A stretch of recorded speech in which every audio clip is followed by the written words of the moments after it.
consultant on the team, strategic economics, who talked with several developers who operate here and found that obviously this tends to be a very auto-oriented place, and for better or worse, new developments that come in are highly likely to build quite a bit of on-site parking. They're probably not going to go cheap on that, but there's really not a lot of transit or other alternative modes to use. Looking at future parking in the downtown, right now, again, as I mentioned, not a lot of problems with a lot of folks looking at it currently. We want to be cognizant, and one of the reasons why we were hired is to look forward using the housing element in downtown vision. There's a certain amount of development that's slated for the future. And given that amount of development, which seems to be a little uncertain, there could be a need to actually have parking meters or things of that sort. And I know those are very contentious, so I'll get to those in a second.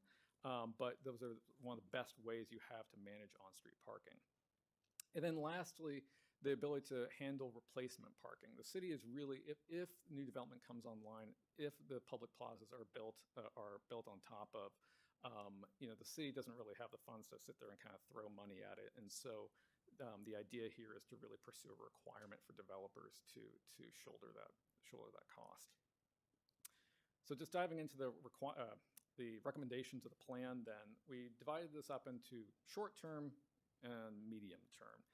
These are flexible. At the end of the day, they should be really viewed as kind of a package of strategies, as a toolkit, and it's not an all or nothing, but these do tend to work best in tandem. Short-term action number one, we did have talks with quite a few downtown stakeholders about the formation of a business improvement district. Apparently there had already been some talks about that. What makes this a little bit more unique is the idea that a transportation management association could be essentially a part of that, which is basically a fancy way of saying that the bid would play a role in helping manage transportation downtown. That really helps give private businesses kind of a seat at the table. And by forming it as a parking benefit district, you're actually creating an incentive by keeping funds downtown. So any sort of parking fines or parking fees or things of that sort would stay downtown and be reinvested. Shared parking agreements. This is something that most jurisdictions had a pretty tough time grappling with for a long time, but they seem to be really picking up speed. And it's basically making an agreement oftentimes between the city or some other entity like the bid and a private lot owner to make those spaces accessible during certain hours, normally after the business is closed, for example. And again, this would be completely voluntary. This is something that not everyone has to participate in, but it can be a win-win situation for both the community to get those spaces opened up and for the private lot owner who has normally received some sort of compensation or waiver of liability and so forth. I would also note that part of our recommendation here is that any parking any development that occurs on the public plazas, that there be replacement parking there that is funded by, I'm getting some feedback here, as much as I love hearing my voice twice, that at the end of the day, that parking be provided by the private developer and be shared essentially with the public or publicly accessible.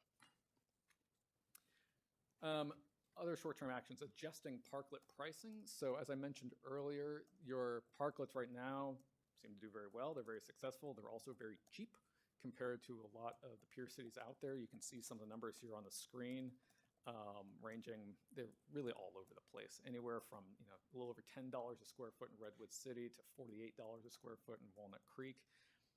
At the end of the day, there should be ideally a better tie between the value of these spaces for the public, and there's clearly quite a few folks who feel that the public parking spaces should be valued more for the private use.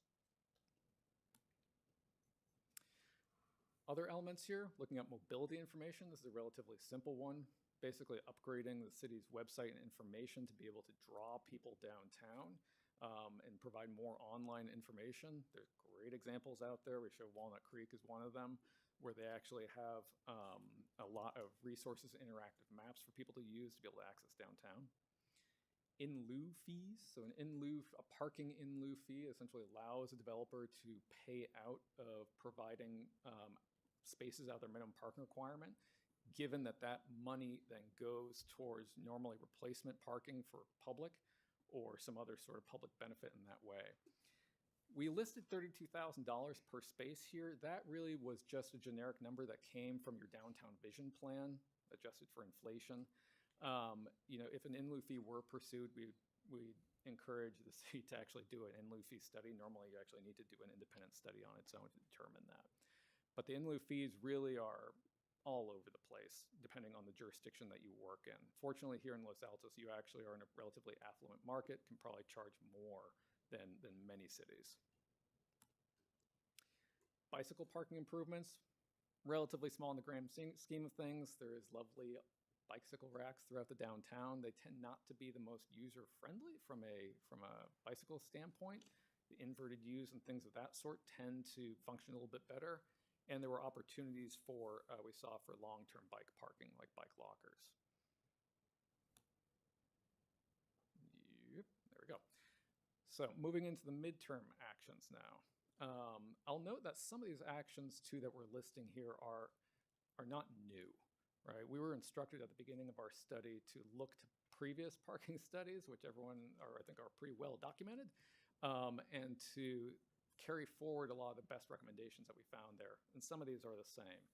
Yellow Book visitor permits. It's something that the city currently offers via businesses to sell. Their usage rate is very, very low.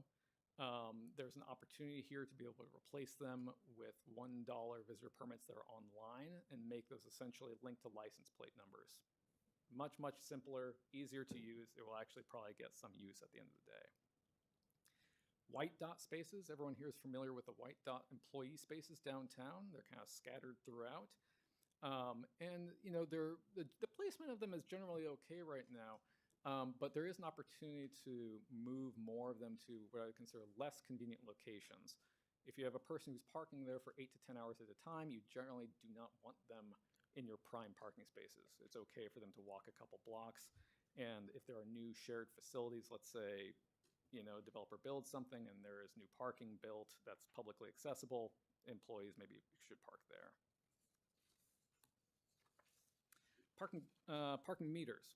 So, as I mentioned earlier, currently there's really not a great need right now for this sort of thing because demand is really not sufficiently there. But we're looking ahead in the future at future growth. And as future growth comes online, there will be a little bit more pressure on your on-street system. Again, most market rate development, particularly residential, will continue to provide and essentially self-park itself. But you will have visitor parking, you will have other elements coming into it. Parking meters tend to be the best way to encourage turnover on street. You can function without them. That is possible. Many communities do it. But you continue to have more or less the same problems of shuffling going on. That's the most common problem that you see, employees shuffling from one place to another. At the end of the day, parking meters are not about, or should not be about, generating revenue. It's about charging the lowest possible price to be able to get those long-term parkers like employees off of those prime spaces so that you actually have patrons frequenting the businesses. And again, at the end of the day, we found through historical experience that parking meters used in that way have a very positive effect on business. I will note too that although they are not available right now, the state did recently approve via legislation that certain cities within California are going to pilot meterless paid parking. So those are the cities of San Francisco, Long Beach, and Santa Monica, so that you essentially do not need actual physical meters in the ground to be able to price parking.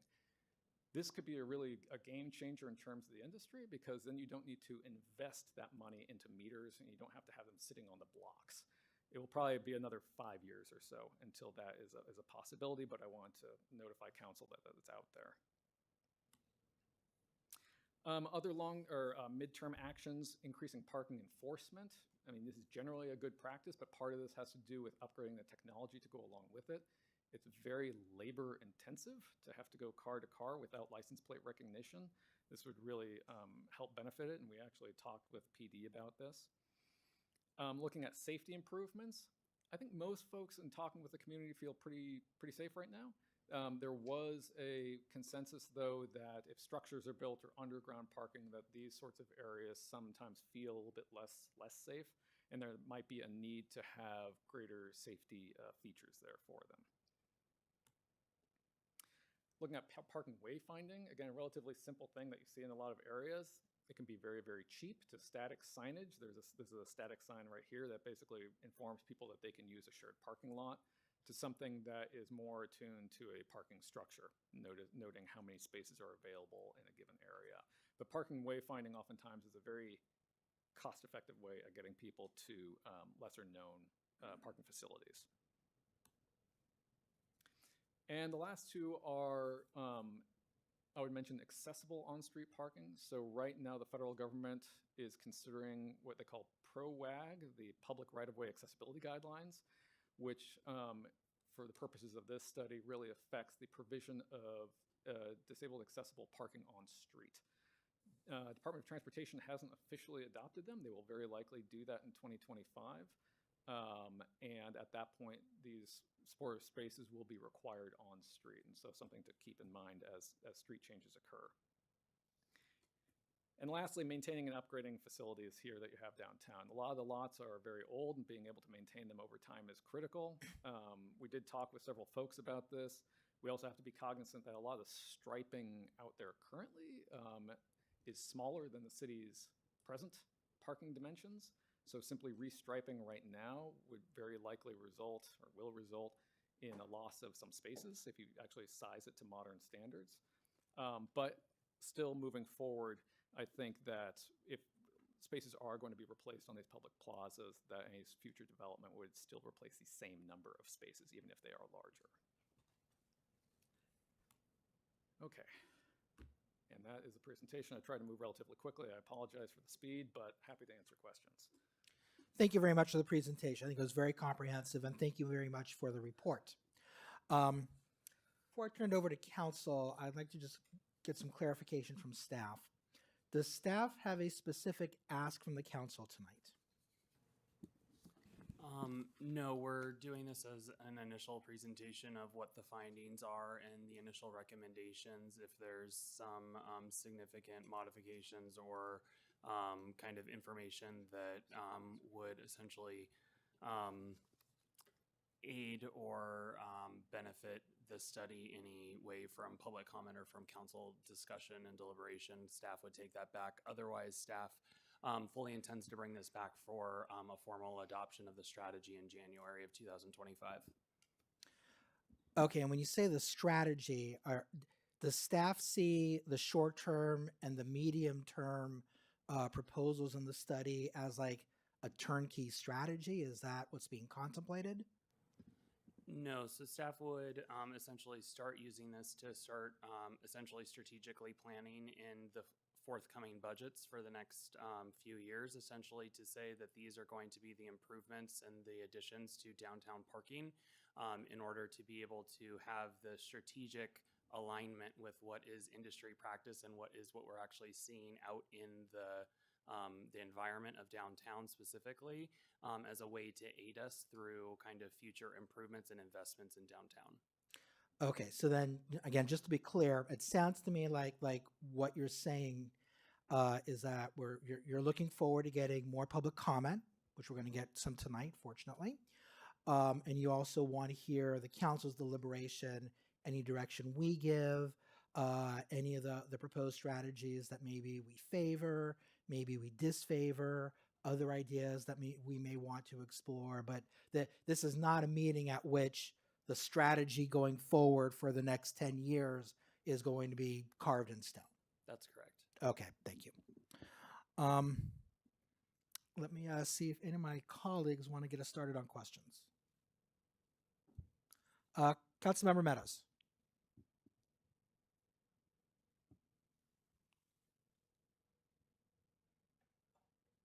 We can't hear you.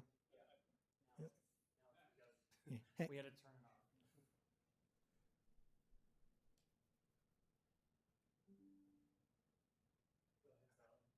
All right, can you hear me now? Yes. All right, good.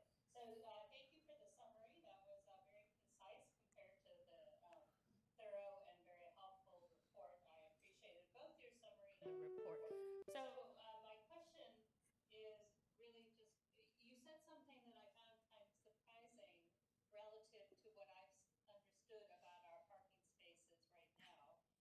that our parking spaces are not to modern standards, and we may lose some if we take them up to modern standards. I think the impression I've been under, and perhaps my colleagues too, is that we've been told that our parking stalls are actually wider than modern standards, and I at least have been under the impression that if we took them down to 6 inches, we gain parking spaces. So can you explain that comment, because it's not consistent with what my understanding has been? Absolutely. I apologize for the ambiguity. What I meant to say was that your parking spaces that are striped out there in your public plazas now, that were striped 30 or 40 years ago, are not the same as your standards currently. So they're smaller than they are now. So that if you were to try to, for example, go out right now and restripe your public plazas using your current standards, which I think are much larger, then you would probably lose spaces because the spaces that were striped 40 years ago were smaller. So not to say that your current standards are bad, it was more just that there's been a change in parking dimension standards between whenever the last time they were striped and today.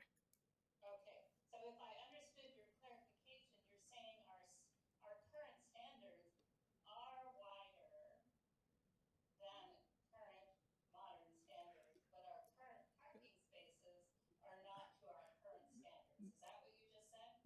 No, what I'm trying to say is that your current standards are generally wider, larger spaces than what were there 30 or 30 or 40 years ago.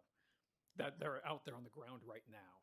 Your standards that you have for the city, in terms of your standards right now, are roughly comparable to a lot of other jurisdictions. I'm only comparing your standards today to standards that were decades old, that represent what your painted spaces are out on the street right now, or lots. Right. So then I don't understand why what I just, the second thing I said didn't reflect what I think you just said, which I think is the same thing, which is our standards are wider than our actual parking spaces. Is that true? That is correct, yes. Okay. And those standards, in addition to being wider than our current spaces, are also wider than current standards. Is that correct? Not necessarily, because the standards in terms of, and I guess this is where we're kind of, I think the confusion is coming.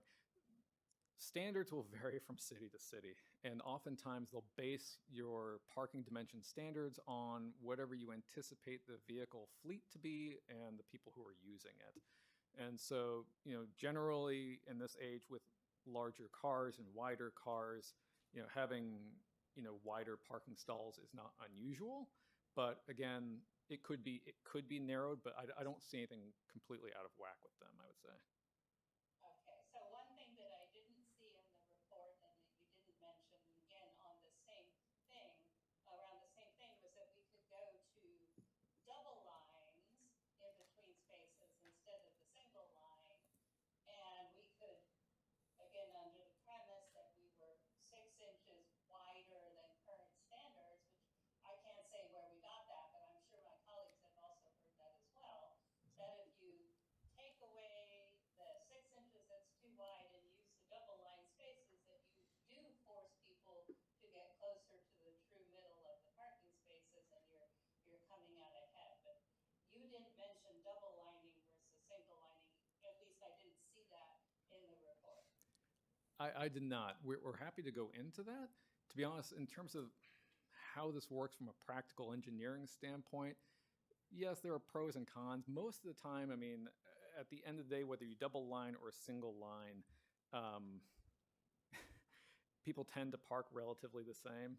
But again, we're happy to look at the dimensions if you feel. We didn't actually hear that from almost any public comment that they felt that spaces were that current dimensions were too wide. But we'd be happy to look into that. No one's going to say that. Okay. Well, I don't. So we're happy to look into it if that is a comment. Yeah. Okay. Sorry, it's just that I've heard that comment so many times that for you to say the opposite, and maybe Nick, you can help me where it is that this concept came from that I'm quoting, but we've referred to it on the dais even when we talk about parking on the occasion. Maybe it doesn't matter where we've heard it. If this is what we believe now, I guess that's the most important thing, but it was inconsistent with where I think we've believed up until this point. But thank you for your clarification. Then you mentioned parklets and asking people about parklets. So in these discussions where you were doing your primary research, this was all couched around helping us understand parking needs. So you weren't out in the community, I assume, querying people as to what they liked about downtown, and did they like restaurants with outdoor seating available? You were focused on parking. And by the way, what do you think of parklets taking up parking spaces? Would that be an accurate description? Roughly, yeah. I mean, I think our question really had to do with, do you think that parklets are a valuable asset to the downtown and adding outside seating? We know that this can be a topic that varies from community to community. Some communities feel very strongly that outdoor seating is an amenity and should be more or less kind of subsidized in a way. Other communities feel very differently. And so we were trying to, as part of this, reflect more or less the best practices in terms of pricing and what other communities are doing post-pandemic, because things have changed quite a bit in the past few years. And I appreciate and we'll get into this more in discussion. I appreciate the insights around pricing. I think that's very important. It's just, my point is the people you were talking to are people who had self-selected as being interested in parking.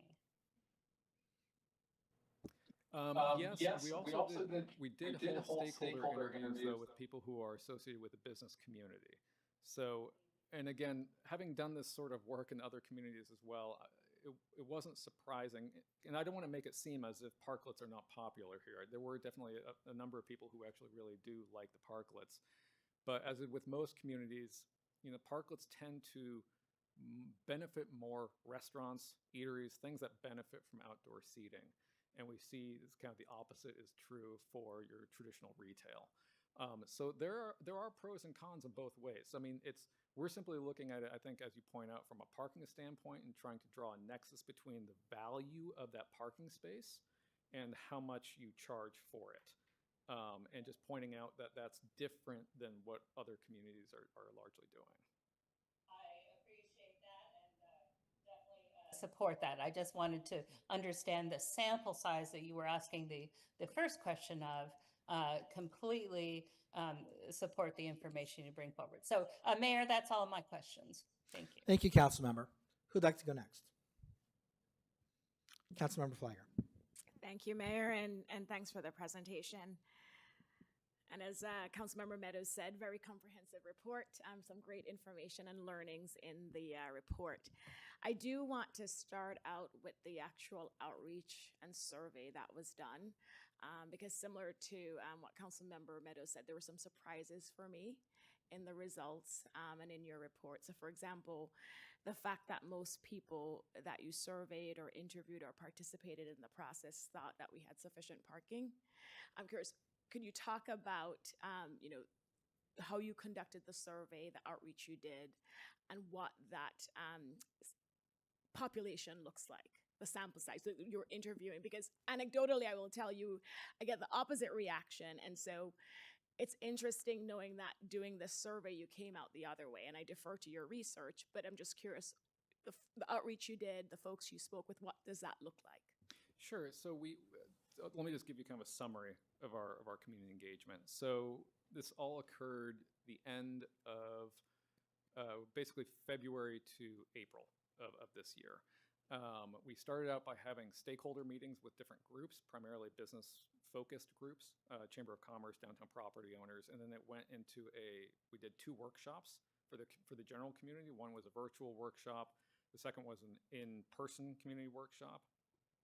And then we also did what we call a pop-up, where basically we host a table outside and just try to gather people who were there for, I'm sorry, I'm going to totally butcher the name. Fun Fridays? What is it? Something Fridays? First Fridays. Okay, sorry. It was fun. And then during this period as well, we also did an online community questionnaire where we asked a series of questions.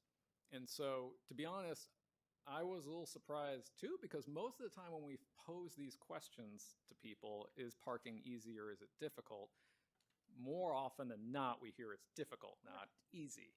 And so I can't, for example, on the community questionnaire, I can't necessarily, I can't, I mean, it's anonymous. I don't really know who's giving it, the members of the community. The types of questions that we did ask, and I'm going to kind of pull up my survey here, is, how far, for example, do you typically walk from your car? How far, how do you measure parking safety? These sorts of things. There are definitely some people, I mean, I think it was at least a quarter of the folks, so I don't want to dismiss that, found that parking can be difficult, right? Now, difficult, I think, kind of varies from person to person. If you have mobility issues, parking 2 blocks can be a real challenge, right? Whereas, for someone who's more able-bodied or can get around more easily, maybe that's not an issue. So most of the people that, but by and large, what we heard at the workshops and from the community questionnaire were very similar, which is, yeah, it's not perfect. If you try to park, on State Street or Main Street, yes, it can be difficult to find a spot, but generally I find a spot within a block or two. And I think that, Frank, I mean, there are some people who find that easier and some people who find it harder. So I mean, that's the best explanation I can give. To be honest, I was a little surprised too, because generally we hear that parking is horrible. Regardless if it is, I agree. Yeah, and again, I wonder too if the fact is that we conducted our data collection and analysis at the peak of the peak for your year, right? This is during the December period. And so the numbers that we have in our report represent about as high as you're going to get for the year. It's very uncommon to do a data collection during December because it's abnormally high demand. So if you're looking at the numbers from our report and saying, gosh, wow, it looks really busy on street. Aren't people upset about finding cars or finding available spaces? They might not be thinking of December. They might be thinking, well, you asked me this question in April, and it's pretty easy to find a spot in April. So that's, yeah. No, very helpful. Another thing that was surprising, and so I'm hoping you can explain why some of these actions were more midterm action recommendations versus short-term. So for example, I look at midterm recommendation, and I'll just do 2, 4, 7, and 8, and I'm curious why those were identified as midterm solutions as opposed to short-term, because when I read those to me seem as solutions we could implement within 2 years. So I'm just curious how you arrived at the different solutions based on short-term versus midterm. Sure, absolutely. The midterm and the short term were dictated by either the ease of implementation or when certain things occur. So, for example, I think you mentioned midterm action number 2, which for everyone's benefit is the white dot spaces. We listed that as a midterm action. You conceivably could do that right now, but the idea is that you are going to be possibly producing either underground parking or structured parking or something in the future, and that parking will be the less convenient parking to get to. So the recommendation is really saying, wait until you have that less convenient parking and then put the white dots there. So that's kind of why it's structured as or designated as a midterm. And let me just do a quick follow-up there, because an adjustment to that could be, because right now we have white dots right behind a lot of our businesses. So they're very close to the businesses. So could we put the white dots without the underground parking structure or whatever is in the future? Could we basically place those white dots farther out, things like that? Absolutely. So I'll kind of just reiterate something here. I mean, this is a toolkit of strategies that's intended to be, again, mostly used as a package, but you can kind of pick and choose to a certain degree, and you can shift some from one category to another, or you could say, gosh, we might not need that particular measure until something gets really bad, or maybe move it forward. So in the case of the white dots, absolutely, that's something that can be shifted around. And that's the thing with these different actions. You didn't say, here are some potential solutions, let's talk about when you think they could be implemented. You identified periods for them, so I wanted to understand the thinking behind why some were short-term, some were midterm. But you're saying it's flexible if there's an argument to be made why something should be on the short term, 0 to 2 years. That's open to discussion. Absolutely. And some of this, I mean, like parking enforcement, I think that was one of the ones that you had identified too. And that's my next question. Yeah, because I saw the RFP that came out. I was surprised by it. I called the city. I said, "Oh, I noticed this RFP." So again, at the time that we had the talk with PD about updating, to better technology and things of that sort, it appeared to be a midterm solution. It didn't seem imminent. Right. And so hence we put it in the midterm category. Then I'm curious, either from this study or maybe other studies you have done in cities, do you think if we had better enforcement, it would address some of these issues? So for example, when I see a solution of having parking meters, for me, that would be a last resort or a midterm resort, not something I rush to. I'd want to see if better enforcement works better. All these other solutions. So I'm just curious whether in this study or other studies you have seen where just having enforcement being carried out really changes things. So I'll kind of give you a two-part answer. One is, yeah, you're absolutely correct. These sorts of measures that you can carry out to say, okay, let's see if these work first. Okay, that didn't work. Let's go to phase 2. That didn't work. Okay, we'll go to whatever it happens to be. And so it doesn't all necessarily need to happen at the same time. And I understand the hesitancy, particularly around parking meters and pricing. That's the most contentious issue in every community I work in. So you don't want to treat that lightly. I fully understand from the public feedback that there's a lot of reticence towards that. Completely understandable. At the same time, to kind of answer the second part of your question, is you can absolutely try the avenue of trying to better enforce things to get people to stay where they are. At the end of the day, even with the most remarkable enforcement, you won't achieve the same level of management and turnover that you would with parking meters. Because at the end of the day, if I'm an employee, there's nothing illegal about me parking in front of Nick's store and simply moving my car every 2 hours, right? The problem is that you have people who are occupying prime parking spaces in front of businesses when those are really best utilized by patrons. And again, every community likes to deal with this in its own way. We're doing a similar study not a similar study, but we are working with the city of Palo Alto right now. Many of you, I'm sure, are familiar with it. And they have this colored zone, business. And I mean, even having talked with people there, there's an acknowledgement, and they've had that in place for quite a while, that it doesn't work very well. I read about it, yeah. Yeah, and it's basically, it's a recipe for shuffling. So again, I don't want to dissuade you. You could say parking meters we don't want to do that. We want to use it as a last resort. Fine, that very well could be the case. My job here is just to present you with the trade-offs and what will likely work, and maybe it would work. I can't say for certain. But in other experiences, it hasn't worked as well as meters. But again, it could actually improve things. Absolutely. Thank you. That's it, Mayor. Vice Mayor, any questions? No. Councilmember Liang. Thank you. I want to ask the question back again towards enforcement. So do we have any data? Because we used to have a very active, proactive enforcement program downtown. Have you captured the data of when we had that active code enforcement officer downtown and the number of violations we had gathered that? I do not believe we were provided with that information. Okay. Yeah. So I think that would be helpful if we had that. Okay, we can certainly request it. Okay. Yeah. And then in the Q&As where we asked about data demonstrate, and you're speaking towards the high turnover when you have parking meters. But you also are not referring to studies that demonstrate that it also deters visitors. There are other studies, that parking meters as well deters people from visiting cities, and when neighboring cities do not have parking meters, it deters visitors. Are you aware of those studies? I am. And in fact, though, I would say that in places where parking meters have absolutely been misused by many cities over the years. And I would say the primary reason why they've been misused is because they've been a tool for trying to generate revenue rather than manage demand.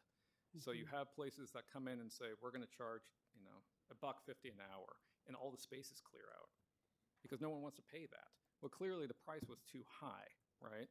any community that actually adjusts their parking pricing in accordance with demand doesn't see their demand disappear. It actually manages the parking really well. And you can see that from smaller communities to larger communities to beach communities and everywhere in between. I mean, I've done this all over the country. The idea that parking pricing drives people away, and you're absolutely right. If there's a big free mall next to you, right, and people are going to say, gosh, I can go park for free over there, what that's going to do in terms of your parking pricing downtown is going to force your prices down, right? That's why I say you would need your prices as low as possible. Oftentimes, I mean, even just having a quarter an hour is enough to move employees. That's really what you need to do at the end of the day. But this idea that parking pricing in general causes visitors to go away is not true. It's really when it's not managed in a way that it should be by making it about revenue. And along with the parking meters, then if you have parking meters, you're really going to have enforcement, because then what's the purpose, right? Correct. There's different ways to be able to manage. Parking technology is kind of mind-blowing these days in both good and bad ways. You can enforce in kind of what you see in a lot of cities these days, which is using license plate recognition. So a little vehicle going by and just clocking everything. So that's one level of enforcement. You do have technology out there where meters are built in with LPR, so that the meter itself will tell whether a vehicle is there or not, and no enforcement is required. And that it can either, I know people are going to groan at this, but it either can ticket you as soon as your time is done, or build in a grace period so that maybe you have 10 or 20 minutes afterwards, and then it will automatically ticket you. You have meterless parking now, which is occurring. That does away, as I mentioned, with the whole need for meters in general.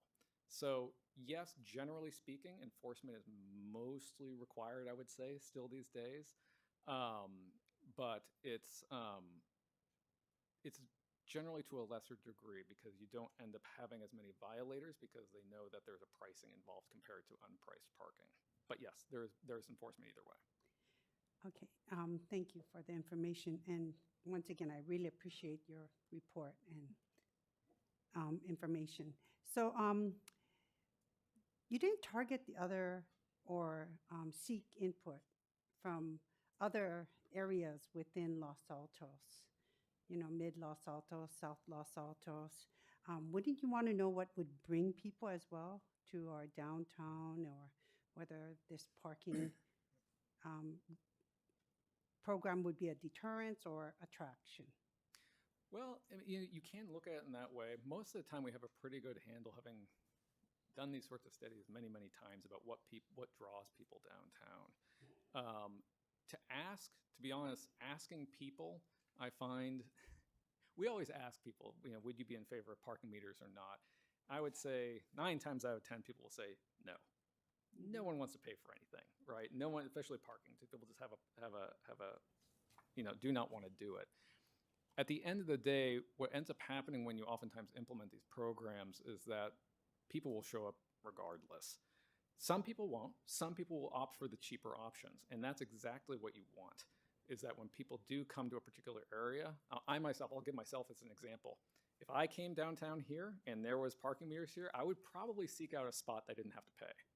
That's for me. That's great. I'm a bargain hunter. That's what I do. I am cheap, and I love it. There are other people, Nick, who will, pull up in his fancy car and happily pay the money because he can park right in front of it. Sorry, Nick. But at the end of the day, that's what you want, right? This is kind of the system that you want. And to be honest, sometimes I would happily pay the premium if I'm in a hurry too. But the idea is that, yeah, we could go out and survey everyone. We'd be happy to do more surveys if that's what the community looks for. We had a limited scope to work with, though, and so these were the meetings that were selected and jointly approved between us and city staff. Okay. So you talked about, you interviewed or met with some of the business, let's see, I got it here. The stakeholder meetings. Is that, or the business property owners or the downtown business owners? La Pod, right? Yeah, it was the downtown property owners. Yeah. So can you help me understand, like, you talked about the business improvement district, right? Yes. And how receptive, you said it was somewhat a positive response, or I don't get an idea of how do we move forward on that, and what is the response to that? And Sure, I'm happy to explain. I was actually, when we started this project, we didn't actually know at the time that there had already been talks about a business improvement district. So when we dove into it and said, hey, let's talk about a Transportation Management Association downtown bid, and everyone said, yeah, we've already been talking about that. There was already kind of I think, I might be generalizing a little bit, but generally from the stakeholder meetings, there was a positive feeling about wanting to create a bid. We were focused very much on the transportation aspect of it. So there very well could be reasons for the bid that are completely separate than transportation focused. But by and large, I think there was pretty solid support for it. I don't believe we actually heard a single person say, no, I'm very much against this. There were some questions about the costs of a bid and the costs of a TMA, which are completely legitimate concerns, right? You don't want to walk into something and have to shell out tons of money. And again, the bid could do many, many different things that have nothing to do with transportation. But as we told the stakeholders, if you're going to be including a Transportation Management Association as part of this, the costs can vary absolutely to lots to little, depending on what you want it to do. There are TMAs all over the Bay Area, whether, I don't know if you know this or not, Mountain View, Palo Alto, Alameda, South City, they're everywhere. If you want to have a very expensive operation and you want to run shuttles everywhere, yeah, that's going to cost a lot of money. And I already told them I would not recommend that. But if you want to go with just very kind of basic improvements, you're talking better wayfinding signage, better lighting, we want to move this. These are low-cost things, and you can scale your dues accordingly to that. I'm only speaking to the transportation part. Again, I don't know what stakeholders had in mind for a general bid otherwise, but... Yeah, because you provided a list of other municipalities that have bids or with TMAs and stuff. Yeah. And I did see that, but you didn't provide information on their average fees or monies tied with those bids, or a breakdown at least, because then that way this bid has as a breakdown, and this much of the fee goes towards this component, and then this much of the fee goes for shuttles. That way you can see if you want to pick and choose, like from a menu, which ones you want to focus on. This is, a comparable cost you can see. So that's what I was hoping to get from you as well, but I was not able to see that. So Councilmember Lang, I'll jump in here. So TMAs, bids, P-bids, there's a variety of different ways to structure them, as our consultant has stated. One of the fundamental things is that this is very similar to the Nexus study when it comes to fees in a city, is you can look at jurisdictions for kind of just what the comps are kind of out in the market. However, it will never dictate exactly what the jurisdiction and services that are provided in the municipality that you're at work or in development of that bid for. Largely, Mountain View would be an awful comparison for us to look at, as Google heavily subsidizes with a 7-figure payment every year, essentially. Palo Alto also has significant, essentially joint venture components that Stanford has to pay into their TMA as well. Most recently with the GUP, which was the general use permit for Stanford University. That was a fundamental requirement of the county of Santa Clara, is for them to pay essentially extensive additional financial contributions to the TMA that helps to provide service in the Stanford and Palo Alto area. So although there are jurisdictions that, yes, have them, when it comes to the financial structure of them, it would be, trying to compare complete opposites to it, because we would have to look at what the services that Los Altos is looking to provide, and how we would be able to fund that, whether or not it's through private subsidy, a joint venture with the city, or if there are private entities such as corporate institutions that would have to provide as a part of the development requirements when they're proposing new projects. So it really is, it could kind of give you somewhat of a glimpse of, oh yeah, the city pays that. However, depending on how the legal structure is of the actual improvement district, really does dictate how much essentially is required of a payment, whether or not it's by the business, the property or parcel owner, or in regards to essentially the exaction from the developer that's actually going to do something in the near future. So it's multi-pronged, and it can be very essentially spread and different in all the different jurisdictions. I understand it, but I believe you understand what I'm saying. If there was a menu, then you can see the breakdown of the fees and the allocation of funds. So yes, so I do see what you're saying. I also, what Nick is saying is also true.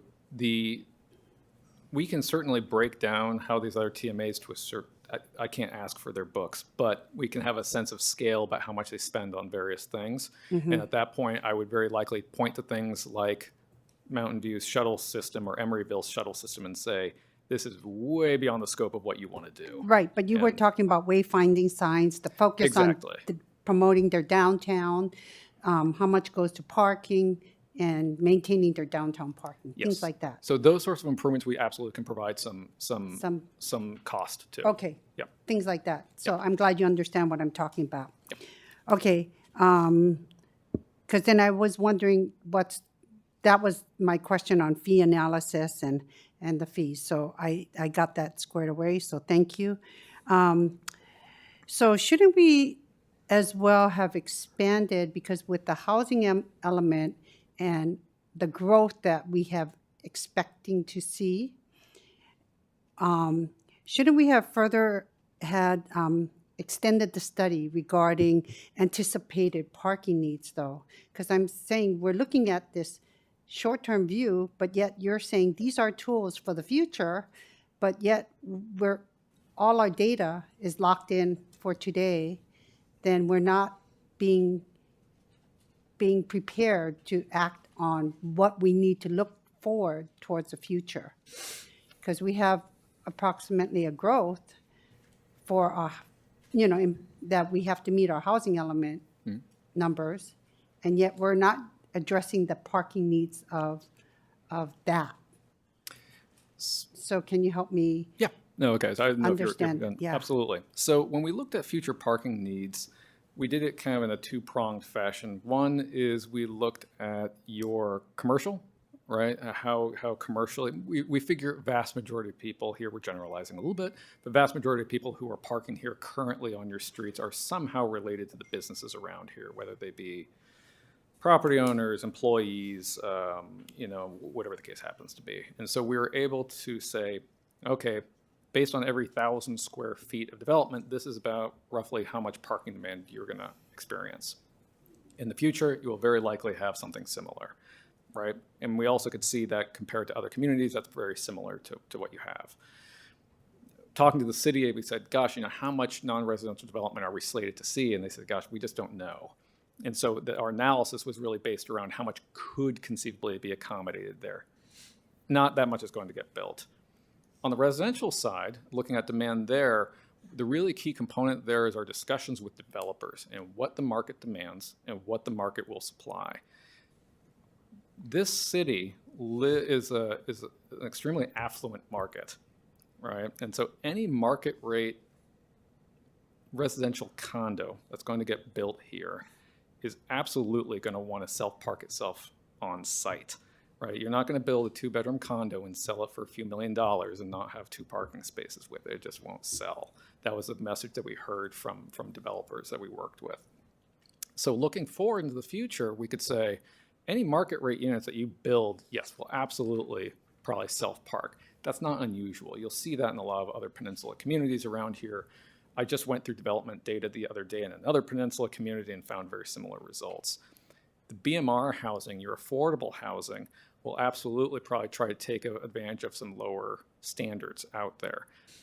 However, what was actually interesting talking to developers here is they said, even given the market here, your affordable housing is a little unusual because your AMI, your average median income, is very high. It's the highest in the state. So when we talk about affordable housing, we're talking about people who make potentially a considerable amount of money.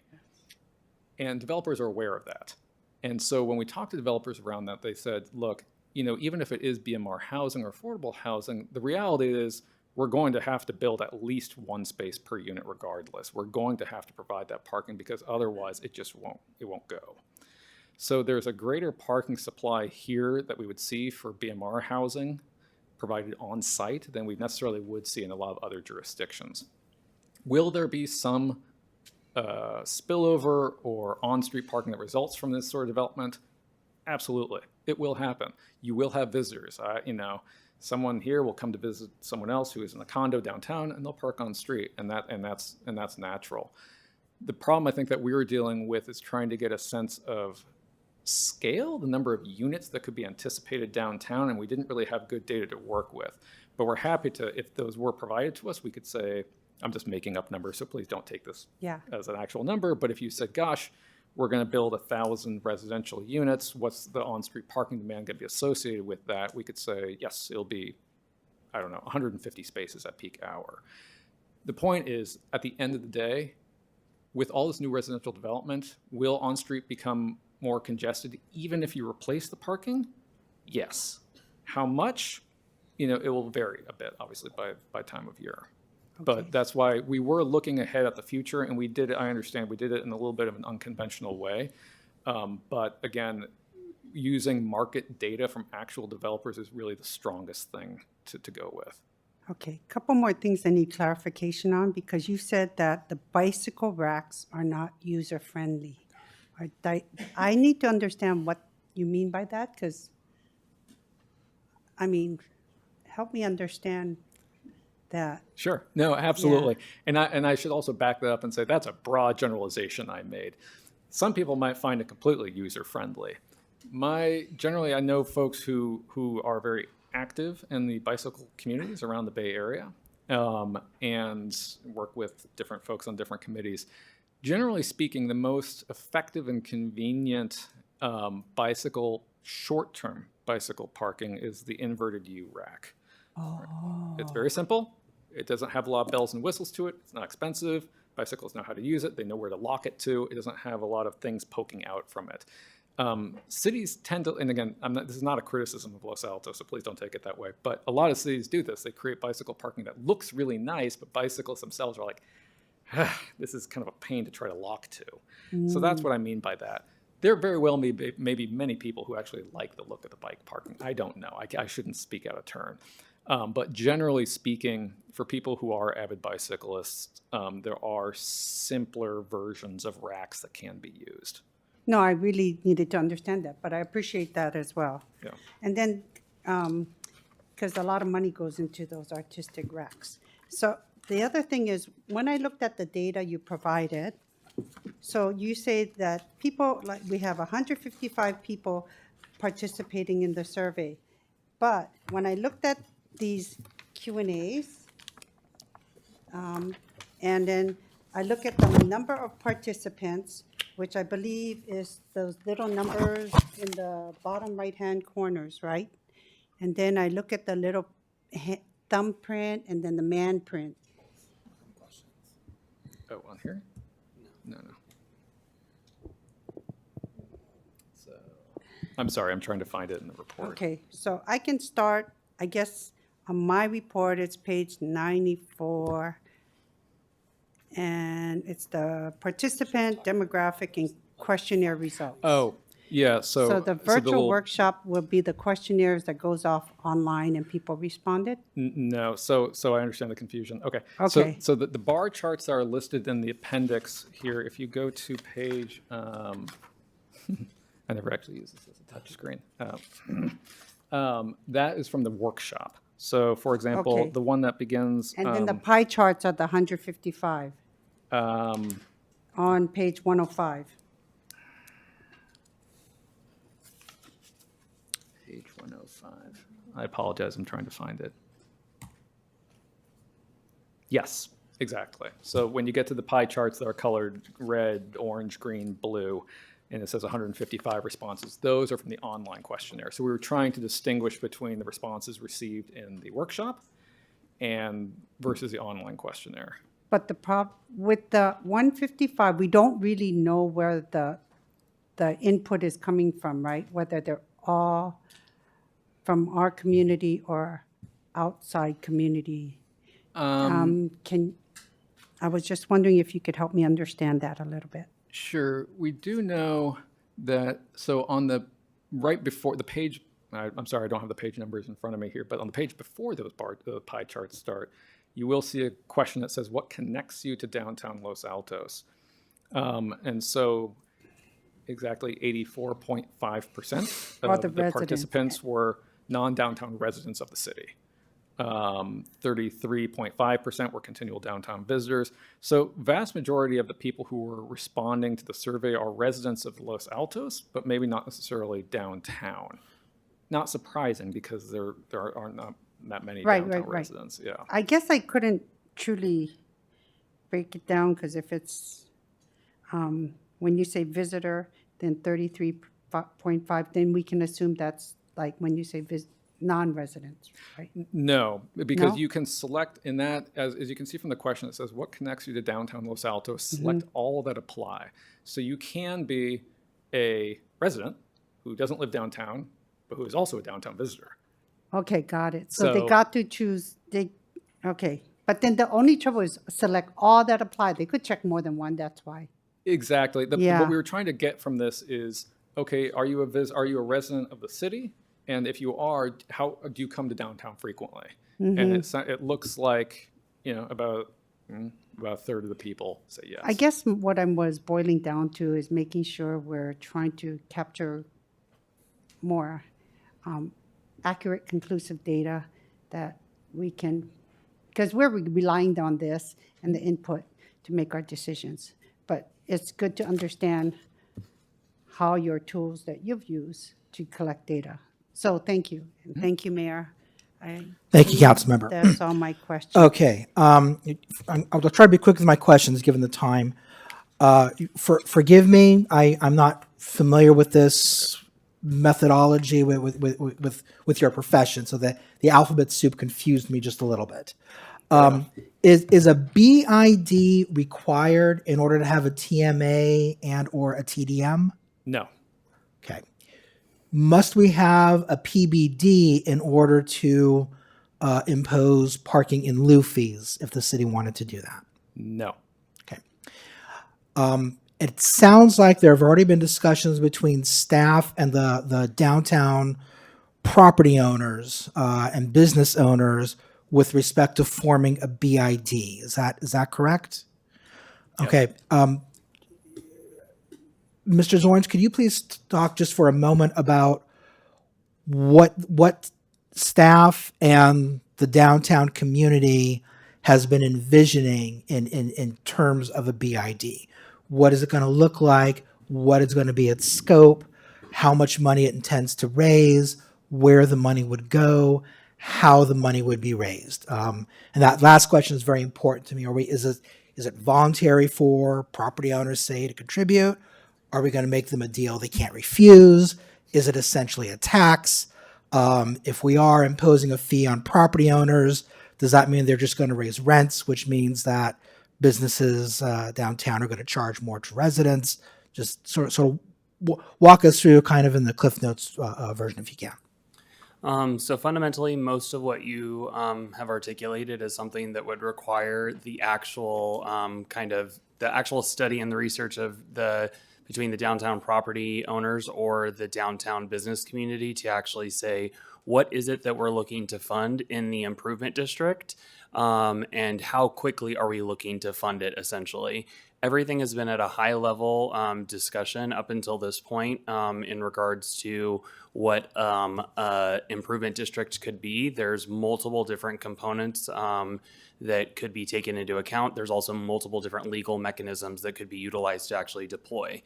There are, in regards to how it gets charged, it could go to property owners, it could go to the business community directly, it could be voluntary, I guess, if you want it to be that way, or it could be as a part of essentially the tax, or we look at it even differently from like a sales tax component in the downtown area.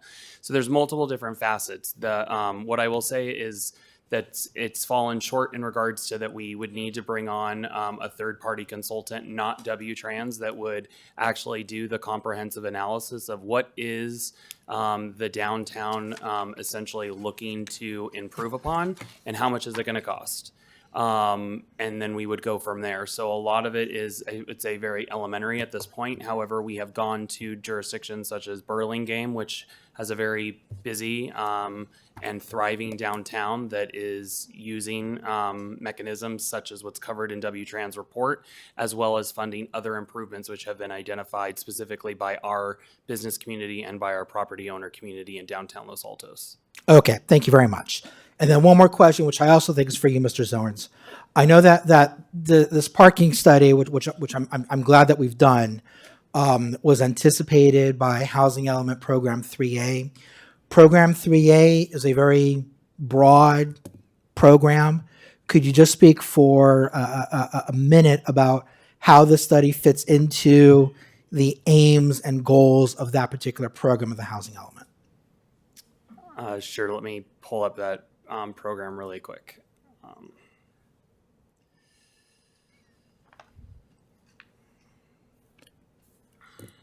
It's page 29 of the Housing Element, if that's where you're looking. Yep, I'm already there.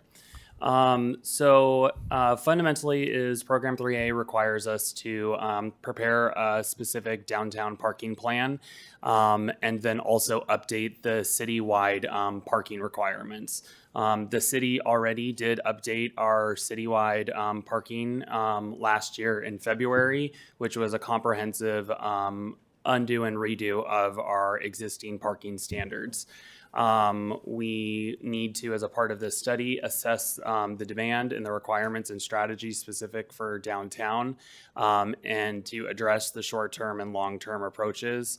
And then also, as a part of this project and also anything else that's going on in downtown is reflect and look at how we potentially could consolidate some of our public parking plazas in order to be able to have the highest and best use on all of our plaza sites. And then from there, we would essentially roll out with doing some of these modifications and changes. As a part of the plan, though, that has been looked at from the strategy is we are not recommending any additional changes for the parking ratio requirements for commercial uses.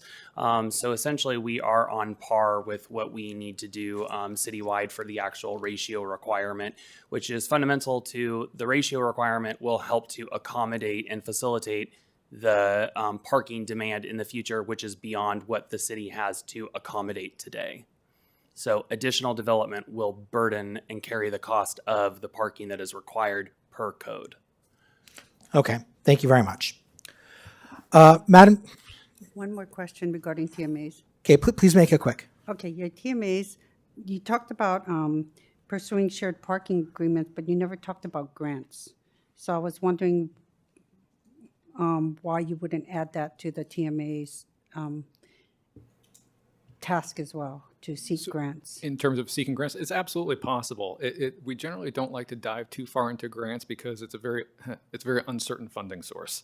It's very highly speculative. It can be something that's used, it might not be. We're happy to augment the report, though, with that, if that's helpful. Okay, thank you. Okay, Madam City Clerk, how many speaker cards do we have? 5? 6?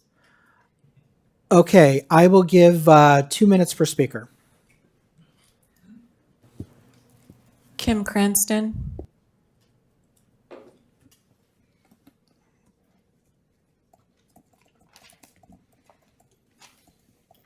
Good evening, Mayor and council members. First, I want to thank you very much for moving things forward so that we have this report now to look at. And I appreciate having a toolkit like that to look at in terms of where we're going with downtown.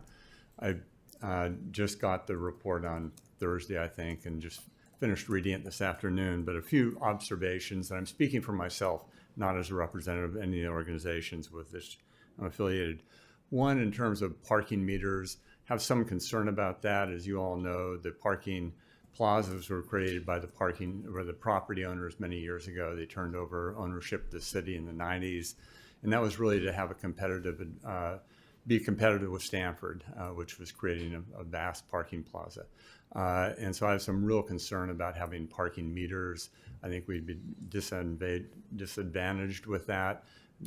Palo Alto, Mountain View, most other communities around us don't have paid parking. So I think that would be something to think about, but not think about too fast.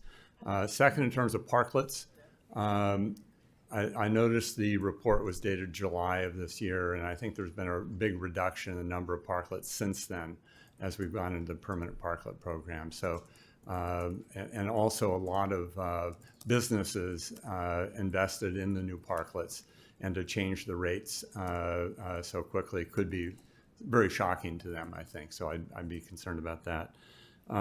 In terms of the bid, there have been discussions. I think there's some real concern among businesses and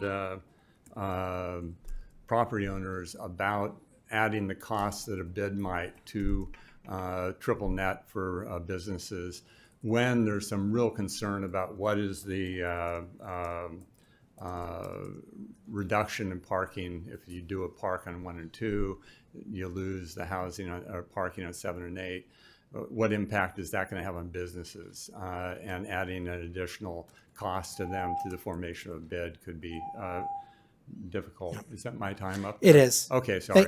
Thank you very much. And to you and all the other public commenters, if there's additional points that you'd like to make to the council, please do email them to us. I think that this is going to come back to the council at another date. Yep. So any comments you make after tonight, we will have time to synthesize those. Thank you. Thank you. Mel Khan.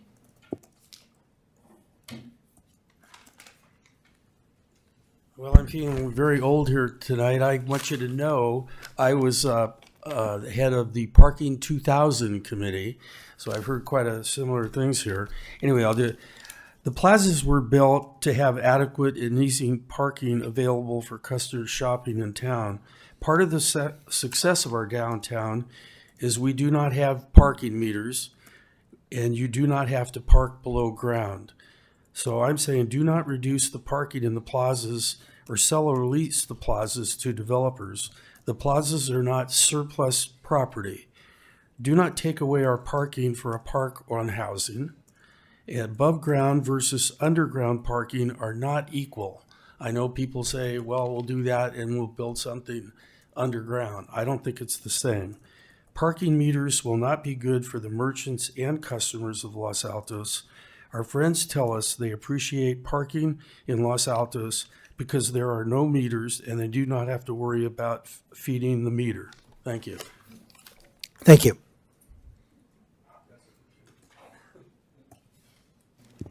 Ann Paulson.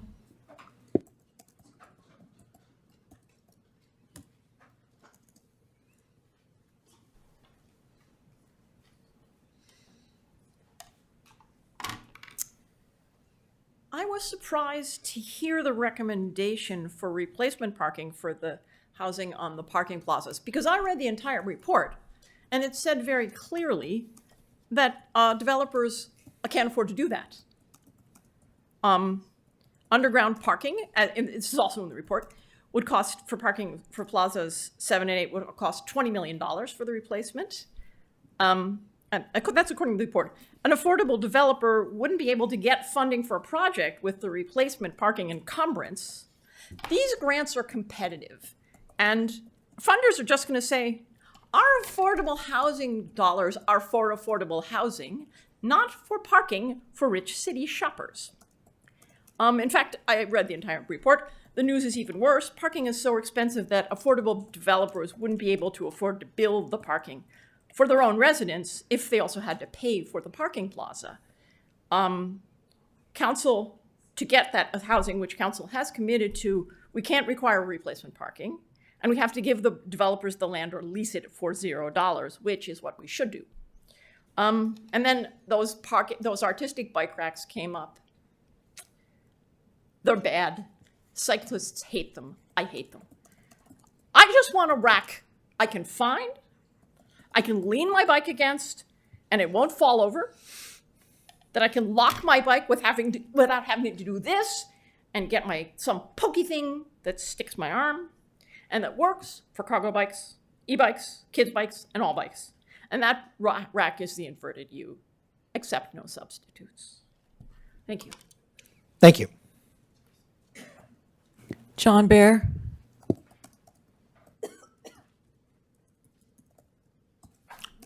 Please do not use meters to fix an employee compliance problem. There are better ways. Charge developers market rate for market rate housing. They can afford it. We've been told that. And in fact, we want them to park on site, not elsewhere. Supply of private lots, where they are actually matters. And I think that report isn't nuanced enough to really be actionable.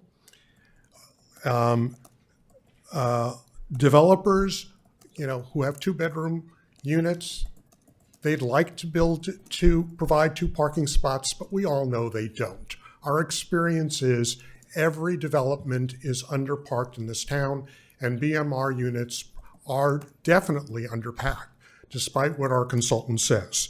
But I'd like to talk for a moment about demand, and that's where this report really falls down, because we don't really understand what the demand is from studio units, from 1 bedrooms, from 2 bedrooms, from BMR units, and we really need that information to plan accordingly.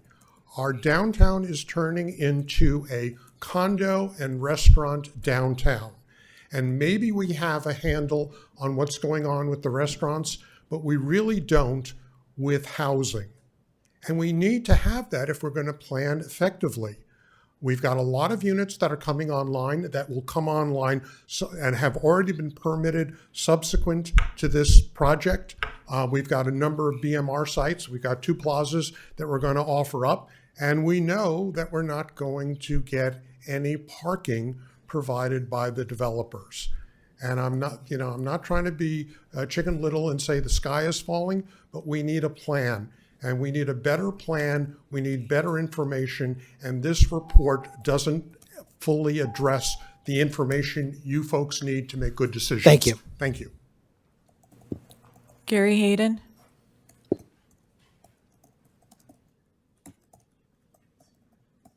Good evening, honored council. I'm Gary Hayden, Los Altos resident.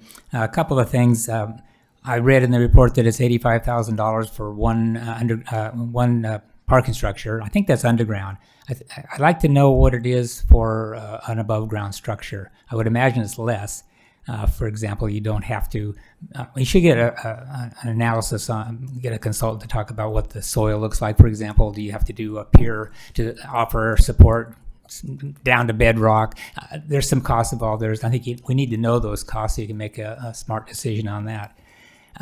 And the reason I'm kind of leaning in the direction of structured above ground parking is it could be something that is in the future, if we don't need the parking, we could turn it into something else. It's more feasible to do that, maybe turn it into affordable housing. But underground, filling that space up or doing something useful with it is probably less likely. Thank you.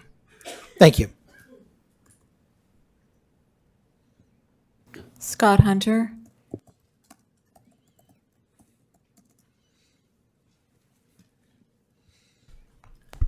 Good evening, Mayor, Vice Mayor, council members. I want to thank everybody especially WTrans, for the report. Looking over, there are a few things that have already been mentioned here tonight that are really, I would see, detrimental to the business community of downtown Los Altos. And a couple of them I just want to point out, I'm certainly not second guessing experts on this in any way, but one of the things they talk about is a bid being a low-hanging fruit, and certainly it should be something that started now, but in my experience, it's something that takes a long time to actually get done. And so while that may be in the short term, it's not actually something that's going to get done in the short term, even if we start now. And to tell you the truth, the current climate about a bid is that, businesses aren't looking for any sort of other tax or assessment upon them right now. A P-bid, on the other hand, that takes advantage of funds that are raised either via citations or via in lieu fees or parking permits or anything like that, that could then be turned around and actually spent in downtown, not spent in the general fund, that would be of benefit. Another issue that was addressed there was parklets and parklet pricing. Quite frankly, since all restaurants just went through a complete refurb of all the parklets, it's a bit of a slap in the face to talk about raising the rates that was agreed upon in the parklet program. So that's would be a non-starter with us, particularly. Parking meters has been mentioned before. It may be a benefit to businesses, but I would leave it to the experts to try and convince businesses that there is some sort of benefit there. We don't see it. Wayfinding is another thing we saw in there as being a low-hanging fruit as far as I'm concerned. We do have a lot of parking signs around town, but if you look at them, they kind of blend into the background. They're not really pointing out. They're not blue like you see in other towns. So wayfinding and spending a little money there is something that I can see easily done to direct people to where they should be going now and in the future. And lastly, we talked about safety. Certainly that was over-the-shoulder safety. I like to talk about maintaining the parking plazas and making sure that people aren't tripping and falling on their heads. Thank you. Thank you.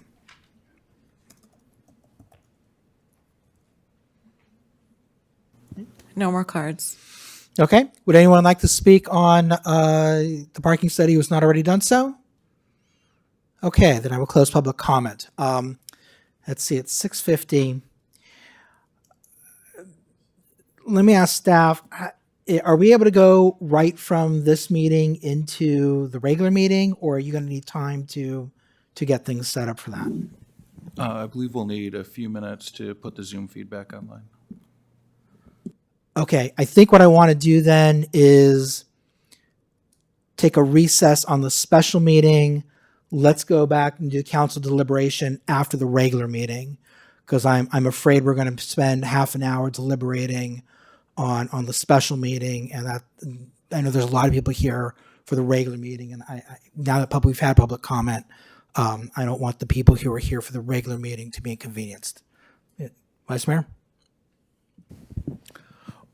What kind of deliberations are we expecting? Are we going to give staff guidance to come back to us again with a plan? Staff is coming back to us at sometime next year with a more concrete proposal for a strategy, and that proposal is going to be informed by what staff has heard from the public and what staff is going to hear from the council tonight. Councilmember Flagger.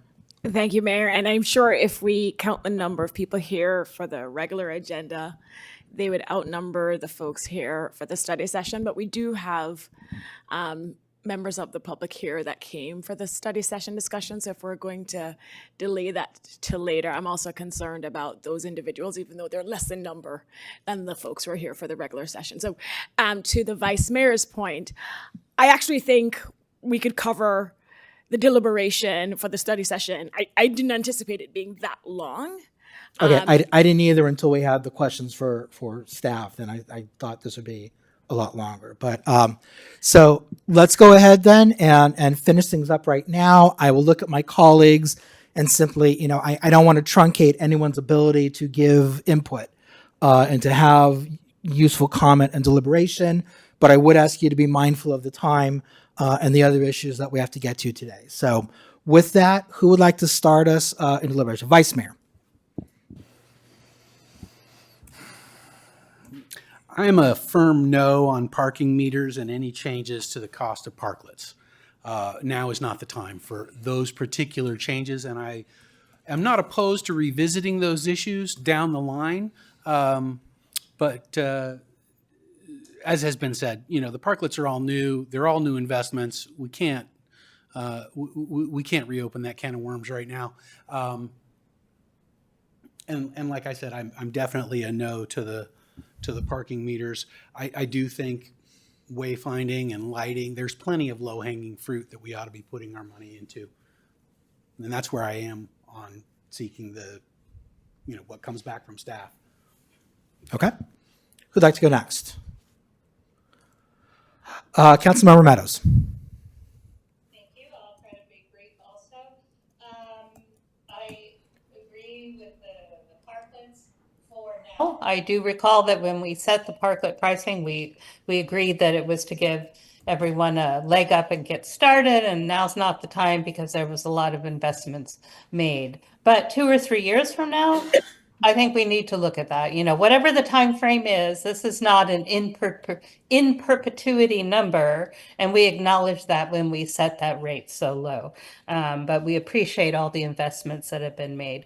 What was the other thing you said, Vice Mayor? Said parking meters. Yeah, I would agree that parking meters.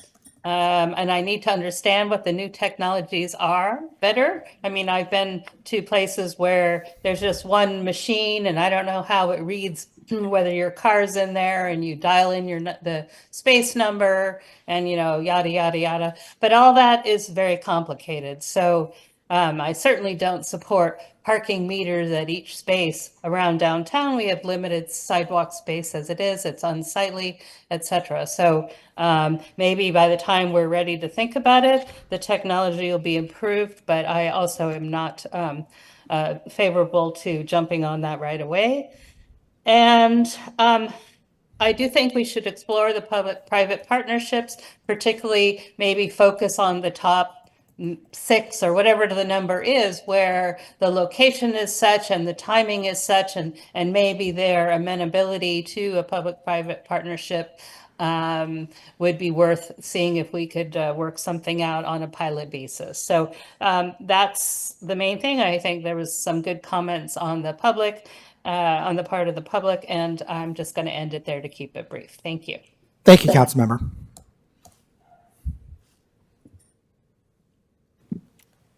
Councilmember Liang? No, go ahead. I concur with Councilmember Meadows. I do agree that in the short term, because of the new parklets, now's not the best time, but the fee reconsideration should come up in as well. Exploring short-term leases and public-private partnerships with parking plazas and for developments. I think that's something that we can encourage. I'd also like to explore more opportunities to get feedback. I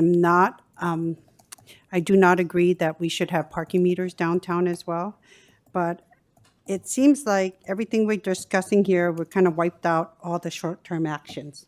So when you come back, I would be concerned about how this will be moving forward, because now there's no short-term actions right here that I think we're exploring or moving on, or we're pushing it back. So more information would be needed. Understanding about learning about the parking, the bike racks was important. So I think that as we move forward, we should be cognizant that what is more practical and more useful would be good. And I would like to see more opportunities to expand outreach. I think that we could continue to do more outreach and education.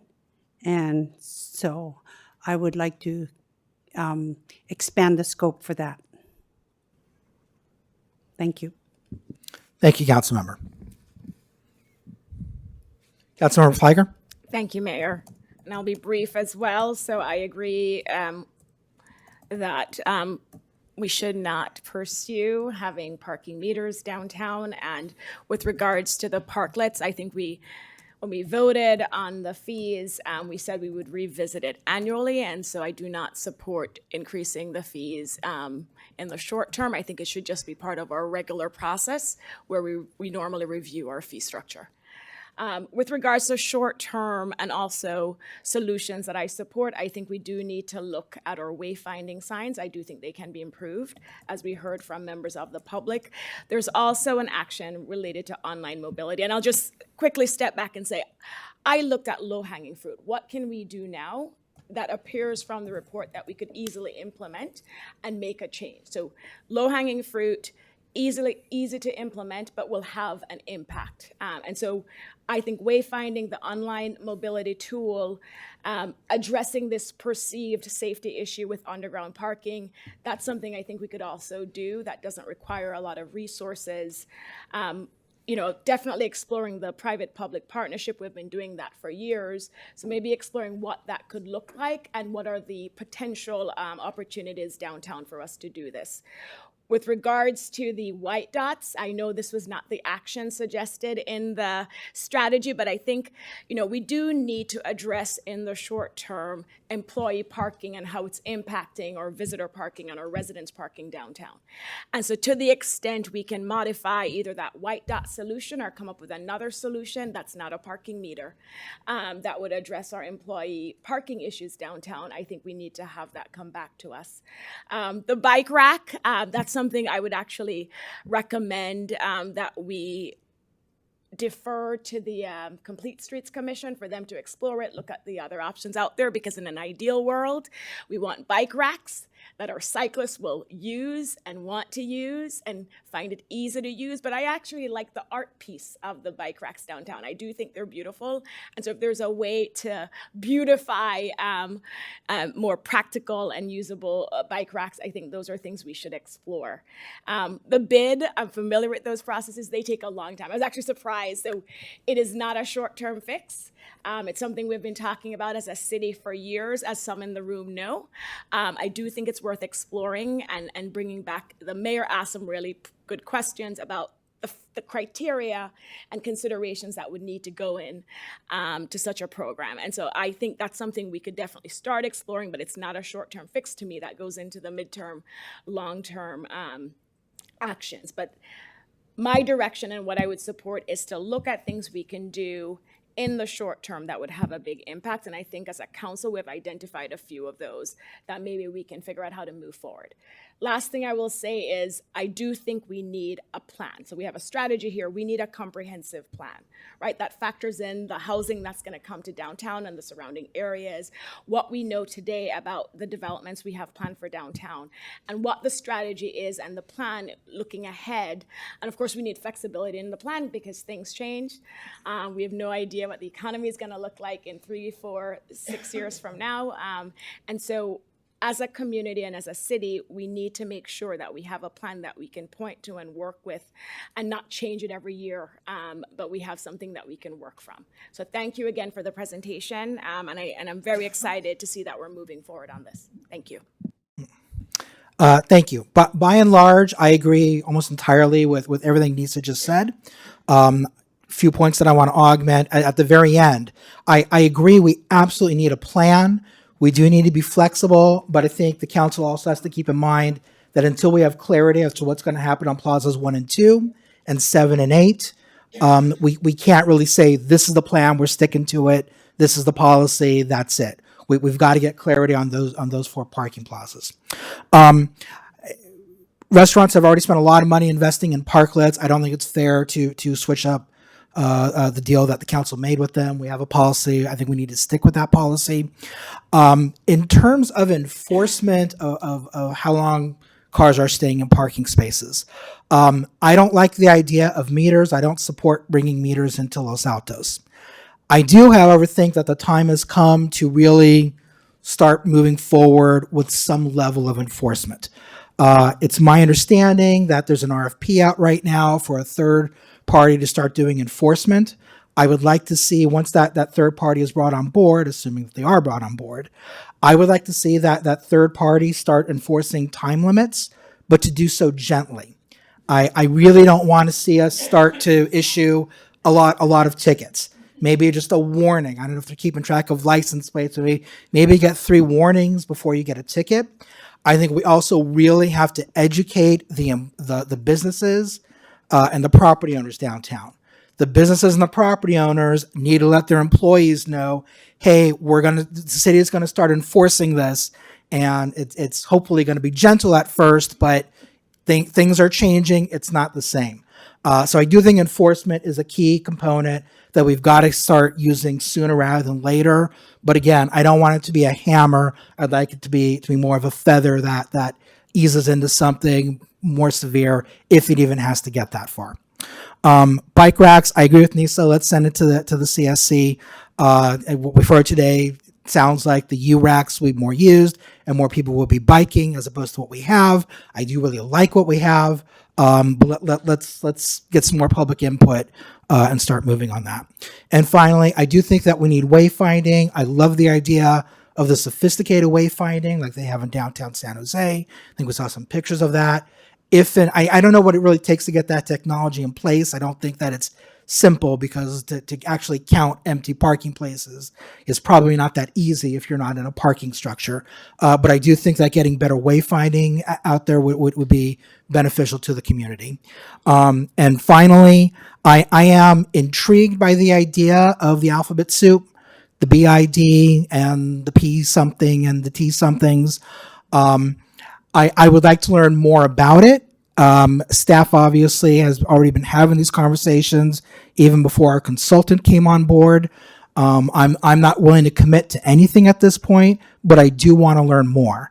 And I would look to staff, even if you're not at a point where you're ready to bring this to the council for consideration, maybe giving us updates and informational items would be useful for both the council and the community.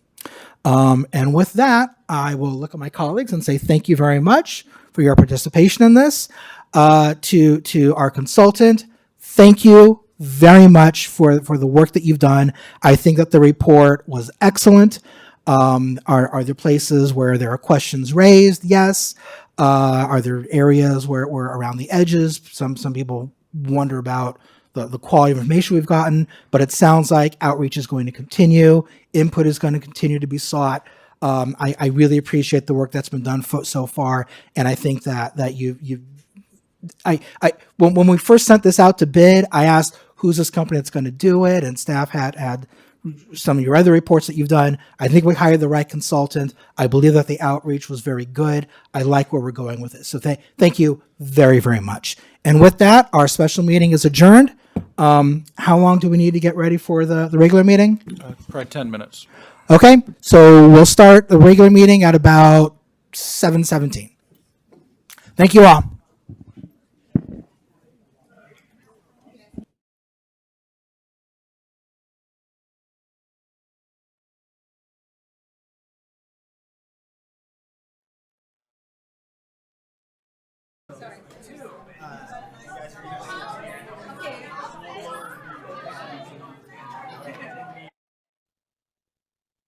Yes, yep, we'll give you 10 minutes enough. That was my guess. Okay, perfect.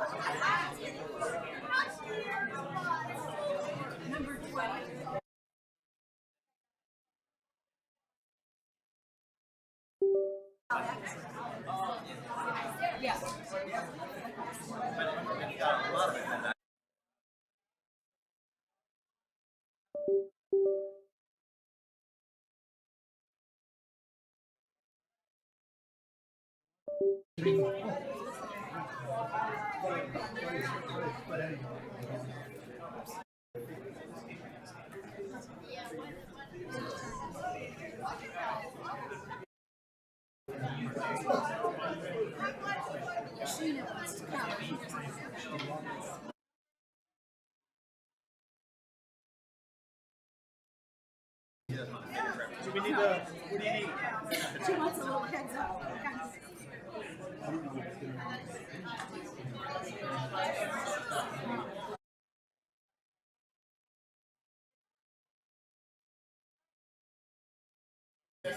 I gotta go outside. So I'm ready.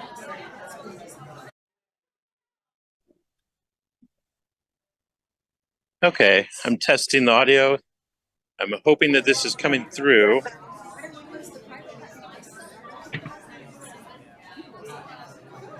But I don't know how somebody can tell me.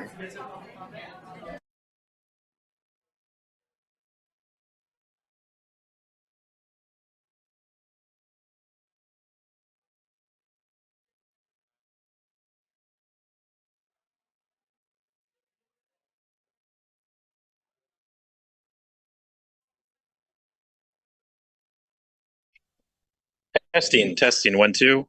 Testing, 1, 2.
Sally, are you able to hear me? Yes. I'll take yes, that I as a am. no. We have a council member in the cloud somewhere. I'm here.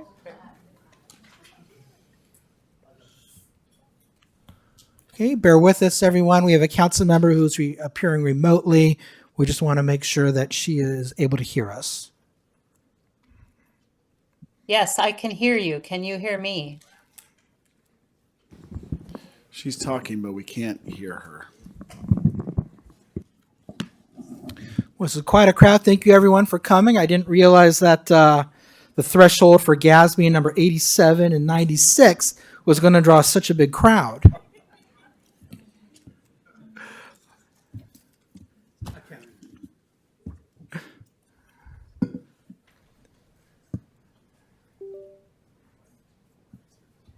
This is a well-behaved crowd. Okay, Sally, can you hear us? Yes, I can hear you. Can you hear me?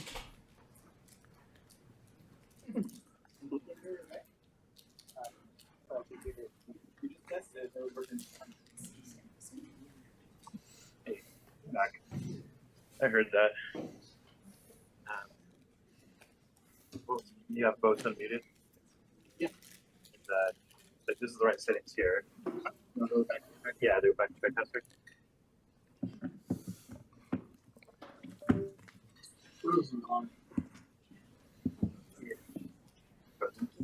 So I was hearing you earlier. It's gonna be Ox 2 and Titan Z. I think she's really low. Let's increase that Titan Z. Oh yeah.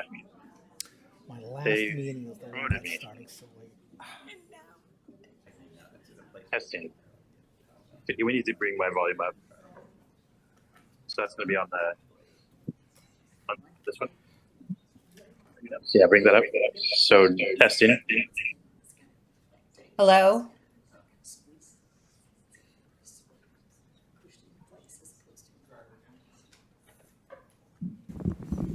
Councilmember Meadows, can you try again? Yes, can you hear me? Can you hear me?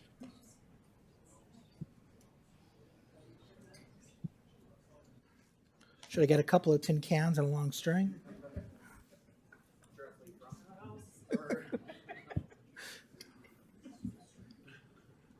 Yeah, people on Zoom can hear me.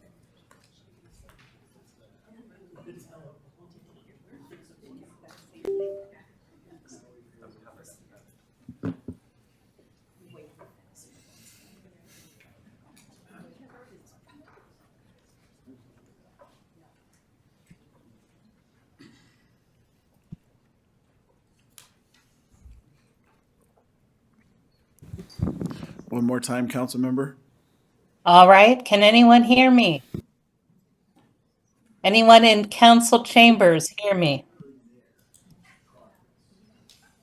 Are we going to have a relay? Turn the volume really odd.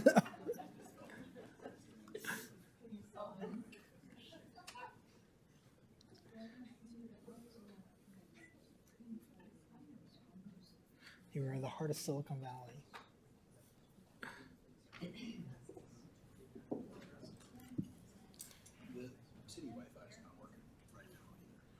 Oh, is that right? Yeah, it's taken Wonderful. 7 minutes to load the HTML packet. God.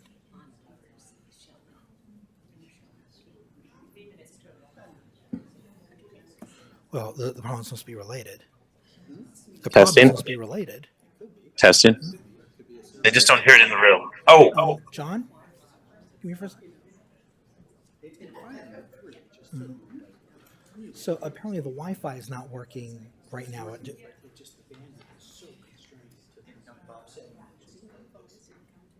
Is there an alternative network that we can put her on?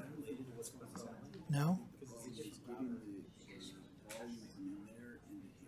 Okay.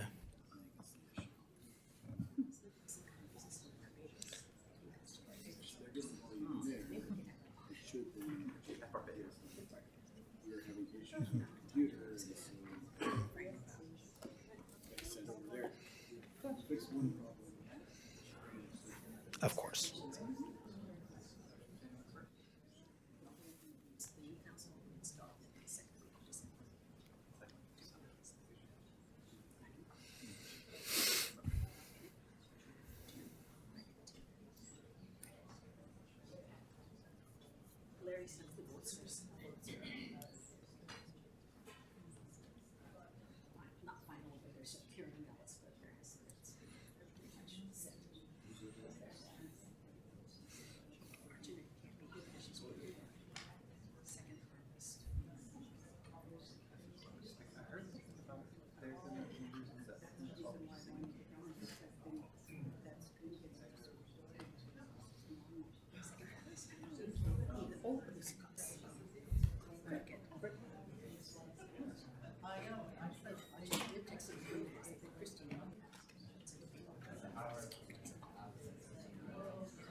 Deja vu?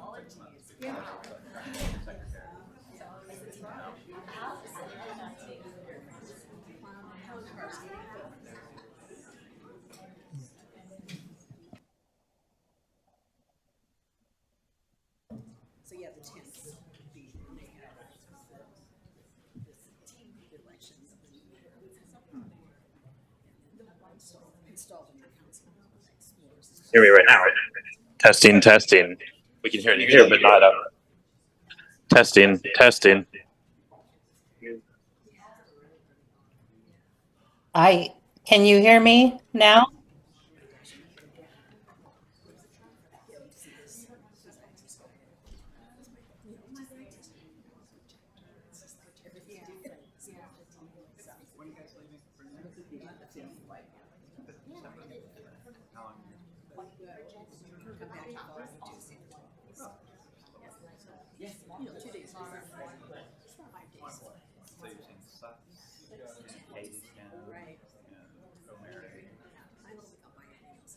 We have some friends that are there.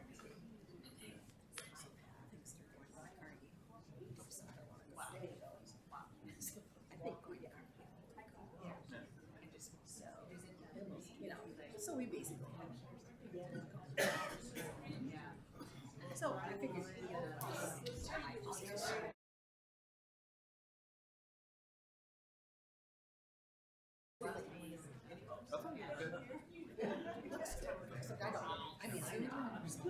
it did was not in my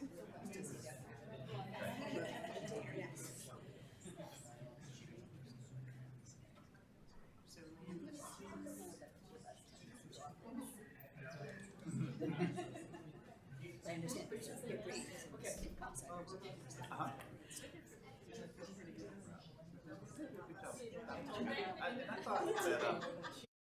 Stereophonic was good. I mean, like the Fleetwood Mac story. I mean, basically Fleetwood Mac. It's like 3 hours. Saturday time is like James.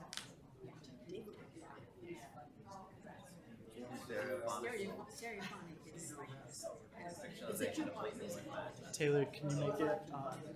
It's a play. But it's kind of a fictionalization of Fleetwood Mac in the studio in Marin when they were scared of creating just that whole drama of barbecue and all these. But they have the studio there and they have the original songs that they're creating while doing it. So it's not necessarily a musical, but it has the play with music. Yeah. But it's good. It's an interesting way. I think the Fleetwood Mac stories and like what rock band from the 60s would it be? Fleetwood Mac story. It's got a woman in the band. I just saw Stevie Nicks. I mean, again, I think what she was just like on it. I mean, He was on one of the talk shows. Sunday morning. I don't know. I want to watch it.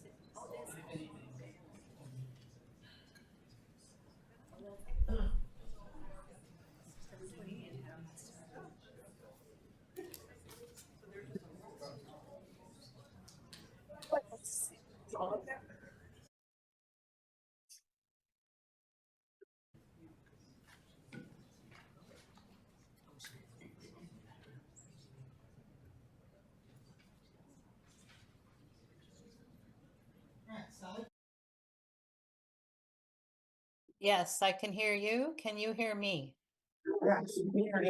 Yes. Okay. All right, yay. There's a lot of cheering for you, Sally, just so you know.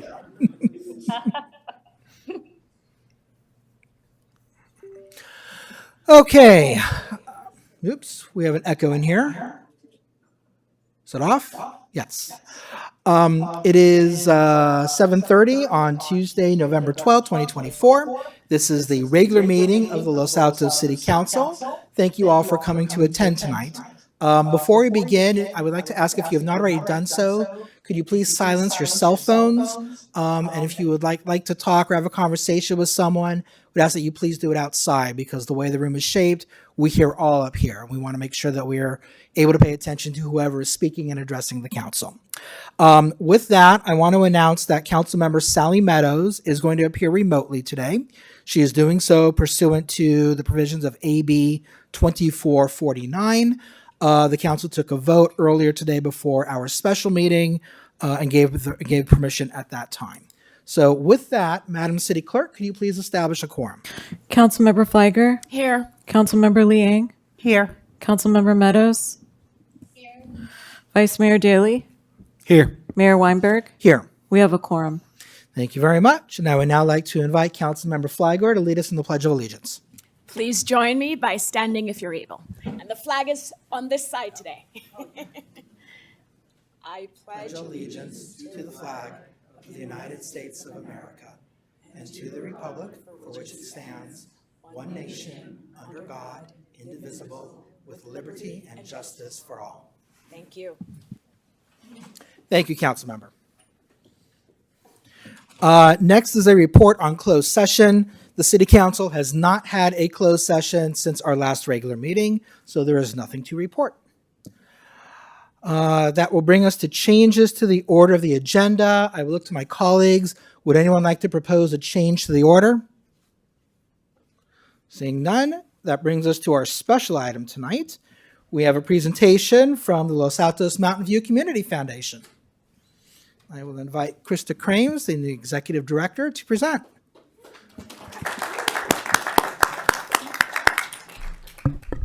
Hi, everyone. Thank you so much for this invitation, Mayor Weinberg. I am Krista Crames, and I'm here tonight representing the Los Altos Mountain View Community Foundation, but I also have several board members with me in the audience and our team. So in the room, I'd like to acknowledge those guys if they would stand up just as a show of face and support for you all to make sure you know the team and faces behind your local community foundation. My goal tonight is to have you all have a better understanding of what it is we do. So to start with, if you'll follow along here for me, we connect through community building events. You see former Senior Planning Commission Chair Sam Harding and Janet Harding. We collaborate. There's our crew with Resilient Los Altos. And we engage nonprofits through our grant making. That is Hope's Corner. In the past fiscal year, we have distributed $3.4 million in grants. Let that sink in. We granted from our donor advised funds $2.7 million. We have overseen $463,000 in distribution of designated funds. That is one fiscal year, you guys. Our areas of community impact, next slide, please.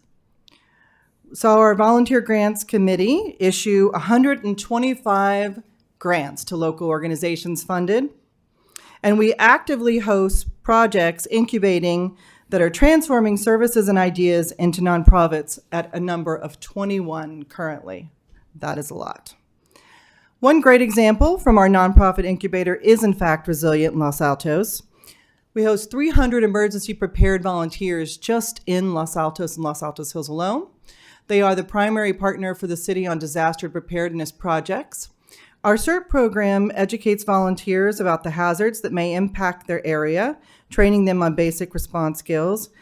And through a partnership with the city, we are participating on the hiring committee for the new city emergency coordinator. Our next timely example of what is a designated fund, next slide, hello, Los Altos Festival Lights Parade. That is a designated fund that we have held since 1993. If you look to the right, you'll see Tweedledee and Tweedledum, which happened to be my twin daughters about 10 years ago. LAMVCF manages donations for the parade. Next slide. Los Altos Forward is one of our favorite community convening projects. They're founded by a group of community volunteers, and programs within Los Altos Forward many of you are very aware of include First Friday, Community Conversations, which evolved into LACC, hosting the City Council candidate forums, a sit and share with our outdoor seating downtown, and Club 55, which is a monthly socializing event focused on the 55 plus community. Next slide. As a community foundation, we were founded on the principles and values of John Gardner. We've recently launched a series to recognize outstanding residents. Here are just a couple here. Art Whipple for his commitment to resilient Los Altos and leadership therein. Diane Schmitz for her dedication to managing grant making for Christie's Sereno 1% for Good, which has gifted over $6 million since its inception, and a fund that we hold. And Shali Surkey for her passion and efforts to our Los Altos School Board, her service on the Juvenile Justice Commission, and as an LAMVCF board member. John Gardner's teachings continue to be guidepost for LAMVCF. We have long championed opportunities to empower youth leadership. This is a new source of pride in our nonprofit incubator program. Los Altos Institution is America's first high school student-run and oriented policy think tank. They serve as a hub for collaboration, and they've hosted 2 local events that included Congresswoman Anna Eshoo and other key state officials driving forward thinking solutions in a variety of fields. The big news for them was that they were awarded 2 weeks ago a $50,000 grant from the Responsible Technology Youth Power Fund. These kids are amazing. And Malik Daikel is the founder and senior fellow there up on the right, and we couldn't be prouder of them. I am saving my big reveal for the end, but here we go. Our Splash Designated Fund. Through the fundraising efforts of many residents and a significant donation from the Packard Foundation, this fund was created 24 years ago to build a community pool, including a splash pad. The pool was ultimately deemed unfeasible, but the LAMVCF team has worked with the original fund advisors and are successfully able to offer the City of Los Altos a $1.1 million gift in public-private partnership to build a local splash pad anywhere in the choosing of the city limits of the City Council and their beloved city staff. Can I get a drum roll or applause?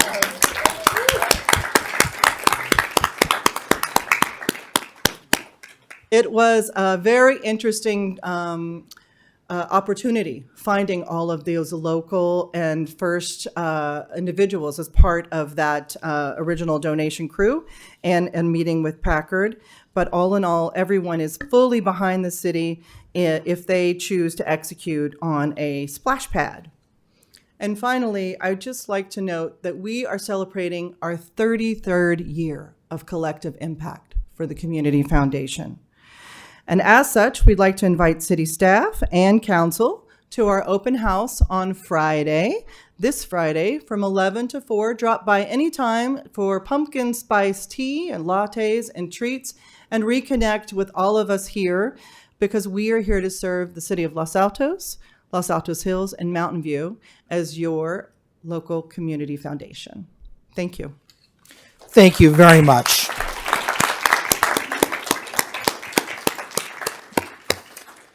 Could we get that splash pad as a future agenda item? Okay, let me look to my colleagues. Does anyone have any questions for Krista? No? Vice Mayor. So if we give away a parking plaza to make a splash pad, you'll support that, right? I would just like to add as a bonus that I didn't mention parking one time. or parklets. So I think that I've endeared the Community Foundation even further. The gift is in your process of execution and choosing where you will locate this. And I understand that's not always a slam dunk, but I believe that $1.17 million will prevail. Thank you. All right. Thank you very much. Okay, next item on our agenda are public comments for items that, oh, I'm sorry, Councilmember Meadows. I couldn't hear what Ms. Crames just said, and so I don't know if that's a permanent loss of the speaker audio or what, but I can hear you on the dais. I could not hear Krista. I heard her presentation. I did not hear her response to your question. The response was that she did not mention parklets or parking plazas and felt that she had even further endeared herself to us because of that. She also left out apricot trees. All right, Mr. Maggio, can you test from the Councilmember Meadows, can you hear me? I do, but it's very faint. It was fine during her presentation. Okay. All right. Sally, if you're unable to hear the speaker, like wave your hands or something so I could see the motion more easily than when you raise your hand. So speak up if you can't hear. Okay, next item on the agenda are public comments for items that are not on the agenda.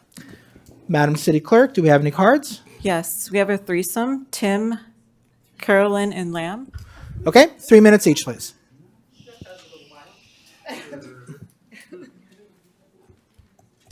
I'm Carolyn Bigelow. Hi, Sally.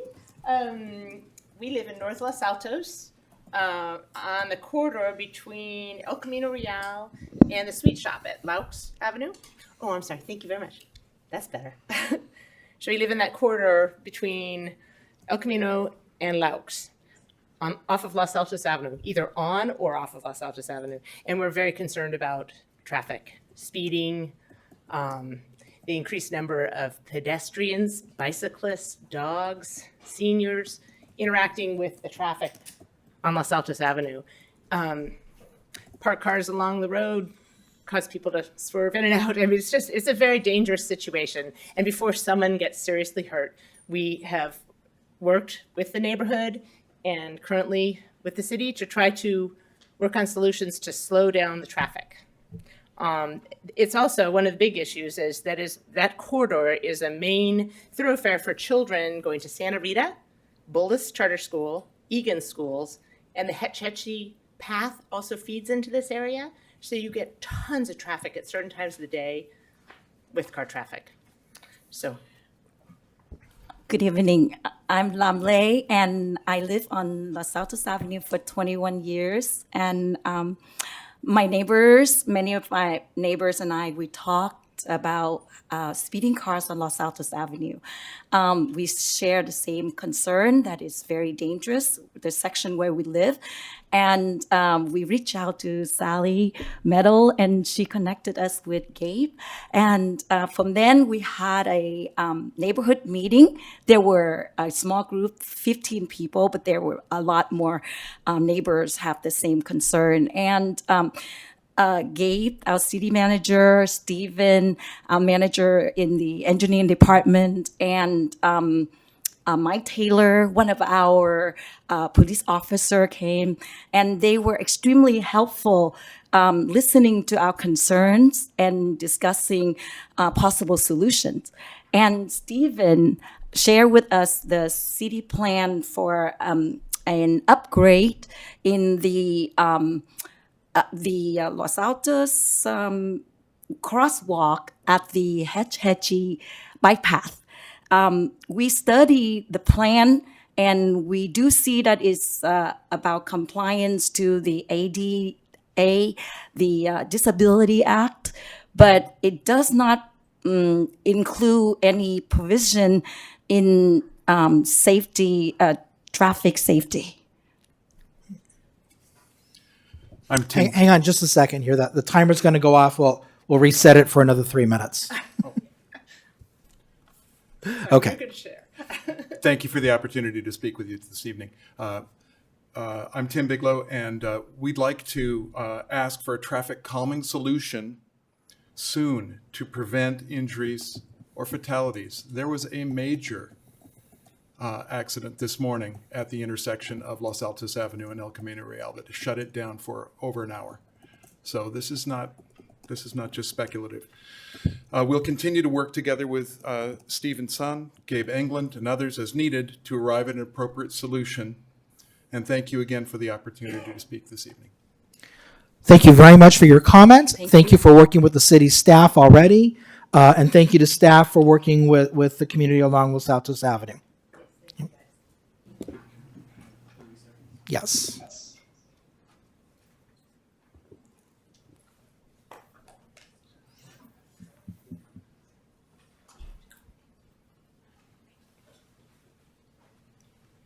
Councilmember Meadows, is that better? That what you said was better, but I also heard the last three people pretty clearly. So thank you. Okay. We're getting an echo now. We can hear you, but we're getting an echo in the chamber. No, you're actually not echoed. It's everyone in the chamber who's echoed. Yeah.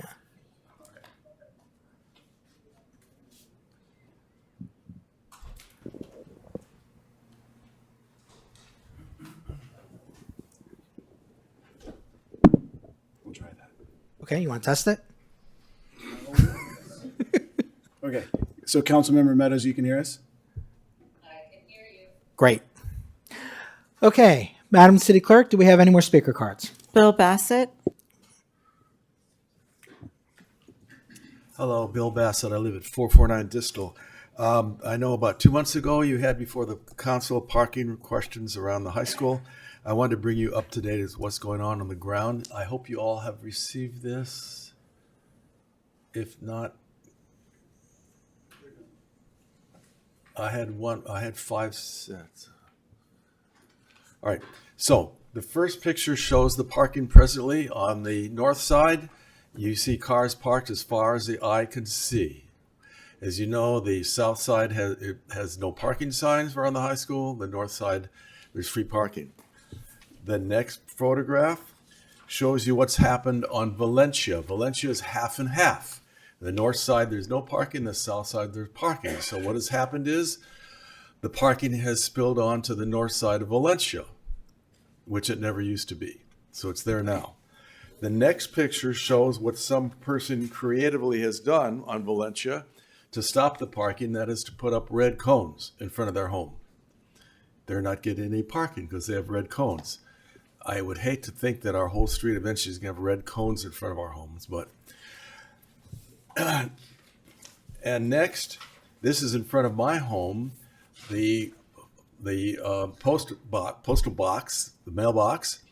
I put a sign that says no parking, and of course, there's parking. Now, what happens is when there's most people abide by my little sign that says no parking in front of the mailbox, but then when all the cars are parked along the whole street, somebody comes in, the only place they can park is here, they park in front of the mailbox. Of course, the post office won't deliver mail when there's a car in front of the mailbox, and I get a little note that says, hey, you gotta make sure there are no cars parked in front of your mailbox.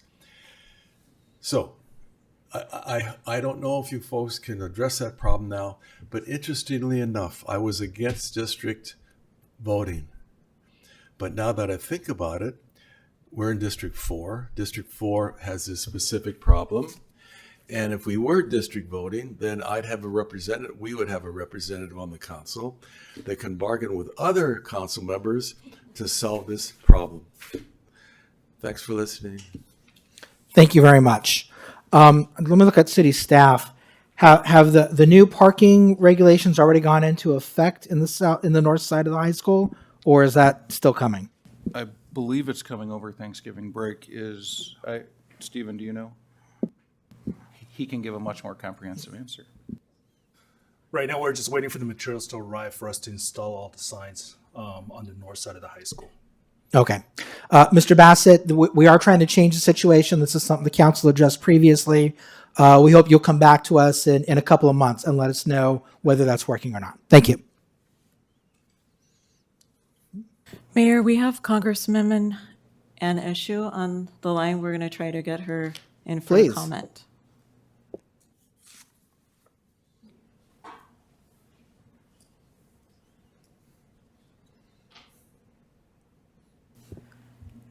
Ann, can you hear us?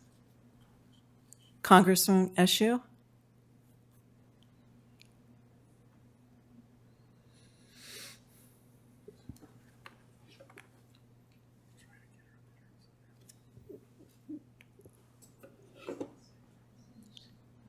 You can get some tin cans and a much longer string.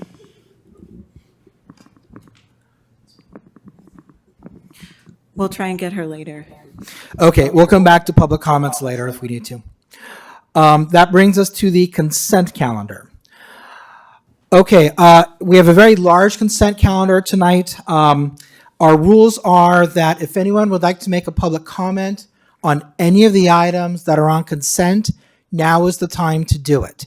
After public comment, I will look to my colleagues to see if anyone wants to pull an item, but even if an item is pulled from consent, there will not be an opportunity at a later time to make public comment. So if you want to comment on anything on consent, now is the time to do so. Madam City Clerk, do we have any speaker cards?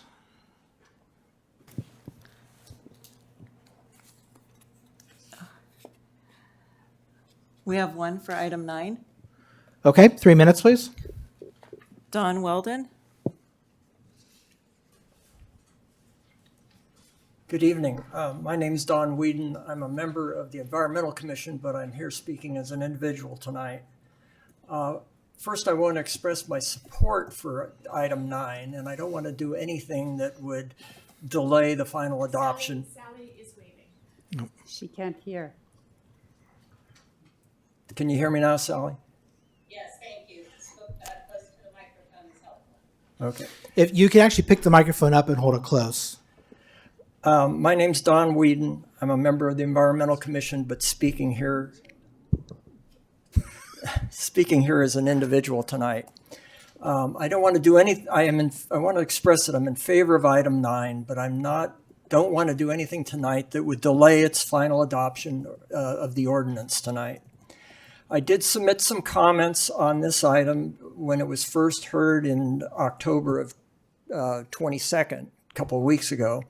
And I reviewed the package tonight and saw that some changes were made, but not all. And so I have 3 comments that I view as fairly minor. One is on chapter 6.42, 6.42.70 exemption C. I believe the wording is it's unclear. I can't understand it. And I would suggest that some editing is needed to correct that. Now, my second comment is on 6.40.020 on the carryout bags.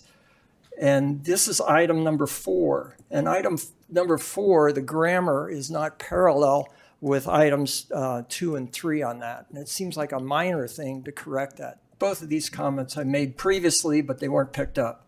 My final comment is perhaps something that maybe there's an explanation for, but I don't understand, and that's on section 6.40.30, the carryout bags. In the question and answer, the council questions to staff and staff answers on that carryout bag on subsection B, there was a response that doesn't seem to have been incorporated into the final ordinance. Those are my comments tonight. Thank you very much. I'll look to staff. I remember when the motion was made, it was to include the corrections that were in the Q&A. Is the speaker correct that some of those corrections from the Q&A didn't make it in? I wouldn't be able to verify. The sustainability coordinator is out on leave right now, so if we were to make any changes, we would need to delay the ordinance. Okay, the alternative is we can.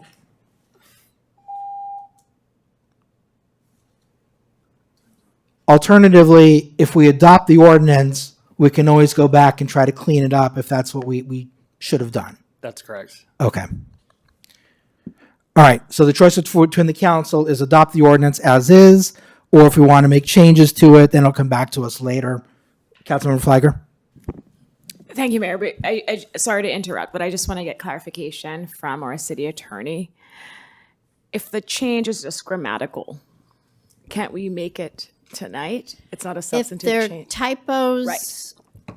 but not substantive changes, we could go forward with making those changes, but we don't have them in front of us, so we could, I'm a little reluctant to say it's not a numbering issue, or there's a not missing or a shall missing or something like that where it's clearly a typo.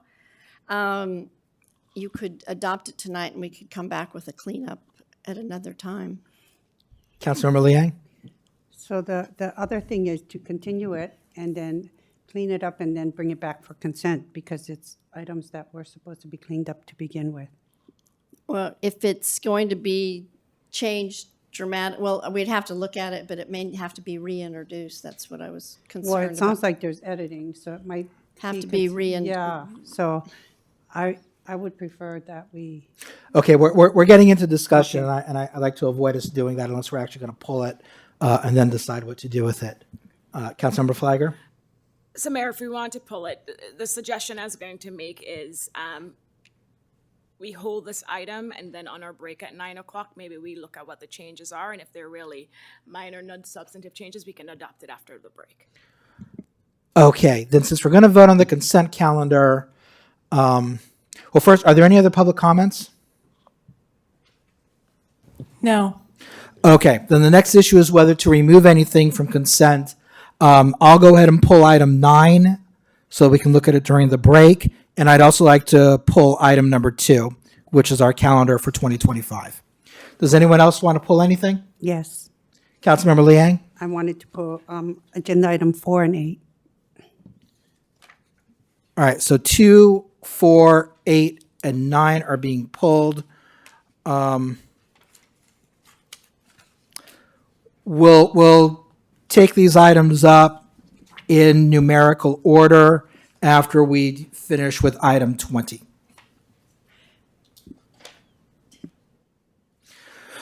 Okay, that brings us to, oh, no, I'm sorry, I need a motion for the consent calendar. Mayor, I move that the City Council of the City of Los Altos accept adopt the consent calendar as written, with the exception of the items that have been pulled. Mayor, sorry. We do have outside counsel. Waiting on 8. Waiting on number 8. If there were questions about the ordinance. Okay, item 8 is redistricting, right? All right, let's do item 8 right after consent then.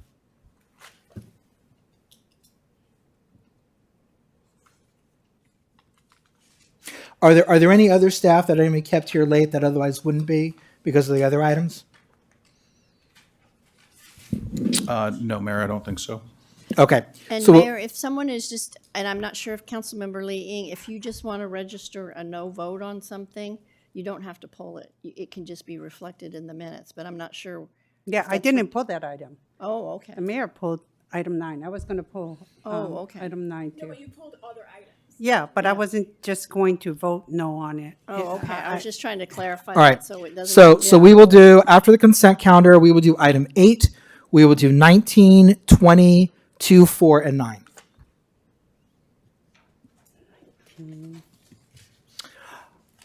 Okay, so on the friendly amendment to the, well, no, it's not a friendly amendment. There's a motion on the floor.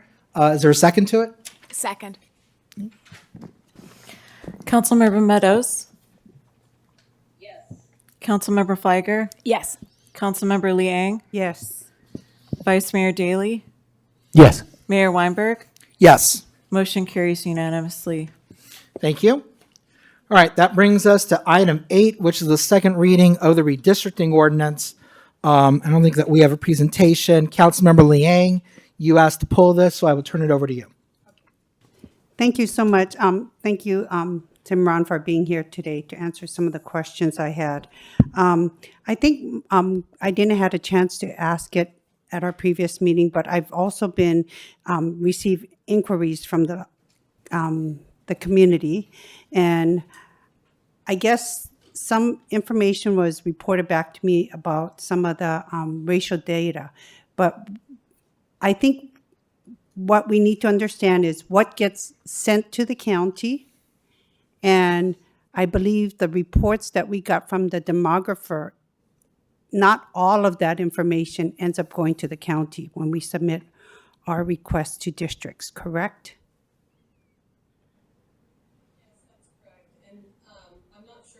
Which information exactly from redistricting partners you're referring to that would be sent to the county. So if you could provide a little bit more clarity on that, then I might be able to answer that. I think that they had questions about the racial breakdown data, and they felt that some of the data was incorrect. So I was just wondering if all of that information goes with everything that goes for submission. I'm sorry, I have a point of clarification. Is your contention that the census data is incorrect? Well, no, it was brought to my attention that some of the numbers seemed like they were incorrect. Oh, the But numbers in the census data itself was incorrect. Correct, but my point is, if that's not going to the county, then, because I thought it was just information that we received to make our decisions, and so that's why I'm asking what gets reported to the county, and if that's irrelevant, then I just needed to understand that. I mean, I was not aware of any data that I found troubling, but I guess they were inquiring about it. Yes, so as far as the data sets that Paul utilized, he uses the ASC and the US Census data in order to create maps that are within the 10% standard deviation. But as far as what actually goes to the county, he's going to be submitting the maps and then the shape files along with the maps to the county. He's not actually sending any type of data to them that relates to the population or any data subsets related to race or gender or age or anything like that. Okay. Yeah, I believe that information was kept for us. And then also, I wanted to better understand is there any history of any submissions that ever got denied or returned back? So I think people were asking about that, and I was not aware of any. I'm sorry, submissions of what and to whom? When they submit their district information, I think even though it was brought to our attention that we're going to turn in this information, if there is any problem, it would come back to us. So Councilman, I don't understand your question. So information submitted by whom? By the city or by By the city to the registrar? For the county, correct. When we submit it to the county to create these districts, if there were any problems, do you know of any city that submitted their information to create districts and encountered problems? That's my question.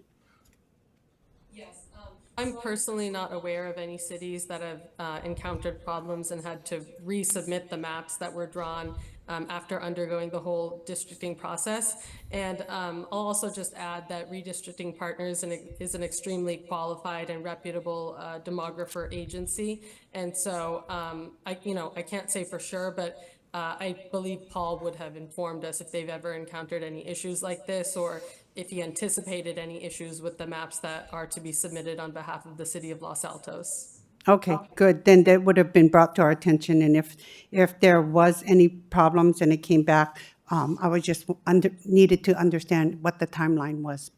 Like, did we needed to do it, within the end of the year or something? But You don't foresee any problem, so I'm good. Thank you. So, Simran, is it correct to say that if there's a substantive problem, you and staff will bring it back to the council? Absolutely. Yes, Thank you. Of course, Mayor, we would inform you immediately. Yes, and I just wanted to Councilmember know, Liang, anything else? understand that if it did came back, did we have a deadline? What other deadlines I needed to be aware of? So thank you. I just needed to know if it was before the end of the year, because I knew we had deadlines that were made clear to us. And I guess I just needed to know if there were any hiccups, there would be some clear timelines. Thank you. Okay, I move that the council waive second reading and adopt by title only an ordinance of the city of Los Altos to amend the Los Altos Municipal Code by adding sections 2.04.070 through 2.04. Councilmember? Yeah, if you were going to make the motion, I was going to ask an additional question. I guess I just feel like I'm being pressured, and I wanted to add another whereas to the information because I felt that if we needed, we should add another whereas because even though it's reported in information that the person has to reside within the district, it's not in our resolution. So I felt that it was important to add that portion into our resolution as well. Mayor, it's in the ordinance, so that's. Yeah, would are override a there two of the whereas. council members who support adding a whereas? I'm not seeing it. Councilmember Okay. Liang, anything else? That was my request as well, so thank you. Okay, I move that the council waive second reading and adopt by title only an ordinance of the city of Los Altos to amend the Los Altos Municipal Code by adding sections 2.04.070 through 2.04.100 to chapter 2.04, which provide for the election of members of the city council by 5 districts, establish the boundaries, identification numbers, and the election order of each district, establish a residency requirement to seek a council seat from each district and related actions, and that we find that this matter is exempt from CEQA categorically. I'll second it. Thank you again for answering my questions. Councilmember Meadows? Yes. Councilmember Liang? Yes. Councilmember Fleiger? Yes. Vice Mayor Daley? Yes. Mayor Weinberg? Yes. Motion carries unanimously. Okay, thank you very much. That brings us to item 19, which is an ordinance to amend zoning code definitions, the appellate process, and other related matters. Do we have a staff report? Yes, Mayor, thank you. Assistant City Manager Zorns. I do not have a formal PowerPoint presentation since this is very dense material of the zoning code, but I will go over it just so that we're aware of what we're looking for or going over and amending tonight. Just as the title says, is that this is a zone text amendment for zoning definitions, administration, and procedures. Fundamentally, the zoning code in Los Altos does fall short on multiple local provisions when it comes to timing, the discretionary review process, how we actually carry out a lot of what we do in entitlement review, as well as if items were to be appealed, modified, revoked, indemnification of the city, what we do for public projects, so on and so forth. Additionally, the city has seen a couple variance requests in the last year and a half. The city does not have a standalone variance chapter, which is very abnormal for a city of our age in regards to local land use regulations and provisions that build upon what is held within the government code section. Additionally, fundamentally, we are updating several definitions within the zoning code, as well as adding multiple definitions for items that have come up organically in the last several years. Staff has made an ongoing list for some of these to be incorporated, not the explicit definition which is in the text, but the actual definition that is being put forward. So those are being integrated as well. That will also help for general consistency in the application of the code. This item did go forward to the Planning Commission on October 17th, so just shy of a month ago. The Planning Commission did provide a unanimous recommendation and did receive some clarification as well as had public testimony and a presentation at that time. The Planning Commission did make one minor clarification to the zoning definition for office administrative use, which has been incorporated into the draft text before the council tonight. Tonight's ordinance is an introduction and first reading of the ordinance. If it is introduced, it would return on December 10th for the adoption hearing. And with that, staff is available for questions. Thank you very much, Mr. Assistant City Manager. Look to my colleagues. Does anyone have any questions for staff? All right, then I will open the public hearing. Do we have any speaker cards? No. I will close the public hearing and bring it back to the council. Does anyone have any comments, any suggestions, or motion?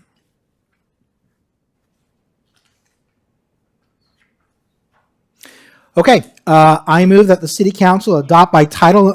I'm sorry, Sally. I just wanted to make a brief comment, which is, and then I fully support you. Motion.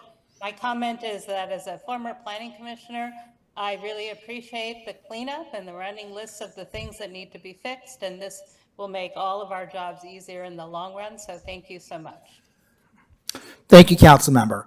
And I also do want to say thank you to the Planning Commission. They spent a couple hours going over this. I found their deliberations to be useful. All right, I move that the city council adopt by title only and waive first reading an ordinance of the city council of the city of Los Altos, amending chapter 14.02 and adding chapter 14.01 and 14.81 of the Los Altos Municipal Code.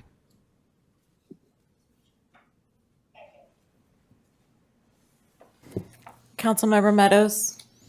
Yes. Councilmember Fliger? Yes. Councilmember Liang? Yes. Vice Mayor Daley? Yes. Mayor Weinberg? Yes. Motion carries unanimously. Okay, thank you very much. And that brings us to item number 20, our discussion on the downtown theater. Who will be giving the presentation tonight? Before we begin, I do want to make a disclosure. I have previously met with members of the Los Altos Stage Company to talk about their goals for fundraising and building a new theater downtown. I did not gain any information that is not available in the packet tonight, and those discussions have not affected in any way how I'm going to view these deliberations. Vice Mayor. I've had similar discussions, and further, I would note that prior to running for office, I was part of the new theater working group and served on the finance committee for that group. But as the mayor said, those prior conversations will not dictate my votes on issues related to this matter. Thank you, Vice Mayor. Councilmember Meadows. I want to say ditto what the mayor said, not the vice mayor. So I've had discussions, but I was not on a working group. Thank you. Councilmember Fliger. I'll ditto what the mayor and Councilmember Meadows said. Thank you. Ditto. I had a chance to meet with them as well upon their request. Okay. I think this is the first time I've seen people actually sitting at it. Usually I'm used to seeing it rise up or down depending on someone I hope we're standing. adorable. Thank you, Mayor Weinberg, Vice Mayor Daley, council members Eng, Flygore, Meadows. I'm Vicki Reeder, the president of the board of Los Altos Stage Company. I'll just say a few words, then we'll go through our slides. I moved to Los Altos in 1974 with a 2-year-old and a 5-year-old, and got involved in the community right away. I attended and participated in at least four attempts to build a new city community center, either somewhere in our town, near our downtown. None of them came to pass until recently when, and some of them, the previous ones, there was going to be a theater in this elaborate community center that never went to become a thing. But it was very gratifying to see a bold council about 4 or 5 years ago step up and move forward and build an excellent new center without a theater, I'm saying. But now it's time to take us again to a bold promise and move forward to improve our community. There's been a theater over there in that little school bus barn since about 1984. So that's 50 years, 40 years, long time. It was called the Los Altos Conservatory Theater. They asked the city for permission back then to have a 6-month trial of putting a small theater in that unused shed. And the trial hasn't finished yet. So we appreciate the fact that we've been supported by the city since 1984. We're celebrating our 30th season this year, and we've never had any debt, and we've consistently had good attendance and a wonderful product. We've improved the interior of that facility and upgraded most of it, and have a fantastic season of plays every year. But we have outgrown the facility, and besides that, it's going to fall down, hopefully not on anyone in there. I'm very proud to have worked with my seated to my left partner, Gary Landis, who is the Executive Artistic Director for the past almost 13 years. Gary will present our vision for the future. Great. Hi, thank you for having us tonight. Just quickly, we're going to go over the vision for the future for the new theater for Los Altos. Vicky's going to go a little over the background of how we kind of got here. Then we're going to talk about the first feasibility study that looked at Los Altos Stage, capacity of Los Altos Stage, and what would a new theater encompass and how would that come about. Then Vicky's going to update us about after that, what were the steps that were taken that led us up to the next feasibility study that looked at the funding possibilities for a new theater. And then we're going to talk about next steps and our requests to the City Council. So I'm going to start with the vision for a downtown theater. So we envision a new building, a new theater complex in downtown Los Altos, one with modern amenities that significantly enhance the experiences for audiences and performers. The new theater for Los Altos will be more than just a building. It'll be a cultural hub and a community gathering place that fosters a love for the arts and offers an enriching experience that extends well beyond the stage. There are a number of elements that we think this new theater will address. One, it'll be a community hub in Los Altos for arts and culture. Through this building, we hope to engage more people in more ways. The new theater will not just be a place for theater productions, but also for educational workshops, community events, art exhibitions, all positioning this new theater as a cultural institution, major keystone cultural institution in the surrounding area. This new theater will be able to host a wider variety of programs like lectures and movie screenings and more that bring our community together. With indoor and outdoor facilities, it'll be an attractive year-round gathering space for the residents of Los Altos. Next, we feel strongly that this new building will increase civic pride and benefit the local business community. The new theater will become a destination and a source of civic pride that attracts a broader segment of our community and increases foot traffic in the downtown area. It'll create a seamless experience for theater goers and educational program participants to go to local businesses, restaurants, bars before and after events at the theater. People will be able to host their family and friends who come to Los Altos for this experience centered around culture, art, and a vibrant downtown area. Next, we hope that it will increase capacity, versatility, and utilization. It'll be a larger venue with increased capacity to allow us to host bigger productions, accommodate more audience members, and more educational program participants. More versatile performance spaces will be able to be adapted to different types of events, expanding the range of artistic and cultural and community gatherings that this building can host. Next, we feel strongly that this new building will elevate our already strong focus on servicing Los Altos youth. It'll be a place where youth are put at the center of the programming and center of the building's operations. With more space, the new building will be able to provide expanded and improved educational programs, benefiting local youth and aspiring artists, and fostering a deeper engagement in the arts for our local youth community. And lastly, we feel that this new building will provide an opportunity for greater sustainability and financial viability. It'll be a modern, comfortable, energy-efficient, attractive theater that will draw larger audiences and a more diverse productions, increasing ticket sales and potential revenue streams, and provide economies of scale, making it a more sustainable building and the organization a more sustainable organization.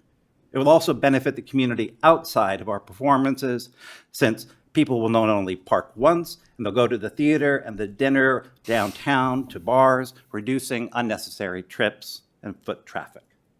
So that is our vision for the new building. Now Vicky's going to talk about how this whole project got started. Thank you. There have been many attempts, besides the attempts for a community center, there have been many attempts for a new, better theater in our community. I'm aware of proposals that were presented to councils in 2012 and 2014, but were not adopted by those councils.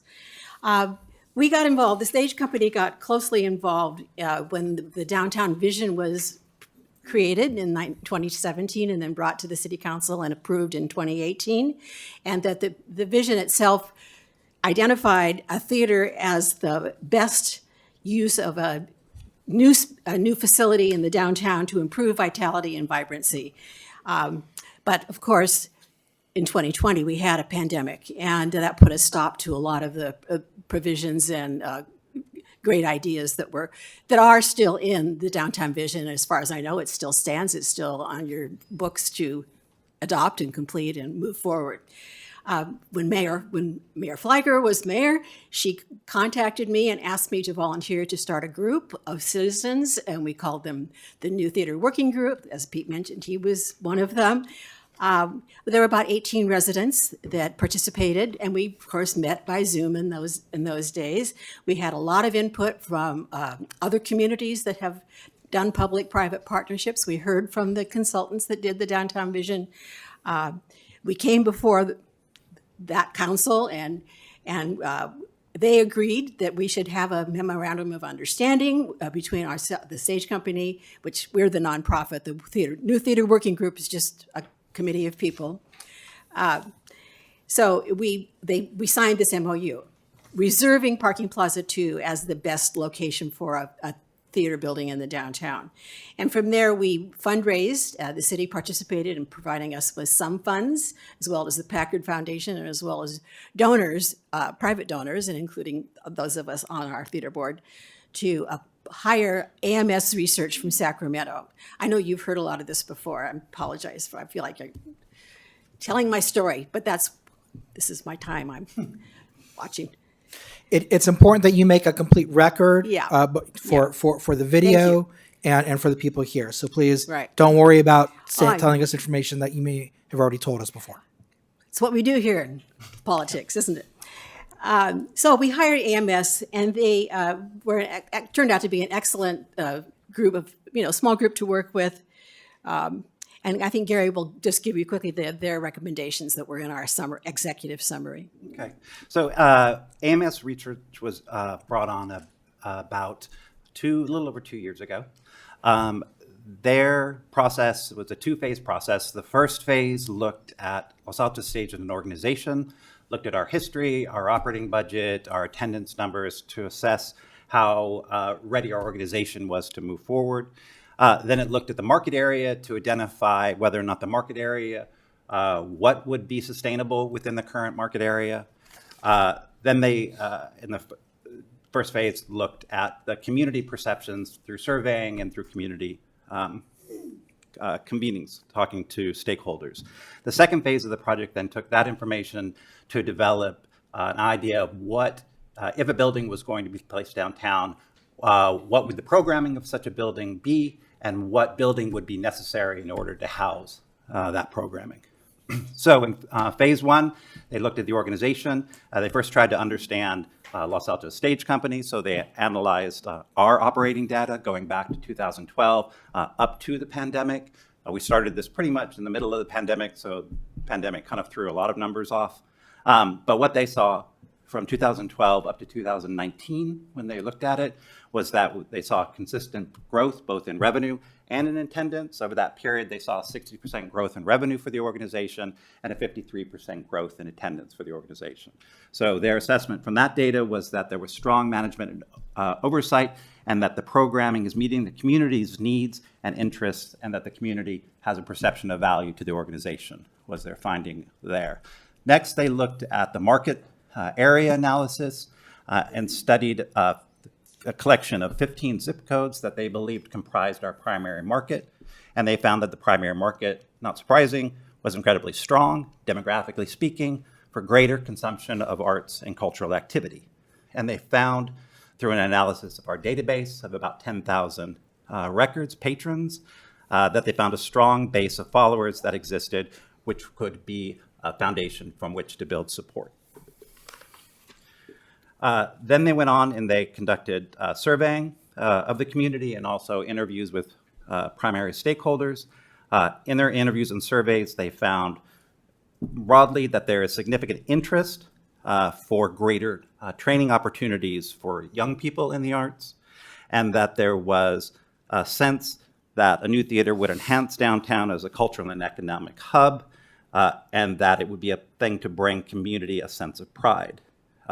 They say that one of the major takeaways from the data is that people see the project of a new theater in downtown as a community resource for the residents of Los Altos primarily, that the project is about serving more of the Los Altos community and doing it better. It was a primary takeaway from that first phase of the project. So taking that data, they worked with us and our community partners to make an assessment of the type of activities that such a building could handle. What they felt in the mapping of the activities of Los Altos Stage Company, Los Altos Youth Theater, and a consideration of about 15% of the program time being for other community events, both on the corporate rental side and on the not-for-profit community access side, that such a building could handle about 725 unique uses of the building, and that those uses would include community events and rental of the space, as well as classes, workshops, theater camps for young people, and Los Altos Stage performances and Los Altos Youth Theater performances. And through these 725 unique events, that they forecasted an annual attendance of over 20,000 people using the building, based on an average percentage capacity of 85%. So then working with Schuch Schuler, theater planners who specialize in design of theater buildings, they proposed a building which could handle that level of programming. What they put forward and what we agreed with was that a right-sized building for Los Altos to handle these programming would be a theater building of approximately 160 to 180 seats, configured in a proscenium-style setting. That building, with its ample backstage spaces, rehearsal rooms, classrooms, office space, front of house and back of house areas, as well as indoor-outdoor patios, would be about a 23,000 square foot building, and that a 13,000 square foot footprint would be needed in order to handle such a building. Looking at the costs of other projects in the area at the time, they put forward that an order of magnitude cost of $1,000 a square foot would be necessary to build such a building, coming to a number of about $23 million to $24 million to build the building, and then $1 million escalation within their projections. Moving forward past the building, they put forward a projected operating cost. They felt that when the building opened, that it would be necessary for the organization to move from its current now budget of just over $600,000 to $1 million in the 3 to 4 years of the campaign to build the building, and that over the first 5 years of operation, it then would be necessary to go from 1 million to about 1.5 to 1.7 million by year 5 of operation. And that they believed that through a mix of an even split of revenue and ticket sales, fees for performances, fees for classes, fees for rental, that earned revenue would occupy about 50% of that number, and that contributed revenue through individuals, corporations, government funding, and special events would handle the other 50% of that. And that is what AMS put forward. Okay, we came before you, some of you, last year, most of you, maybe all of you, and presented all the material at AMS, and they came with us, and we had this presentation, and you agreed with their findings and agreed to extend the time of the MOU farther into the future because the next step that they identified for us to take was to do a second study focused on the capital campaign. And that's what we did. And that was not so we had to find another consulting firm that did that kind of research for us.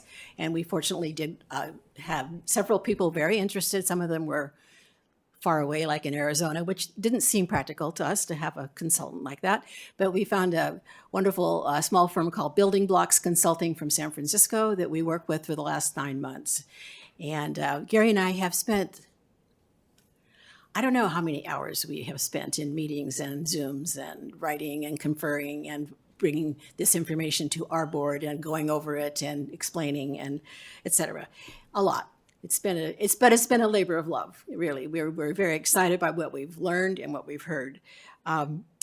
So the Building Blocks people looked at all our data, looked at our board members, looked at our community, looked at other theaters, looked at how they are funded, did all that. They asked us to come up with a list of 200 prospective donors, which we did. And then beyond that, those people were, categorized by, there's lots of data. I mean, we're all online now. People know things about us and what we spend, what we donate to, where we put our funds, et cetera, et cetera. So they use that information to come up with case studies, a case for giving, how we should approach going after our community to actually create a vital capital campaign. I think you can go on to that's the right slide. I just told you all those things. So let me just check my notes. Yeah, there was not a lot of pushback about how big it should be. There was pushback about where it should be. There were people, why don't you just, put it where take that old theater down and put a new one there? And it doesn't fit is the basic answer, that it's not possible to put all those things that Gary just described. And it does not satisfy any criteria for improving the downtown vision. And so we didn't spend a lot of time agonizing about that. We didn't see that it would be very popular to, say, extend a theater into the soccer field. That didn't seem like a good idea. So we've kept our focus on Plaza 2. And what Building Blocks told us is that we really need to we need to hire a campaign consultant and have a focus in the first year of that work in finding lead gifts in the $5 million range. That we need to cultivate lead gifts between 2.5 and 5 million. And that we need to have this work cannot be done by our staff or our board. It is beyond this. It is a full-time job that we already have full-time jobs that we're doing. So that is where we are. The consultants felt very strongly that we need to work with you all, our city, to build a high level of community support. And I think our board understands this and is ready and willing to do the footwork and expand with a capital campaign committee to add to our structure once we secure approval from the city. So why don't you talk a little bit about the timeline? Sure. In Building Blocks recommendations, they stated their analysis that the people that they talked to, that they had a high confidence that as it stands right now, without any major lead donors, that the theater could raise between $9 and $12 million for the project. That the primary focus in year one needs to be on those lead donors, those few handful of gifts that will make up roughly 50% of the overall cost of it. The other kind of $10 to $12 million of the project. So the timeline now. The timeline moving forward, if we move forward, is that we believe the capital campaign for this project will take 2 to 3 years to accomplish. That the first year, if we're able to hire a capital campaign manager, consultant, director, whatever call, a full-time person to manage the campaign to work with the board, that first year will be focused primarily on securing the lead gifts for the project, that will be what you typically hear as the silent phase of the project, even though this is a very public project anyway, that's before going full bore out into the public. That year 2 and 3 will then be the public phase of the project, where the second half of the money is being focused. That within that timeline, 2 to 3 years for the capital campaign, to look to break ground then on the building in year 3 or 4, depending on how long the capital campaign takes, and that construction of the building between 1 year and 18 months. In this timeline, it also talks about the 5-year operating budget, which I spoke about before. AMS was projecting an operating budget of opening the building of $1 million, and that by year 5 of the operating, that would increase to $1.5 to $1.7 million. What we are coming to the City Council today is with the results of this project and requests for the City Council and the city to support the next phases of this project. The next steps and the next things that we're requesting is that the city come in as one of the lead funders of this project, that the City Council and the city consider coming in with a $2.5 million lead gift for the project at the start of the capital campaign, and that at the point at which the capital campaign has raised $10 million, that the city come in with an additional 2.5 to match that $10 million. We are also looking for the city's support to work with us to hire a capital campaign consultant, director, manager, and that the estimated cost of this would be $300,000 over 3 of the city fiscal years, and that we are looking to extend the expiration date of the current MOU of the city to take into consideration this timeline, and that Los Altos Stage will work to continue to build out its board to maximize its fundraising possibilities.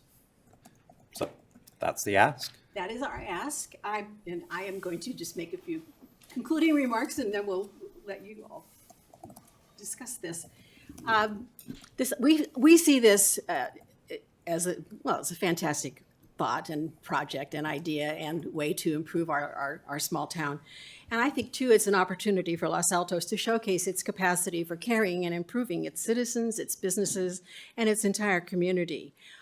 We had a national election last week, and I think we're in for kind of a rough ride in the next few years. And I think the more we can do to build empathy, to build a cohesiveness in our local area, and the better citizens we can become here locally, that will help us in many, many ways. We had a lot of quotes from the people that took our surveys and made comments, and I pulled a couple out. The arts expand our minds and perspectives. Art lands in our consciousness in different ways than education and communication. It can have a very different impact than just reading an article. People can get provincial in a town like this and live in a bubble. The arts are a way of opening your mind to see things in a different way for both kids and adults. Someone else said, I like the Bus Barn, but we're going to love the new theater even better. And another person said, a local theater downtown would be amazing. Well, we've done what you asked us to do, and we've invested our time and treasure in providing you with 2 studies. We are putting all this info before you and making a commitment to lead the project. I'm going to step down as board president, but I'm not going to step away from the new theater project. And now it's up to you. Thank you very much for this opportunity to speak with you. Thank you very much for the presentation. I'd like to go ahead and start with the council questions. I understand that you're asking for a $5 million gift, a pledge from the city, but the gift that you're asking for, it is a pledge, right? You're not asking for us to write a check tomorrow morning. No actual dollars are involved in this pledge. So if the council decides to make a pledge, at what point would the check actually have to be written? The first 2.5 million would have to be written when the first 10 million probably is get. The second 2.5 wouldn't be until the construction of the building. The first leadership gifts, and we'll work with the original leadership gifts to determine this. A portion of those funds will be used for development costs, for design, engineering, the pre-building costs. But those costs wouldn't start to be incurred until after the first 10 million are hit. Okay, thank you. I'm going to ask a few questions that are going to be a little bit uncomfortable, and I apologize for that. I want this to work, but I think we have a responsibility to dig in a little bit. If the council agreed to your request and made a $2.5 million pledge now, and at $10 million raised, we wrote a check to you for our $2.5 million. If at some point you came to the conclusion that you were not going to be successful in raising the money needed to build the theater, will that money come back to the city? The funds will be returned to the donors minus any costs incurred for architectural fees, any fees that are incurred directly for the project around architectural engineering design. So there'll be an accounting of how money was actually spent, right? And then there'll be a return. So the agree and the pledge letter will, for all donors at the leadership, the pledge letters will spell that out, spell use of funds prior to building construction. The majority of the funds are straight out for building construction, but part of the project is going to be in design and engineering, the non kind of hard costs of the building. So that will be worked out in the donor pledge letters for those leadership gifts about what percentage of those funds would be used for those costs versus what percentage would be used for the hard costs, the bricks and mortar type of costs. Yes, and then all funds would be returned. If the building doesn't go forward in building, all funds are returned to the donors. Okay. In terms of the ask for $300,000 for a consultant, is there a consultant that you already have in mind that you'd like to have hired? We hope to work with the city and the city staff in order to identify the development consultant, because they will be working in partnership with the city and the Los Altos state to do that. There are development consultants, but until we have kind of a clear direction of the movement forward, we haven't had those discussions directly with them yet. And is this someone who would be working full-time on this project, or are the consultants working on dozens of projects at once? That they would be a full-time for this project. Okay. It would fall under three city fiscal years, but the first 2 years of the project, of the fundraising project. And then would maybe this is a question for staff, would this consultant be an employee or an independent contractor? And would they be working for the stage company, or would they be employed by the city? So they would almost certainly be a contractor. My guess is the city would have to hold that contract under the proposal before you. Okay. Then would the city have to put it out to an RFP, or how would that work? Unsure of the path. It would not have to be an RFP because of the skill and unique skill set involved, but I'm not sure how we'd procure the service at this point. Okay, thank you. All right. I have full faith in the Los Altos Stage Company having a bright future. But we have to face the reality that there are some stage companies that have struggled and have not been able to continue. In the event that the Los Altos Stage Company does not find itself viable, where would that leave the theater project? In other words, are we dependent upon the health of the LASC in order to have a theater that is a reasonable project for the city? Or is there enough other programming that's envisioned that would still make it the decision before with a theater a wise one?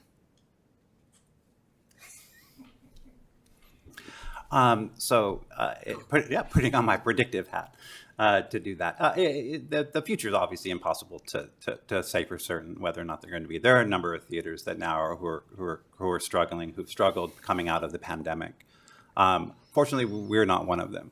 I think primarily the theaters.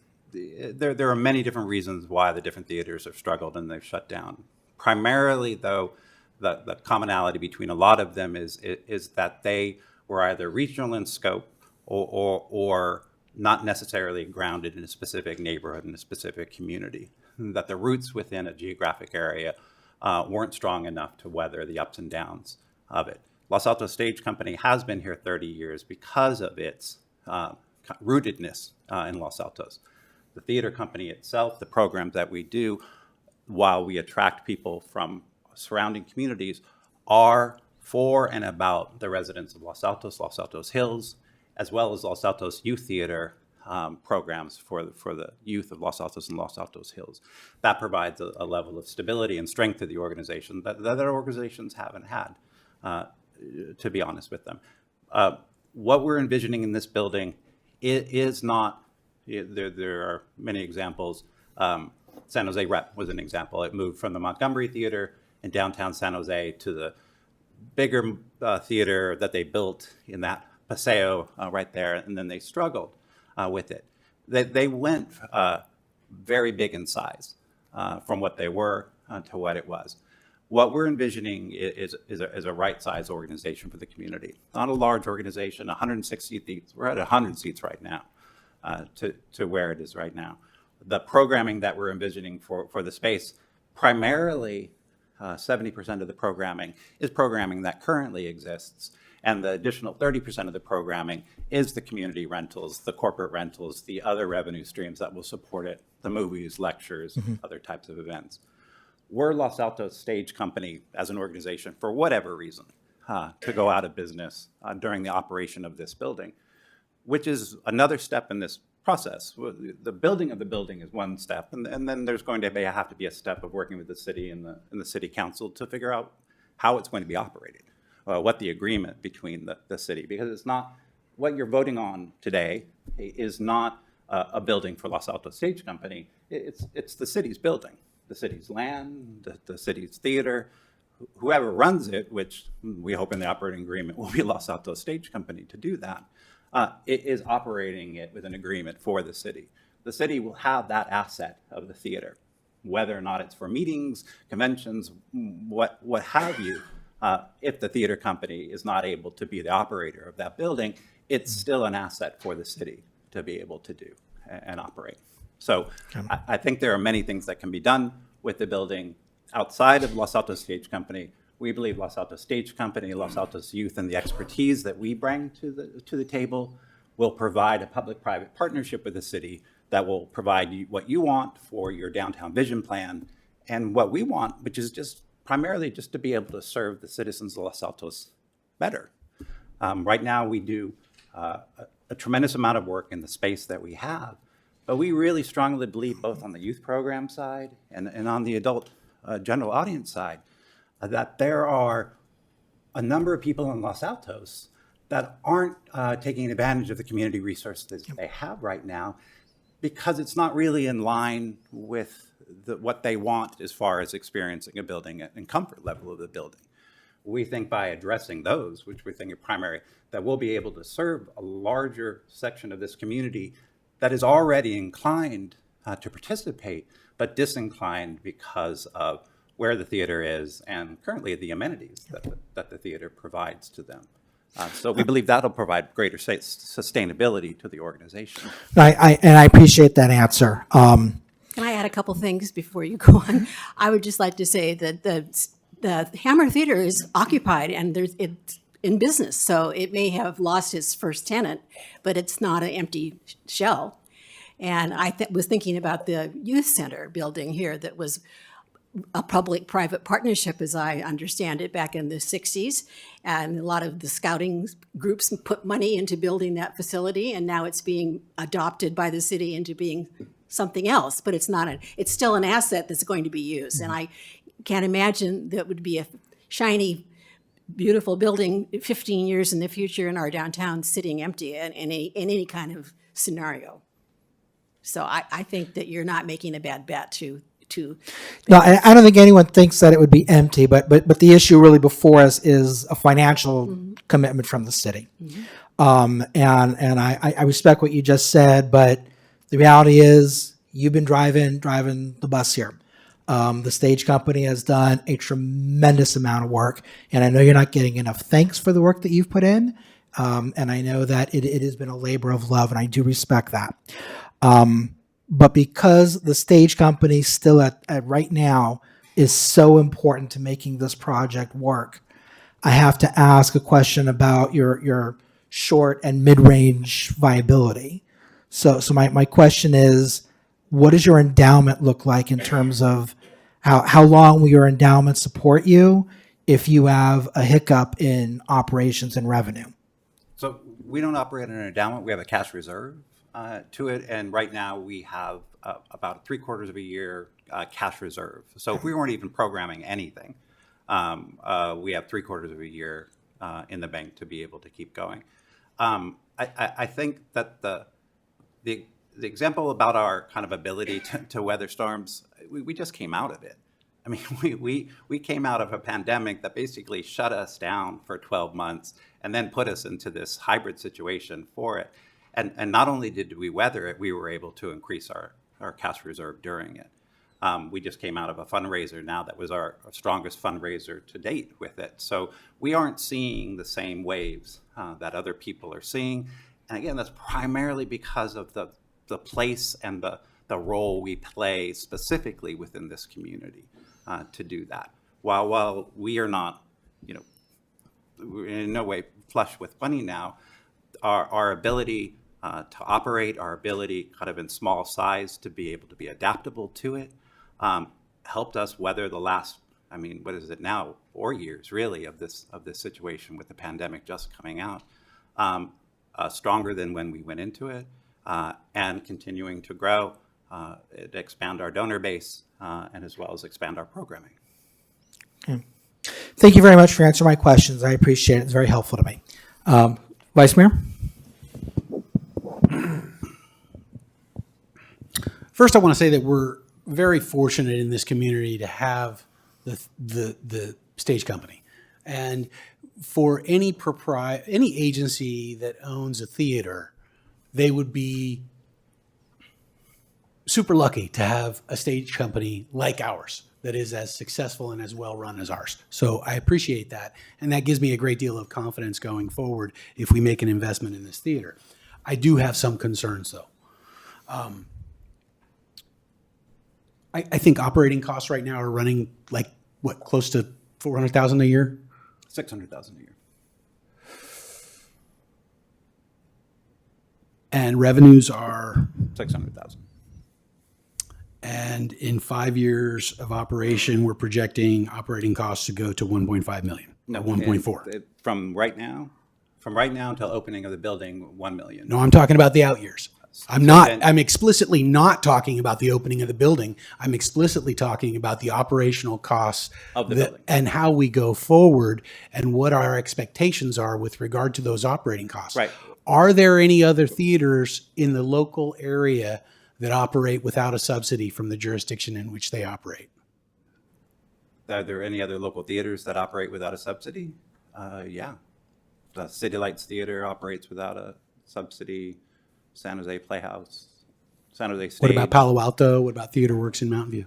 They operate within the building itself. I don't know specifically whether or not they have any operating one, but I think it's more on an operating agreement with the building and not a direct subsidy. So here's my concern. I don't believe that we should set expectations that this will be a cost neutral proposition for the city, for the city's budget on an ongoing basis. I don't personally have a problem with that. Public-private partnerships work that way. We have one with the History Museum, and we have an annual, we support it annually with, with a budget allocation. And I believe that we're going to need to have the expectation to do that with the theater too. Right. And I'm just trying to calibrate all of our residents' expectations, my colleagues and city staff. Do you think that this is going to be a break-even proposition for the theater company in this new building? Or will we need to start thinking about ongoing support from Los Altos?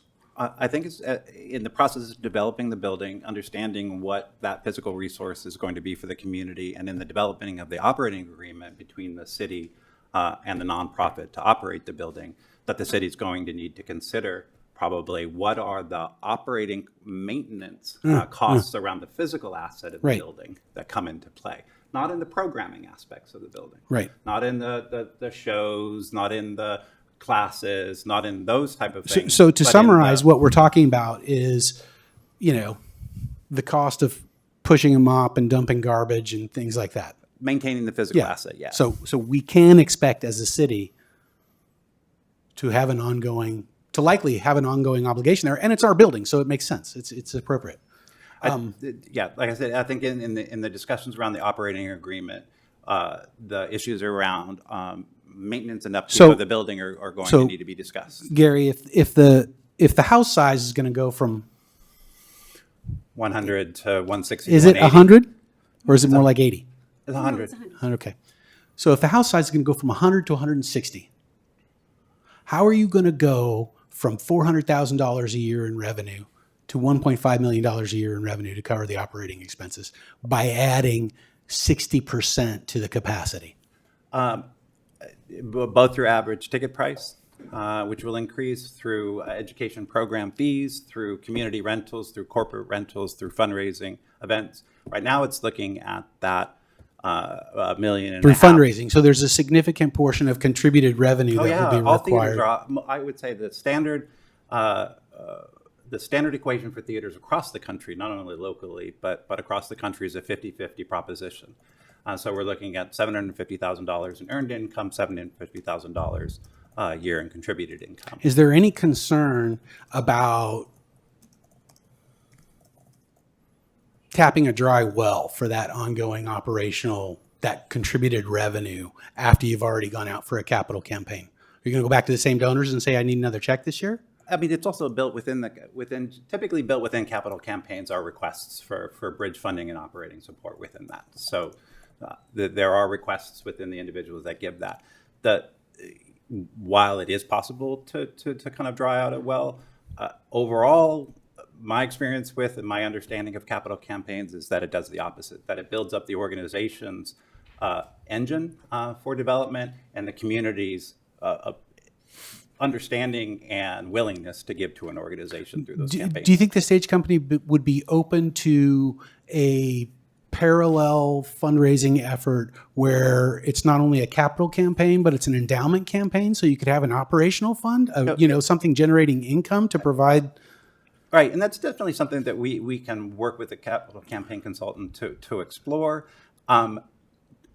Endowment campaigns, unless they generate significant resources, don't generate that much in return year over year. So you're kind of pulling out of operations in order to fund a pot of money that is only going to have $100,000 or $200,000 kind of return every year. They have to be pretty large in order to have a significant impact on the organization, especially when you're only dealing with $1.5 million organization to do it. But it is definitely something that we can look at. We were looking more at probably dealing with the capital consultant about bridge funding, about, over those first 5 years, 10 years of it, what would be an appropriate kind of bridge funding over that period. So we're helping kind of soften the increase over that period of time. But it is primarily the earned income really isn't, when we look at the numbers, and we can definitely sit down with you about the numbers within the earned income, what's coming from ticket sales, what the average ticket price is, what the capacity is. But it's year one, the ticket sales and the earned income is going to be strong from the opening of the building, from the attraction of being in the building and the newness of it. It's that 5 years to build up the fundraising muscle is to get that is really the increase that's taking place over those 5 years. So individuals, foundations, corporations, foundations like Hewlett Foundation that are really the ones who come in kind of after the fact and come in. They come at successful ventures and say, okay, well, you're successful. We'll come in with with multi-year significant gifts to support it. So I don't know if that specifically answers your question, but that's. The other, I have lots of concerns, but another sort of front of mind concern right now is your anticipated cost of $1,000 a square foot. I think that's probably 50% low. You know, that was the one that came from the consultants for it, what they were kind of analyzing. It's been 2 years since it, so those numbers do kind of change, and so that'll have to be taken into consideration as we kind of move forward with the campaign. But they did a kind of, I mean, within their report is the assessment of how they came with that number. It's just for theaters. Yes, I mean, every building has a different cost per square foot because the amenities are different, the fixtures and all of those things. But I'm just thinking about what we spent on our community center, which is now several years ago, which was more like $1,500 a foot. So, yeah, I mean, we were relying on them for that number. Okay. For it, and the appendices and what they were doing as far as the case studies that identified that number. And there were some that were higher and there were some that were lower, and they came up with that number as the kind of compromise between theater projects that were coming in at the $700, $800 a square foot, and some of the larger kind of municipal projects that were coming in higher than that a square foot. So I think certainly in my case, and I suspect, I know from other folks that I've heard from that this is a fairly common view. My preference is to be the last dollar in. You know, I don't mind making a pledge that other donors can look at and say, yeah, you have the support of the city. I'm going to write my check because you're well supported by the city. But as far as the actual writing of the check, I would be averse to anything that involved a financial commitment that wasn't entirely contingent upon the theater group raising all of the money needed to, you know, all the money minus our contribution to build the theater. In other words, so Vice, it sounds like you're getting into discussion. Do you have a question? No, it is a question. Okay, it is a question. The question is, can we structure this in a way that we are the last dollar in and you still get the value of our lead donor status? Absolutely, you can structure with any making a pledge. So the cities come in and say, you know what, we're going to pledge $5 million, but we're not. But that $5 million is going to be used for the end costs of the building, and so we're going to restrict our pledge to that. The city is fully within any donor is fully within its rights to kind of dictate the parameters of its pledge. And the staging and when each tranche gets delivered and what the milestones but are. the donor would understand, the other lead donors, which were to come is, okay, the city has come in with a $5 million pledge for this. We would ask these major gifts. We actually had a letter from a resident that asked us to think about this like a venture capitalist, and I had already been thinking that way. So, you know, I look forward to figuring out what the appropriate milestones are and how to stage this, and you know, be your lead investor for your A round. Right. Thank you. Thank you, Vice Mayor. Councilmember Meadows. Thank you, Mayor. And actually, I just wanted to follow up on what I thought I heard, a question that you asked and the answer that I thought I heard. Oh, sorry, I hit the wrong thing. I'm trying to look at so in the packet, you said that the council is being asked for a lead gift of $2.5 million and a second gift of $2.5 million at the $10 million goal.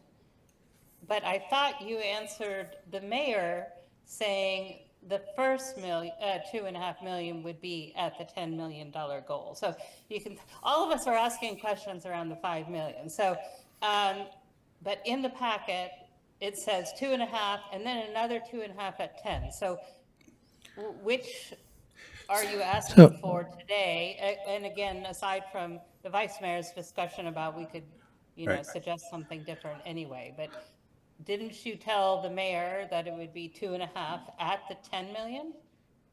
So Sally, I think what was said was that if the council granted the request as it's before us tonight, the first $2.5 million pledge would actually have to be given to the stage company once they've reached $10 million.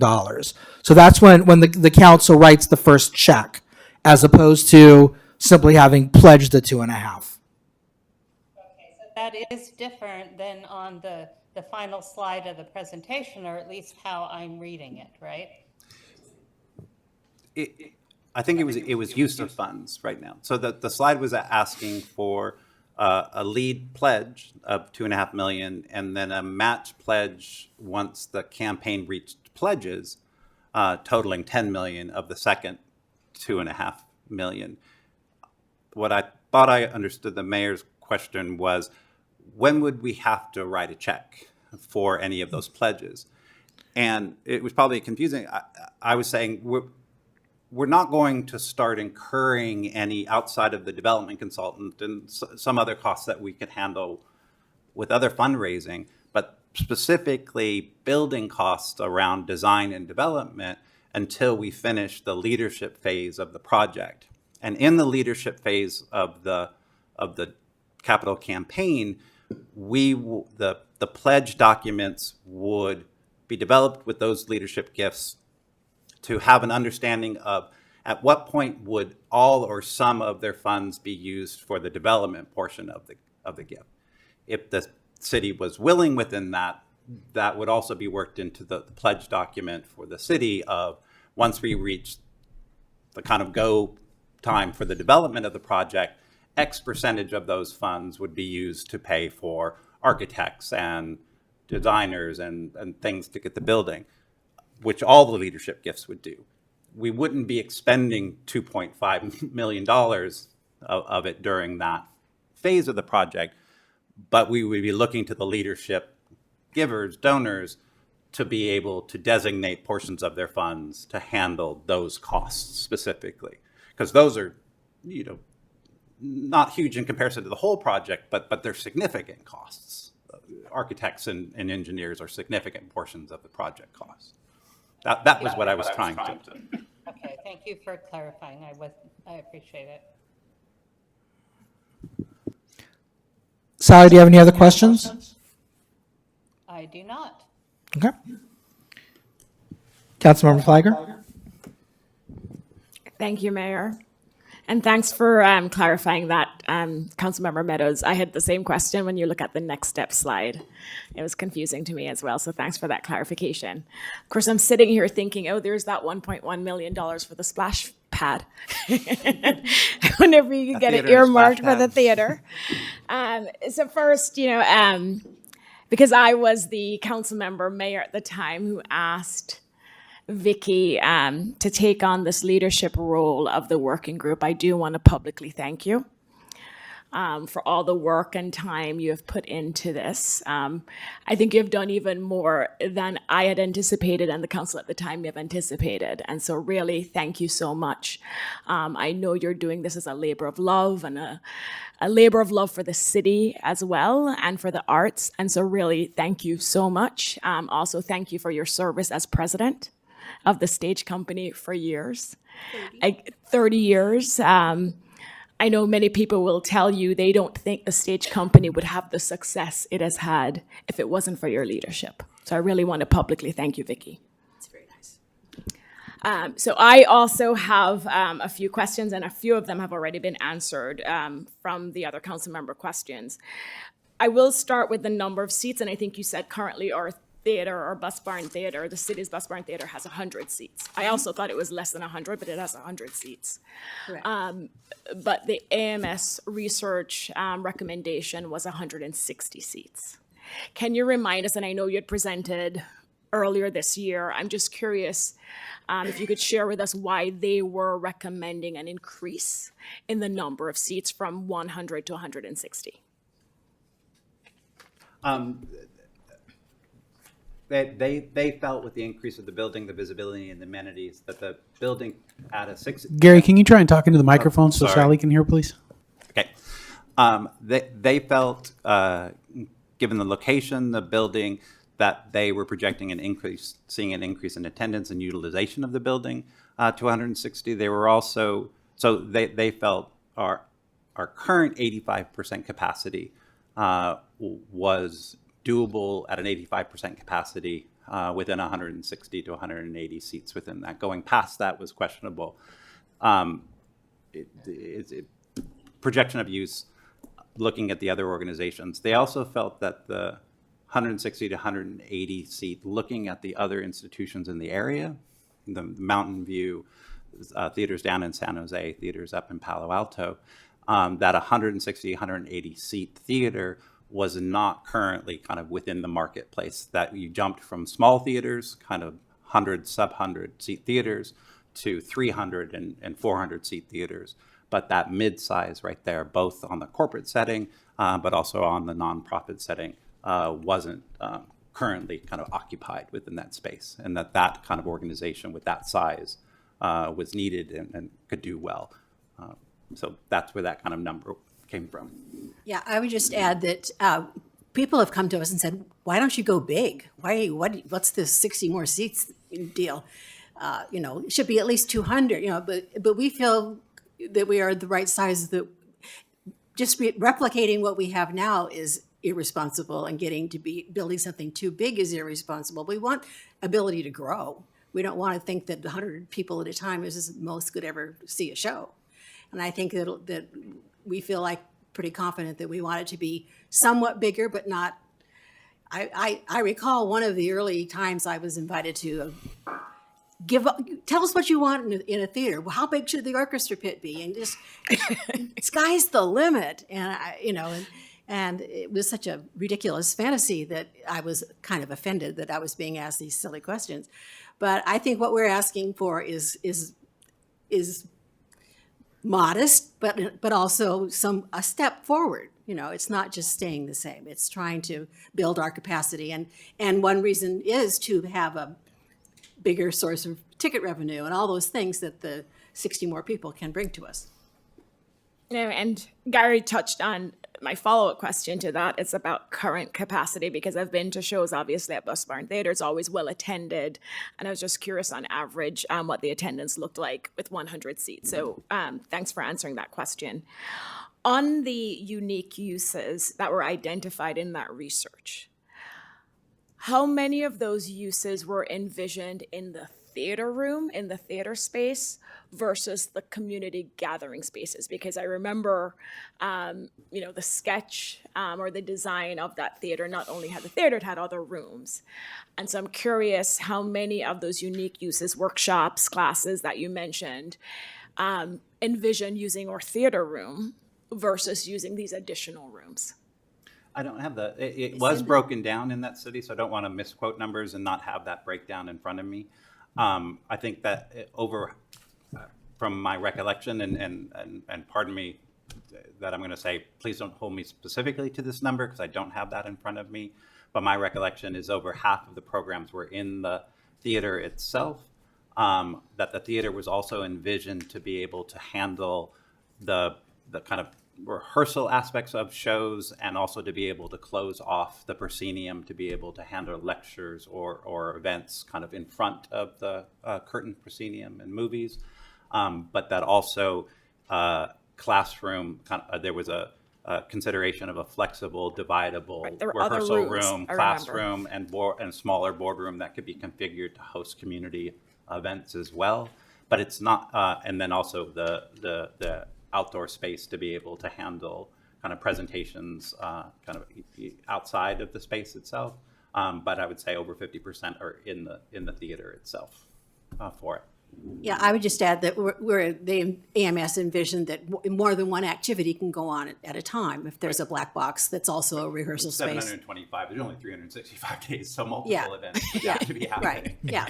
And that means soundproofing and, thick walls and, and people say things like, well, it should be a chamber orchestra. We would love to have this space. And it's wonderful, great idea. But then you have to have even different kinds of acoustics, to make the different uses successful. The concept with AMS was envisioned to be able to address one of the primary shortcomings of the Bus Barn Theater as it exists right now, which is the Bus Barn is what it is.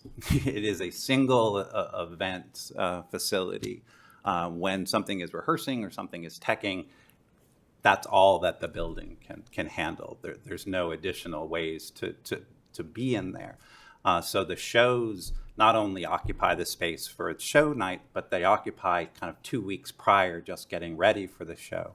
And so in the conversations with Schuler and AMS, it was about how to configure a space to minimize those type of days where the move-in and teching of a show prohibits the space from doing anything else. So the theater being designed to be able to handle that, but then also these additional rooms and lobby spaces and youth lounges to be able to handle that as well.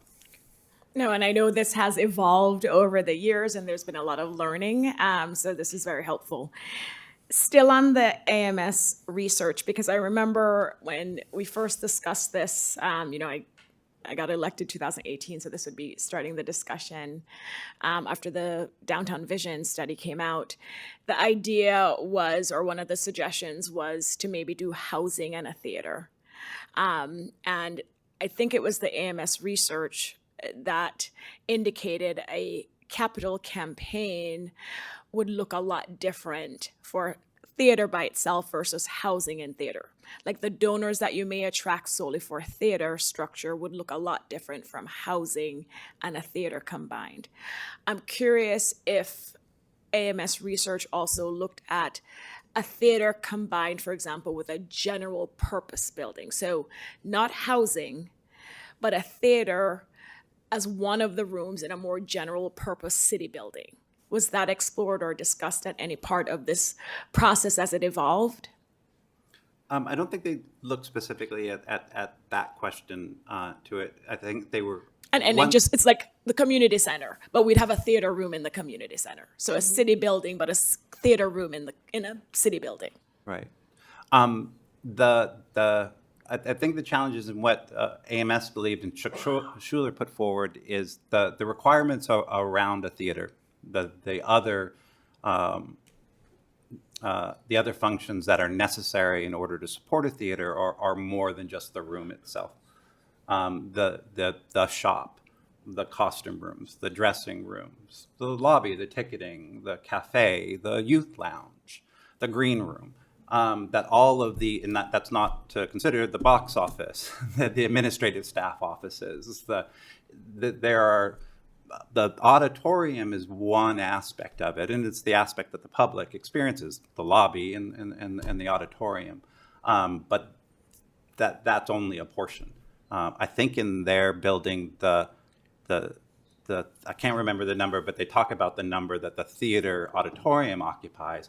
And while it is kind of more than 50% of the building, it's not much more than 50% of the building because all these other functions, the tech rooms, the lighting rooms, the electric rooms, the board operating rooms, there are significant other things. So yes, you can, but it does, the scope of the project becomes kind of exponential the more things you add on to it. And I think I remember when that question came up during their session with you all, he had put forward, anything is possible, but the project becomes much more complicated and much larger than what it is. And that he couldn't necessarily answer to those questions, but felt that that's a different kind of campaign to do. Not a value on it one way or another, but just it's an entirely different equation. And also that theaters have specific ways of operating, noise, people, operations that sometimes aren't the best in kind of close collaboration with things that don't want those things. Yeah, I worked when I first came to San Francisco, I worked at a theater called Theater Artaud, which is in a place called Project Artaud up in San Francisco. It's the first live work. It was the one that created the live work ordinances up in San Francisco for the artists and the whole thing. And even working in an artist building, a theater and residential, we're constantly kind of running up against one another in that kind of proximity where the theater is literally a doorway down from somebody, trying to sleep. They don't always work well together that way. They can, but it takes a lot of a lot of figuring out. The other issue is we're very aware of the city's plans for a park and underground parking and a space that's identified as where a theater could go. And I think we love that model idea. I mean, it suits us very well to be part of that and adjacent to that project. So I think the idea of housing some kind of us little theater people figuring out a housing or finding a developer who wants to engage with us seemed just like more than we could manage. There, if you look at Minneapolis has a couple projects that are interesting around this realm, but the housing is artist housing. And so it's incorporating artists in the overall building, not kind of incorporating housing of people who would rather not have a public theater, sharing a wall with. And just to clarify, because I think the AMS research had already addressed the housing and theater combination, I was curious about whether or not they had looked at a theater with other general purpose uses for a city, not housing. But I think you have answered that question. On the building box, research on the funding source. So they identified, I think, 200 names and maybe 20 prospective donors were maybe approached. Were these all individuals or were some of these organizations? The 20 that they interviewed were individuals. And on the 200 name list, were some of those organizations or again individuals? Some of them were, but less than 10%. Less than 10%. And of the 20, we didn't talk with any organizations.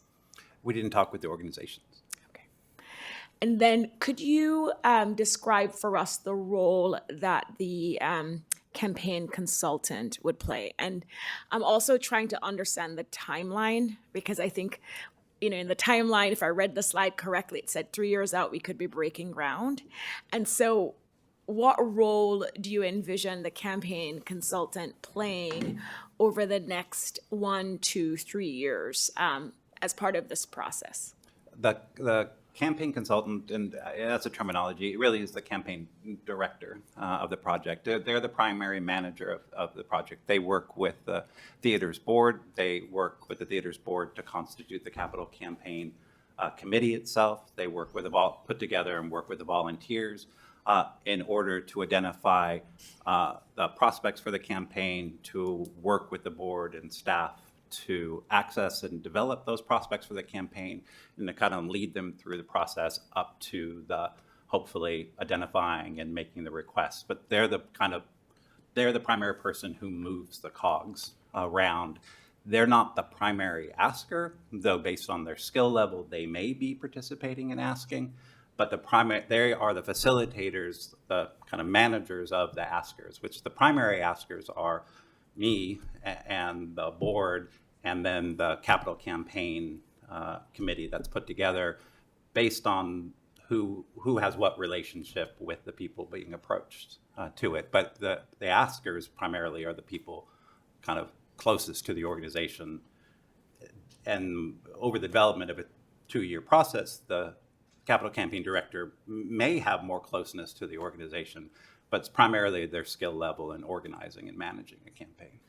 So I'm going to play devil's advocate here. Are they going to be sharing tricks of the trade about how to do the ask? Because why can't, if you're going to be the askers, what's stopping you now from making the ask? You have the list of donors or prospective donors or potential donors. Well, they break down in that study the amount of time and how many meetings it's going to take in order to do that. It isn't just a single kind of call up and do it. Each individual ask could take up to 3 to 8 meetings with a person in order to get them from the point of, I don't even know who you are, to, oh yes, I'm going to do it, is a long process. And they talked about something like 970 meetings just to deal with a number of prospects in order to deal with that. So they are, it is necessary to have somewhat of the skills to be able to strategize with you, to figure out how that ask is going to go, when it's going to go, arranging the ask to do it. I worked in development in the DeYoung, and we had a staff of 8 people that managed the development operations within that organization to do that. Our primary people that we went to, sometimes it was us, depending on the relationship and the donor and whether or not they needed that touch. But the majority of the time it was working to access the board president, Dee Dee Wilsey, or John Buchanan, the director, to facilitate them being able to be in those meetings. But they're doing all of the background work for that meeting. All of the prep work, all of the, what is this person's interest? How should this person be doing it? There's so, by the time you ask somebody, 95% of the work should have already been done. The ask is the smallest portion of the work. I mean, and you know that from the other campaigns. It's a tremendous amount of work just to get to a single ask. Like, And if you don't know the answer by the time you ask, you really probably aren't gonna get it. Right. You know. And the campaign consultant would be on board until we raise the money that we need, till the end of the campaign, till we reach our goal. Right. Right now, yes, it would be, but right now we're talking about funds that would support the first 24 months. And so within the first 24 months, we would have to kind of identify within that and raise the additional funds to kind of keep them going through the rest of the campaign. That number wouldn't kind of handle 5 years worth of somebody. That number will handle kind of the first 24 months of them being on board. And then my last question, it's picking up on something the mayor asked earlier about, if we were to hire a campaign consultant, if the contract would be between the stage company and the consultant or the city and the consultant. Because I'm curious, based on your experience, Gary, have you seen these agreements drafted so that they're deliverables tied to the fundraising goals? As far as their pay? Yes. So I won't speak to this specifically. My understanding is that's not legal. No, to do that within a nonprofit, to kind of pay somebody based on dollars raised as a percentage, kind of then but I'm not entirely certain in the laws. When I came up in college and university and studying this, we were taught to avoid that because it starts viewing into somebody kind of benefiting from the financial arrangement of the organization, which is a little murky within a nonprofit situation. So my understanding is you should avoid that at all costs. And it wouldn't be a percentage of how much they're able to bring in. It's just a different service model. Yeah. And I have heard of things like that happening. I've always been kind of advised to avoid that, to hire the person on to do this and not to peg their compensation on benchmarks that way. Right. So I haven't been involved in doing that or been involved in campaigns where that's been. We'll have to check with our city attorney. Yeah, I'm not entirely sure about that kind of benchmarking to do that, or who you would attract as far as the person to kind of do that way. Right. I don't know. Okay.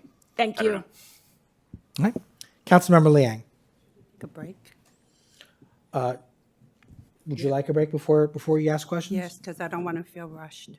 Okay, let's take a 10-minute break.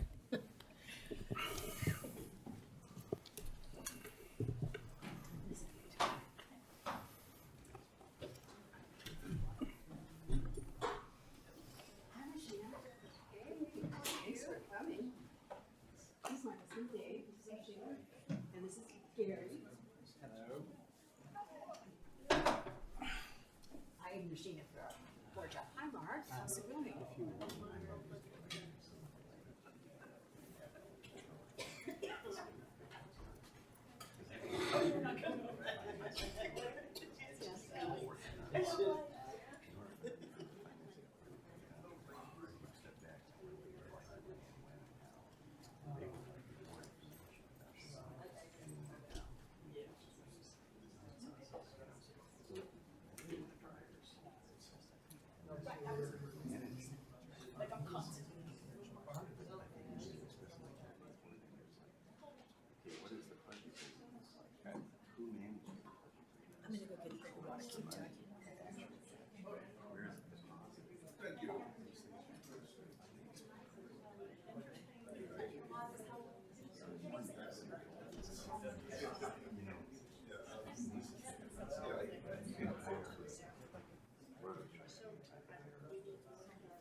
That's a gift. That's what they're giving us. But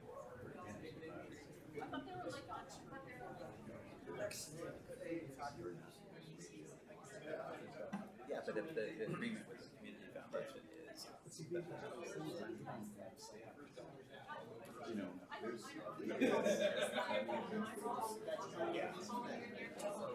but in order to move forward with the thing, I think they're all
that's going to cost you $50 million.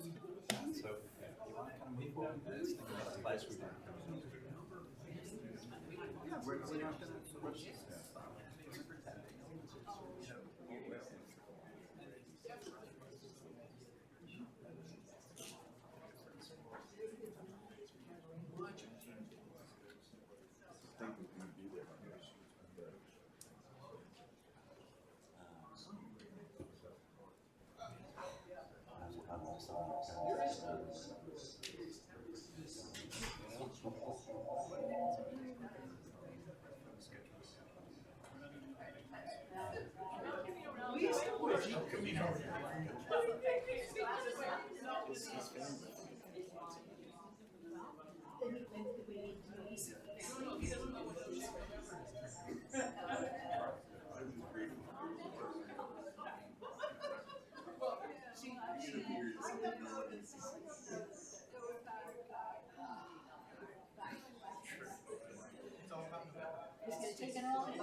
Actually, I forgot to a while longer. Yeah.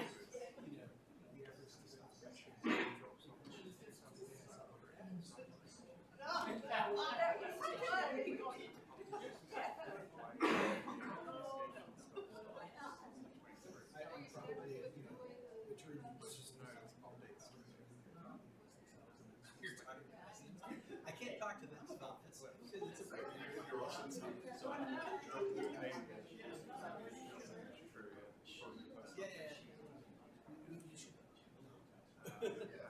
But this is but you can talk about a notice meeting. Yes, and this is a notice meeting.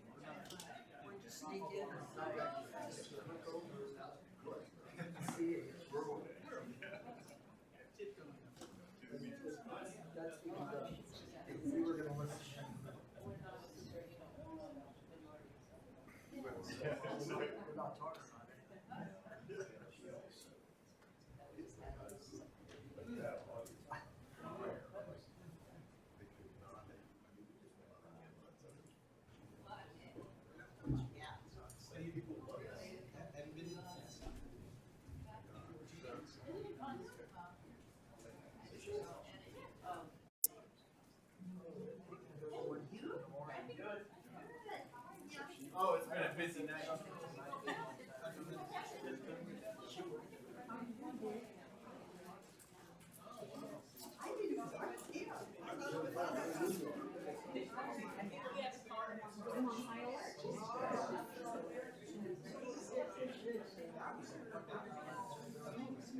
Oh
yeah, I've been here the whole time.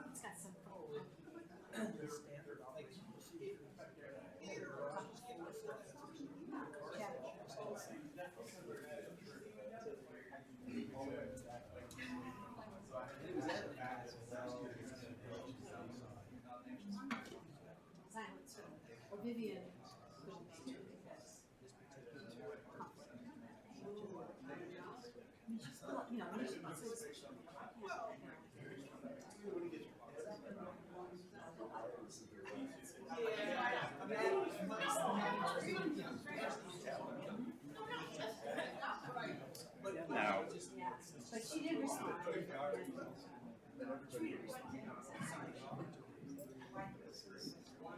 the Geffens waiting for Godot they're doing right now. Yeah, you recognize him? From Office. Oh, yeah, yeah.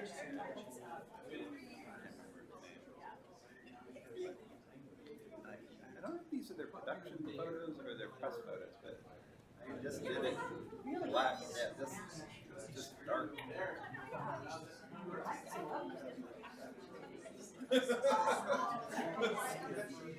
Clouds in the sun. Yeah.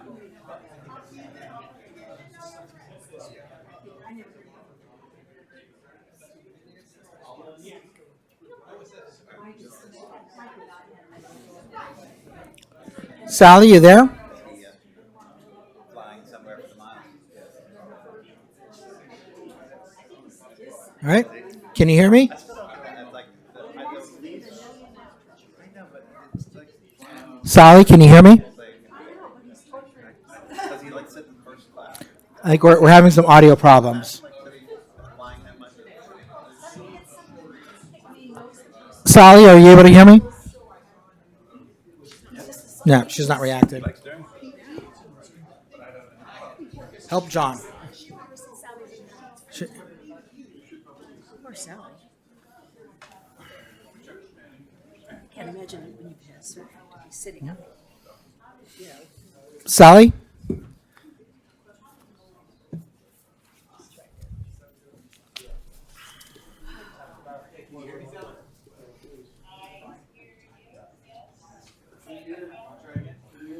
Sally, can you hear me? Great. Okay. Thank you very much, everyone. I think we were at Councilmember Liang. It is your opportunity to ask questions. Thank you. And thank you again for your years of service and your dedication and your joy of the arts and sharing that with everyone. Thank you. So you mentioned that you have a cash reserve of $750,000. No, of a year's operating. Or of a year operating. Okay, so I thought you said $750,000. No. Oh, sorry. Yeah. Beg your pardon? No, yeah, it wasn't $750,000. Okay, so how much is in that cash reserve again? I might have misheard, so if you could share that with me? The cash reserve, and it fluctuates, it's around 300,000. Oh, okay, 300,000. So we could operate with, like, if we had Okay. no income coming in, which we wouldn't be doing any shows if we had no income. We could operate for 3/4 of a year. Okay, So you have 300,000, which is also the cost of the fundraiser, amount for the fundraiser you're requesting. So. Right, which would basically then put our cash flow at 0. Oh, okay. So you really can't even operate without a cash reserve. Okay, so when you talked about having the money or the donation or the seed money from the city and to have use of funds, you were going to have letters for the donors and pledge documents, but yet you would use the funds for architects and engineers, right? That's part of the capital campaign. So Correct. part of the $25 million Should you not be includes. successful, you would return the funds minus whatever you spend on the architects and engineers, correct? So then that deduction of funds would be shared among everybody that participated up to that date, correct? If the project didn't build, the funds left over would be returned. Not in its entirety, though, because you Minus said- any expenses that Yes. the project already incurred. Okay. And then, And those isn't it? And those would be draft agreements and the pledges prior to the pledges being made with that understanding. And some donors may not have that understanding, may say, no, I don't want my funds used for those things, and those restrictions would be honored. Okay. And so pledgers can come in with, or donors can come in with restrictions, you're saying? Yeah, donors can Okay. always come in with restrictions to their Okay. guests. So, and then I guess it's the intent of the Los Altos Stage Company that the building would be turned over to the city, but you're hoping to see a public-private partnership where you continue to maintain operations. Is that my understanding? To program the building, yeah. Okay.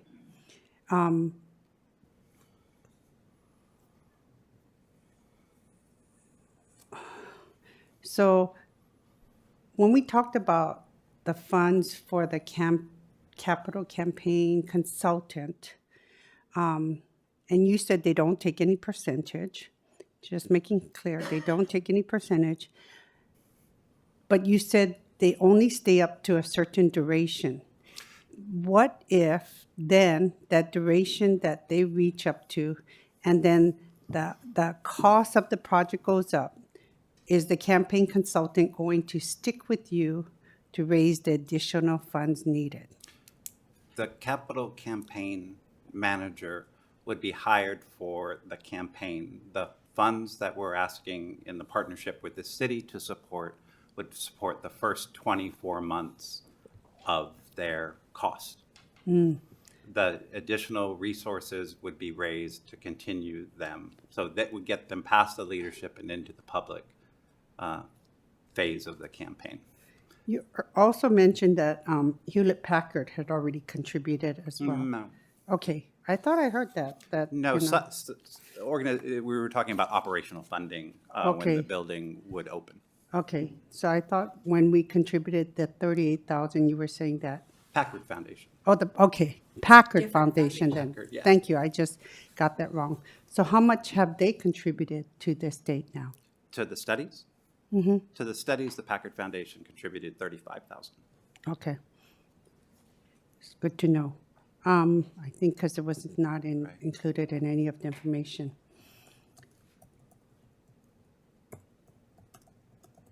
Then my questions now go to staff. So, because I think we need to understand the situation of our funding as well and the direction that this project may take. So as, how many nonprofit campaign consultants or fundraisers have the city funded in the past? I can't think of any that the city has done, not in my time, certainly. Okay. The estimated time to break ground is a few years away. But if the project for the park and the underground parking were to move forward?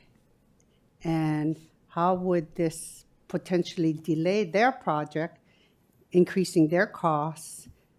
How do we coordinate in these projects coinciding with each other or become problematic as construction need to occur? So I think at this stage, there would be too many unknowns to speculate on impacts to the timeline. I do think that the theme that you're raising about moving forward with a park and a theater, certainly there could be some synergy there. But if one or the other got out of sync in time, it may delay development. I also think with the other items that we have planned in the city, that council would have to look at prioritizing resources and when items moved forward. Okay. What bucket, if this were to move forward in any way, what bucket of funds is the money going to come out of? So we wouldn't have identified that to this point. Park and Lieu is eligible for a majority of the expenditures. If council decides to fund the capital campaign consultant, that would not be Park and Lieu eligible. That would have to be general fund. And then depending on some of the uses of the funds that are being described tonight, we would have to make an assessment at the time if they were eligible for Park and Lieu as well. So with the information we have in front of us, I would say the vast majority of the funds for the theater would be eligible for Park and Lieu, but probably not 100%. And of the 300,000, those would have to be general fund dollars. Okay. Although with Park and Lieu funds, you're normally identified for the area you've got development on. You're saying that we have enough funds, just shy of 300,000? So the 300. Because I think we have identified Park and Lieu funds, but it should go to other areas within the city in which it's designated. So is your intent then the 5 million comes out of Park No, and Lieu? in the past, when we have used park and lieu fees, because they are under the Quimby Act, which we now have park fees, which is different, but under the Quimby Act, when we used the park and lieu outside of the project development area at a notice public hearing, we made findings to be able to, for the public benefit, to use those funds. And we have done that several times in the past. So this wouldn't be prohibited from us doing that at this time either. So we could always use that. Thank you. I think it's important that the public understand where the money comes from and how it can come from a certain bucket. So when we talk about, you also mentioned that a dedicated, I don't know who would answer it, whether it's staff or you. We also talked about having a city staff take care of things on our side. So this is additional funds that have not been identified as you're asked tonight, but yet I'm hearing it. Because when we ask for a city staff, and then we possibly have to seek a contractor that specializes in an area and hire that staff member, who funds that contractor? So I believe the proposal tonight is, the request is for the city to fund the first 24 months of that contract at $300,000, and then fundraising, correct me if I'm wrong, but then fundraising would cover the remainder of that activity through the closeout of the project. No, it takes city staff to work with them. So yet we need a special contractor, and I heard it was a contractor that we would have to hire, because earlier was asked, do we need to put out an RFP? So then if we're hiring a different contractor, not the capital fundraiser, but someone on the city side to take care of stuff, who funds that ask? My understanding of the conversation was that the contractor conversation was about the capital campaign Okay, because then, consultant, that it wasn't a separate person. okay, to but me, I- it sounded like that I we didn't- needed city staff as well to work on this. I didn't hear, I don't Okay. hear any conversation Yeah, about additional I don't think there would be consultants additional city staff. I do think, well, I do know that if the project moved forward, certainly city staff would have to work on it. Even some of the items we're contemplating tonight about architecture and engineering, because it's city property, would likely fall under the responsibility of the city. Now that can or cannot come out of the pledge dollars. It can be additional how we structure it. But I don't think we would anticipate hiring a consultant and then not having staff spend time on this. If this is an item council moves forward with as a priority, staff would need to spend time on it. Okay, so if staff is spending time on this and we have other priorities, because I understand our public safety infrastructure is a priority, how would this conflict with our efforts to focus on our public safety infrastructure project? So I don't necessarily know that it would conflict. I would answer it as we have 4 large projects that our council is considering right now between the park, the theater, public safety building, and the development of housing. Certainly, those are going to interact with each other on staff capacity and bandwidth. Largely, what council is going to have to do is to prioritize which items move forward and when. I don't know that we could move forward with all 4 simultaneously, but that doesn't mean we can't work on all 4 at the same time. Park and the theater, as an example, could have synergies together. The development of housing, as another example, could have synergies with future parking. So there will be opportunities to have those work together simultaneously. But these are 4 major proposals, and council's going to have to decide ultimately where we spend our time and funds. Mm-hmm. Although there are things that affect priority, such as when you say the development of housing, if we don't move forward or prioritize that appropriately, we can get penalized or dinged if we don't meet our midway goals.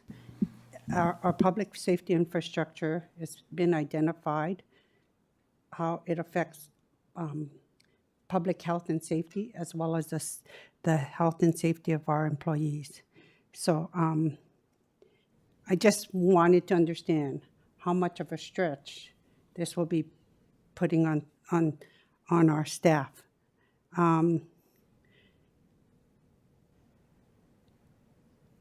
So the other question I had has staff done any of the back of the envelope calculations? Because as I saw here,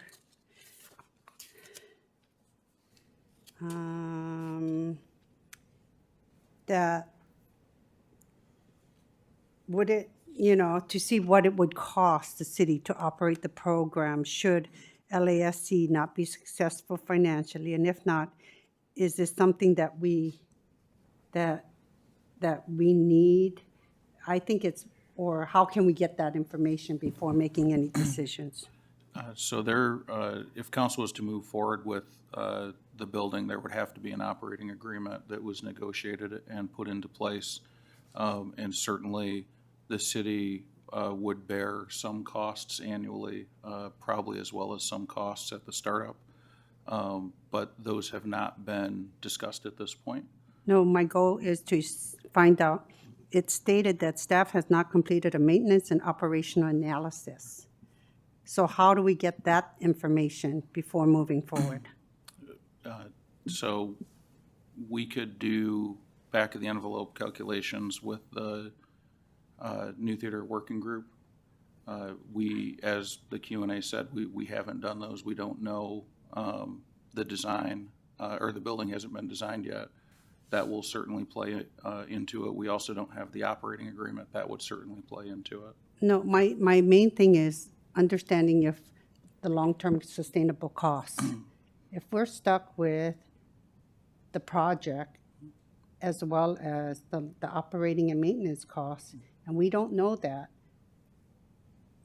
How do we know our budget would be able to handle that? Because if I look at their documents and their pro forma, I don't feel confident that, you know, you're going to have enough funds to add to your reserves. It kind of looks like you're breaking even. And so if have you taken into account inflation, costs of, the rise of cost of living, cost of equipment, and Yeah, the budget forecasts take into those from I year to see year to that, year. but it comes out kind of like a break-even point. Kind of all nonprofits operate under break-even budgets. Okay. That by their very nature, Yeah, don't generate. There are surpluses that end up, but break-even budgets are kind of the standard. The surplus in an operating agreement would not come back to the city though, so I think. Understand, but it sounds like to me, it's a break-even. We'll address that in comments, but I think my goal is to understand the mandate this is going to impose on the city for long-term sustainability and feasibility, and that's what I need to understand. Just to address, I think the city at a minimum should plan for, if it moves forward, building depreciation as well as the operation and maintenance cost of operating a city building. So we should not move forward thinking that an operating agreement with the theater would cover those items. We do not have those calculated here tonight. We would be happy to do a back of the envelope calculation and working with the new theater working group. Yeah, because I think there's other costs that we haven't factored in, because we're going to have to increase our liability insurance and insurance costs as well. So there's a lot more back of the envelope information needed before we move forward.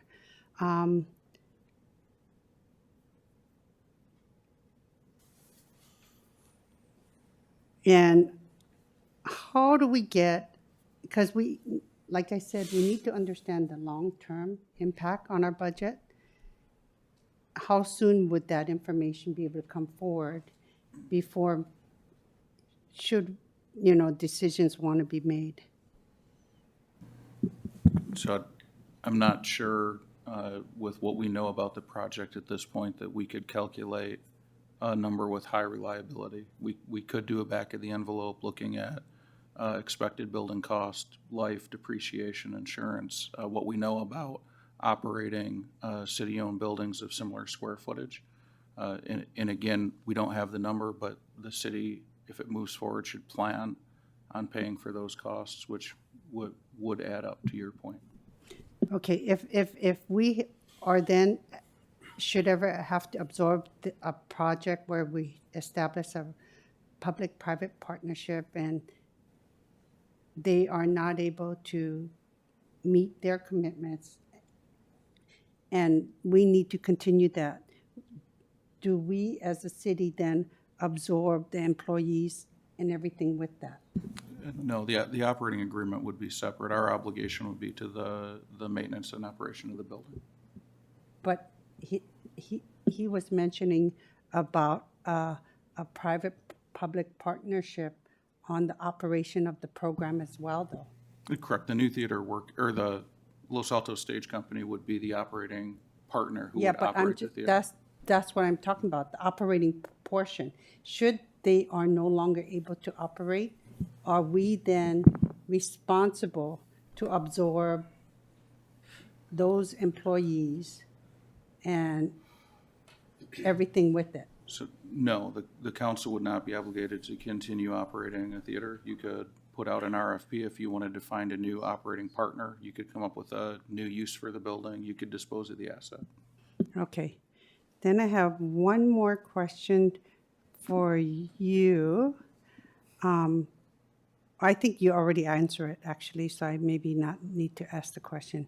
But thank you so much, and thank you for answering my questions, and thank you for the information I need to move forward. May I make a comment, or is that inappropriate? Go ahead. No, I was just going to say, I understand your worries, and I understand viewing this as a possible burden. For us, it also is an enormous gift that we are willing to give you, our city, a fabulous new structure that we are going to pay 90% of. So there are two ways to view this great project. Okay, thank you very much for the presentation and answering the Q&A. I will now open it up to questions from or public comment. Madam City Clerk, how many cards do we have? 6. Okay, let's do 2 minutes, please. First speaker, Scott Hunter.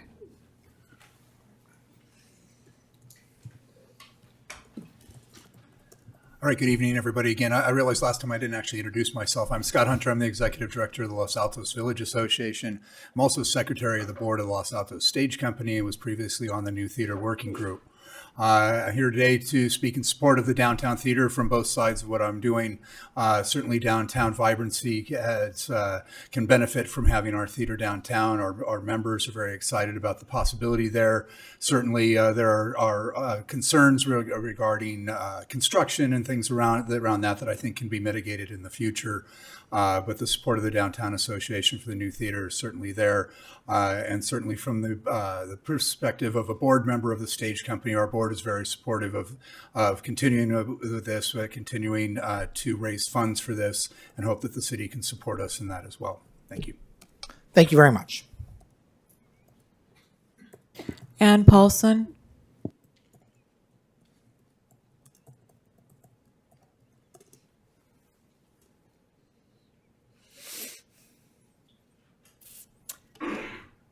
Good evening again. I love live theater, but I went back to the presentation the theater group gave to the Los Altos Community Coalition just over a year ago in June. And this was the same presentation given to the City Council a month earlier. Proponents represented this project as something they would build and give to the city.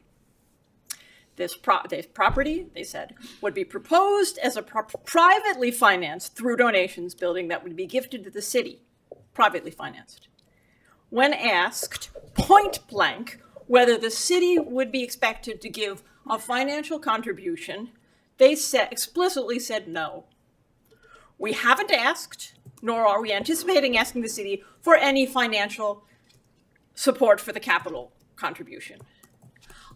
I don't like it when someone says something's a gift and then asks me to pay for it. And this is a lot of money. It's $5 million plus $300,000 plus the money we have to pay for the replacement parking plus the operating funds. So, okay, theaters are great. But a gift is one thing, but if we have to pay for this, we should start over in the evaluation of this project in the context of the other things we want to do with that very large amount of money. And we have to evaluate the theater in this context. We don't have infinite amounts of money, and we might want to do other things with it. So I hope the council takes a look at what else we might want to do with that money. Thank you. Thank you for your comment. Abby Aarons.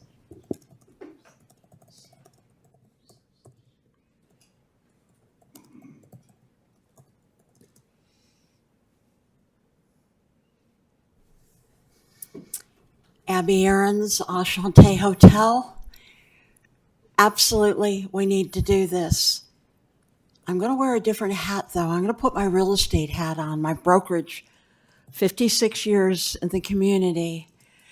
So nobody's mentioned that the city is getting back the Bus Barn site. What is that worth in dollars and cents as something the city will be able to do with that property? I can tell you as a broker that based on the size of that plot of land, that $5 million just paid for it. So I do think that perhaps you ought to be considering in all of this what the city gets back on city property, much less what they're doing going forward. You know, when this town was founded, the original people were promised three things: a bank, a mercantile, and a hotel. It took me 109 years to build the hotel. I sure hope we get the theater before then. Thank you for your comment. Mark?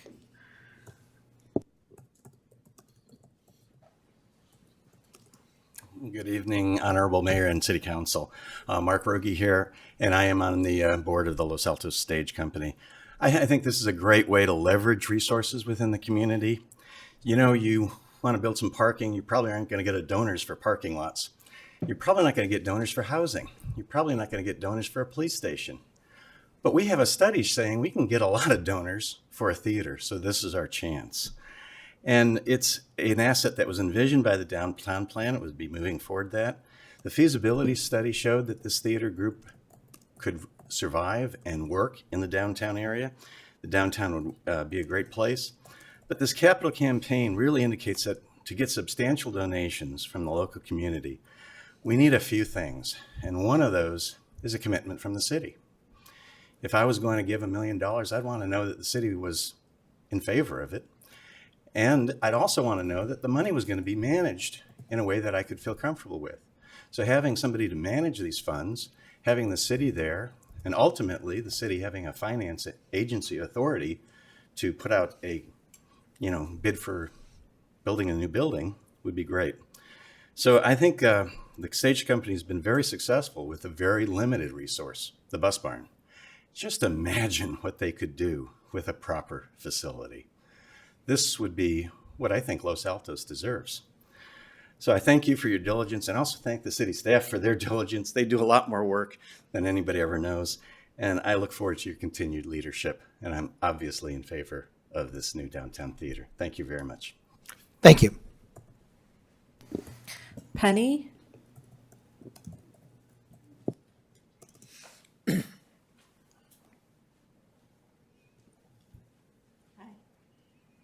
Penny Wave, and I live in Los Altos, and I guess you're not supposed to give your address anymore.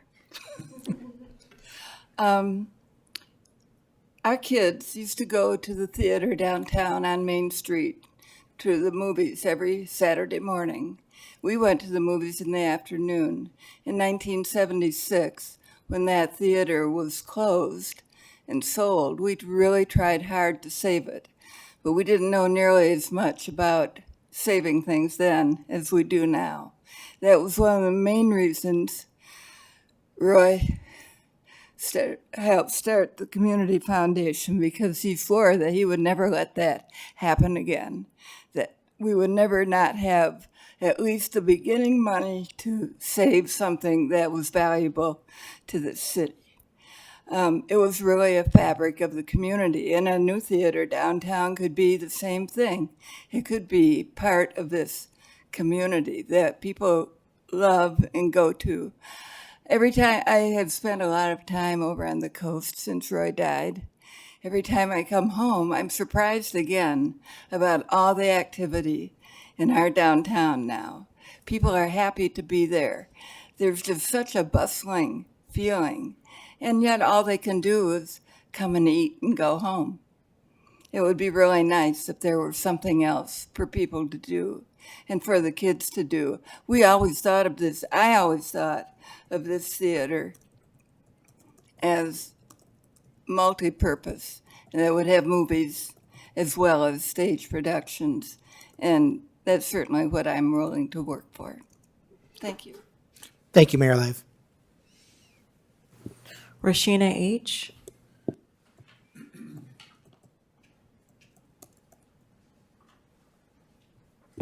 Good evening.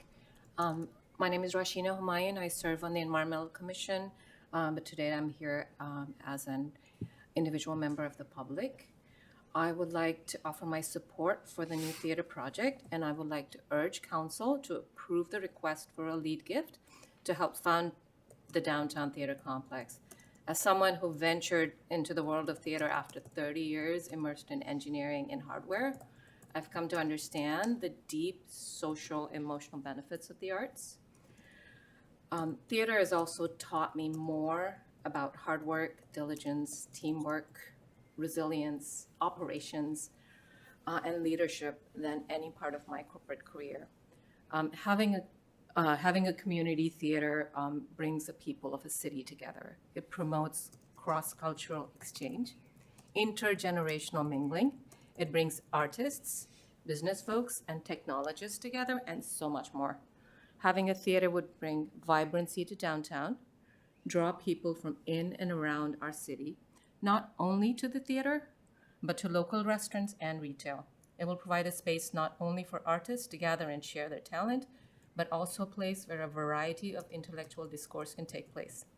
I believe it's about time we move forward with this project, take this buy one, get one 5 deal, and let the incredibly dedicated folks at the Los Altos Stage Company help us develop this incredible asset for our city.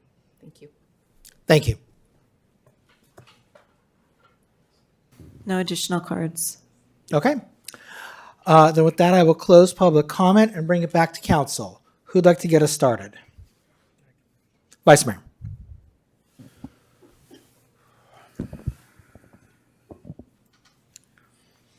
I absolutely support the new theater, certainly in principle, and it remains to be seen in practice. I think we need to work towards consensus. I expressed some concerns, but let me speak briefly to my philosophy about public-private partnerships, because I think it should inform the way we all look at this, which is to say that a public-private partnership is about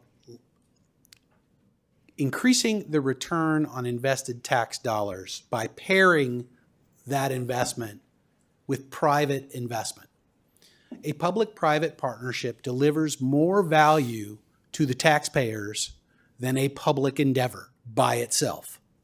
And this is a perfect example of that.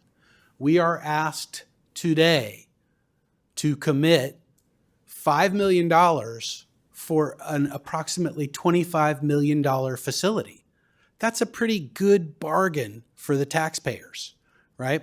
So I'm not concerned about the structure of the relationship and the arrangement and the nature of a public-private partnership. My concerns are about, does the demand sustain a theater operating efficiently and effectively and with most of the seats filled, right? Is there demand? We have a study from professionals that says there is demand, right? I am not going to put myself in the position of the professionals to try and assess whether or not there is demand based on my observational and anecdotal information. And I've been to the Bus Barn Theater many times. I go to the theater when I travel. I go to the theater, other local theaters around here. So I do have kind of, my own informed opinions about the demand. But the best that we can do is simply rely on the professionals that we have hired to give them, to give us that information. I am concerned about the operating budget and the potential burden that could place on the city. And my concern about that is not that we shouldn't do it. My concern is that we should know what it is and have fully the expectation to support that on an ongoing basis, the same way we do right now for the History Museum. So you can't really put a value on the cultural benefits that this endeavor will bring. I think those are priceless. And I think we all care enough about our city and about our reputation and about our friendly community dynamic between our residents and everything else. And the theater is definitely going to support those things. But there's one thing that nobody else has spoken about, and this was actually initially presented in the Downtown Vision document. And at that time, estimates in the Downtown Vision document adopted by this council, estimates in the Downtown Vision indicated that tax revenue would go up by potentially $1 million a year. That's a pretty damn fast payback on a $5 million investment. I don't know that tax revenue is going to go up. I don't know that we're going to see necessarily that much of a lift. I don't think there was enough rigor in that analysis, in that particular piece of analysis in the downtown vision document. But it's absolutely clear that vibrancy downtown lifts this agency's tax revenue. I would have liked the feasibility consultant to perhaps forecast the impact on tax revenue, because I think that would be a really compelling argument to my colleagues here to see how quickly we might recoup our investment. I, for one, support the investment without the notion of recouping. We invest lots of money in the culture in our community. We have a historical resources inventory that has, 40 properties in it or something like that. And that's all an investment that we have made in our culture, in our community. We have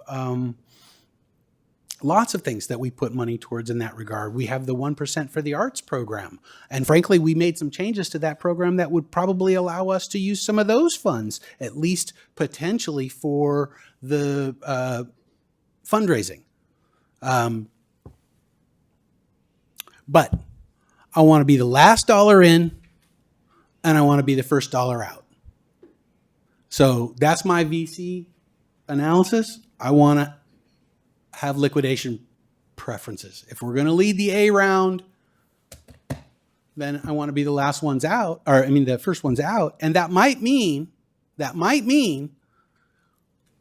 we need to restrict our donation in some way to do that. But I'm certainly willing to sort of negotiate with the other stakeholders and my colleagues to develop a consensus around how we would structure the deal to protect the interests of the Los Altos taxpayers. But I think that structure is within our reach. And so assuming that we can come to an agreement on that, I support this. Thank you, Vice Mayor. Councilmember Meadows. Thank you very much, Mayor. So I value Los Altos Stage Company. I support the stage company. I respect the stage company. But I also respect the process that we go through as a council and as a city when we're looking at projects. So I'm going to measure this process up against where I think we need to be for a rigorous decision on this. So again, let me remind and this has been about 3.5 years, because I was relatively new on council when I think this first came to council. And so that would have been 2021. I may be off, but I'm pretty sure it was 2021. And the first vision was that this theater would be at no cost for the bill to the city. And so we talked about an MOU, put an MOU in place, and then the feasibility study was done. I may have the timeline kind of wrong here. And it gave us information that led us to believe that maybe our original thinking wasn't quite accurate. And so I suspected, and I think a lot of us did after the feasibility study, that we really weren't necessarily looking at no cost to the city. We were looking at more like the museum model, the History Museum, and others have suggested this tonight, where we're maybe subsidizing operations, but the building would be given to the city. And then we went ahead and I know how hard the stage company and Vicki and Gary in particular have worked on this capital campaign. And it's been, as Vicki said, this has been just a big, heavy lift for them. And looking back, I really think the city should have been involved in the first place, because I don't think from this campaign, we still have unanswered questions that I, at least for one, thought we'd get more answers to. Like, do we have lead donors? How much are they willing to give? I thought this would lead to seed investment. So what we come to realize is we're really not talking about the museum model where then the building is, okay, here's city, here's a building, you have operating costs, and mind you, we're paying over $250,000 per year right now for operating the History Museum, including the orchard. But this has become, as we're talking tonight, a big city project. And that's okay. It's just that we didn't really start there. And if we had started there, our process would look a lot different. So we wouldn't have an ask in isolation of the context of all the other things we're trying to do. And I think people, including Councilmember Liang and at least one of the public speakers, have alluded to this. And so if we think about the ask as it's asked of us tonight, we will be shortcutting the process, because if it had come in this way initially, we would take it into our prioritization sessions. We would talk about it during our budgeting. We would flesh out some of the numbers, whether they're on the back of the envelope or not. And I myself cannot be comfortable with letting something come in, cutting ahead of the line in the sense, because we've learned a lot through this process, and I appreciate that. But what we've learned is we were kind of naive at the beginning of the process, and we're in a very different place now with very different obligations from the city. So my comfort level is to take this to the new council in the new year, talk about it in the course of the prioritization, get a better feel for the costs that the city would bear, even if they're back of the envelope, and then weigh that against what we have going on. And I know that's not popular necessarily with the people along with me who support this and want this theater in our town. But I have an obligation to be sure that everything we look at in the city gets fair treatment. Otherwise, every project can come in and say, oh, and this is not at all saying that this is what happened here. It's just each step along the way we've learned so much. But if we shortcut our process, then other asks will shortcut it too, and we don't want to have that happen. So I, for one, support taking it to prioritization and budget discussions and looking at it in context with our other choices of the various funds that we have to spend on this. So that's my thoughts. Thank you, Councilmember. Councilmember Liang? No, you never go before, but I'm happy to. Thank you, Mayor. And thanks again for the presentation, Vicki and Gary and the speakers. And I'm going to pick up where Councilmember Meadows just left off, which is this has definitely been an evolution.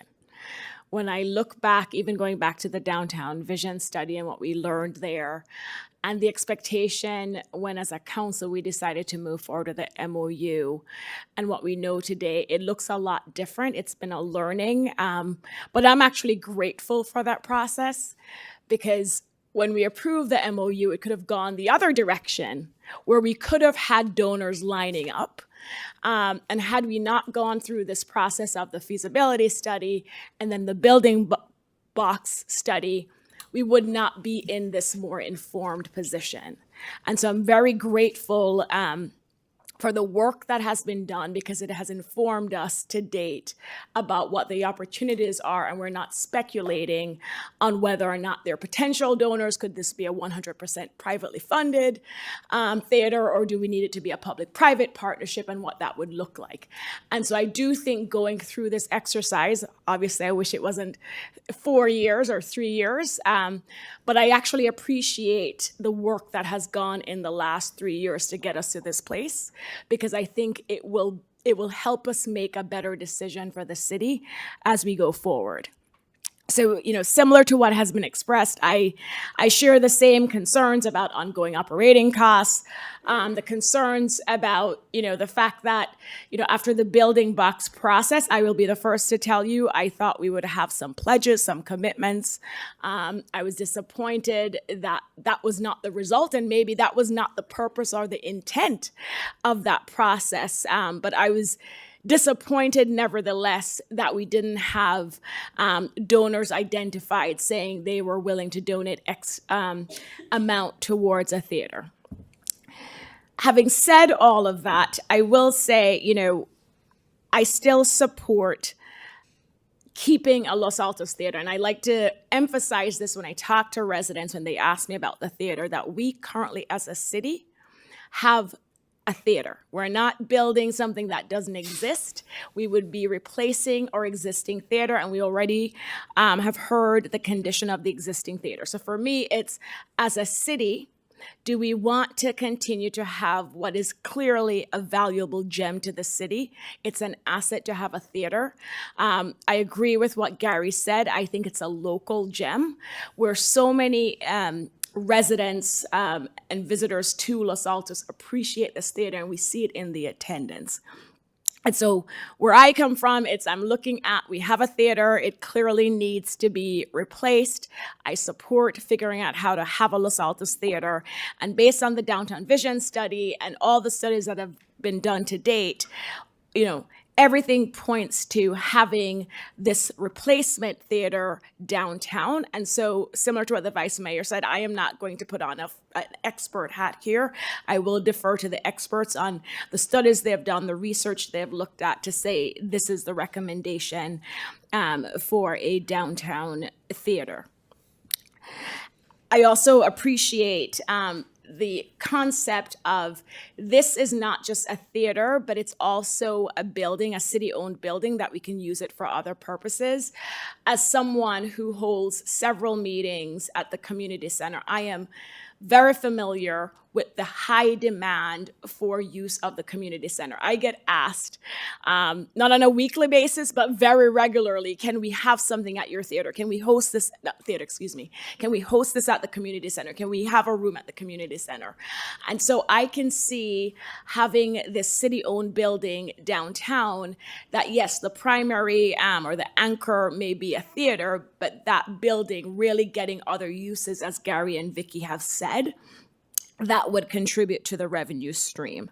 I do want to touch on, I jotted it down quickly when the Vice Mayor mentioned the art fund, and I'm curious, I don't know if the city attorney or the city manager can answer this right now, but whether or not, so this is not Park in Lieu, as you know, this is a different art fund that we created. Could funds from the art fund be used for the campaign consultant? Do we know? As it was formulated at the time, we wouldn't be able to use it for that. The funds could be used for public art design or public art programs, but I would need to get a more comprehensive response back to you. Okay, thank you. I thought that was very creative if we're able to use those funds. I just said, I recall there was something in there about programming and education to use those. Yeah, there was something added. So it's worth looking into. So where I am, Mayor and colleagues, I support hiring the campaign consultant for $300,000 over the 2-year period. I'm more aligned with the Vice Mayor on how we structure the pledge. I am not comfortable, as I said, it makes me very uneasy, the fact that we really don't have any hard commitments yet. And so I would support structuring it so that we would make the pledge, but we wouldn't be obligated to actually write the check, as the mayor said earlier, until we have reached, I think, the $20 million mark. And so whatever that pledge would look like, I would definitely support it.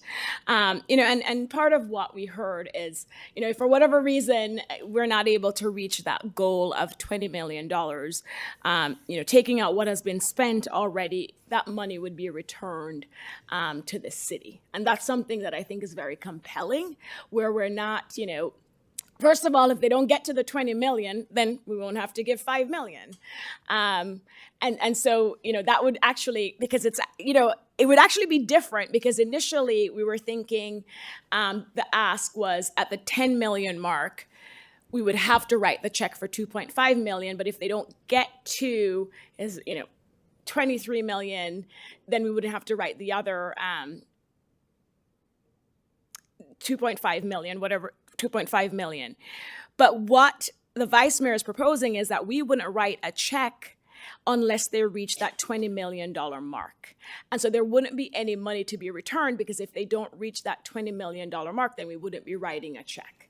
And so I could support structuring the city pledge that would require the campaign consultant and the stage company and the working group to raise that $20 million before we're obligated to contribute the $5 million. And I do want to go back to the campaign consultant contract, because of course I don't want to be in a situation where we're paying an individual $300,000 without any guarantee that they're actually going to raise this money for us. I defer to the city attorney in figuring out how to structure such an agreement, but I'm very concerned about how do we incentivize a consultant to raise the funds for us if no matter what happens, they're going to get paid. And I defer to the city attorney and the team if we move forward tonight with a campaign consultant, how we would properly and legally structure such an agreement so that we actually are able to incentivize this individual to raise the funds for the city. So again, I support the $300,000 over the 2-year period. I support the vice mayor's suggestion about structuring it so that we're not on the hook for the $5 million until we've hit the goal of $20 million. And so I'll stop there to allow for more discussion, but that's where I am right now, Mayor. Thanks. Thank you, Councilmember.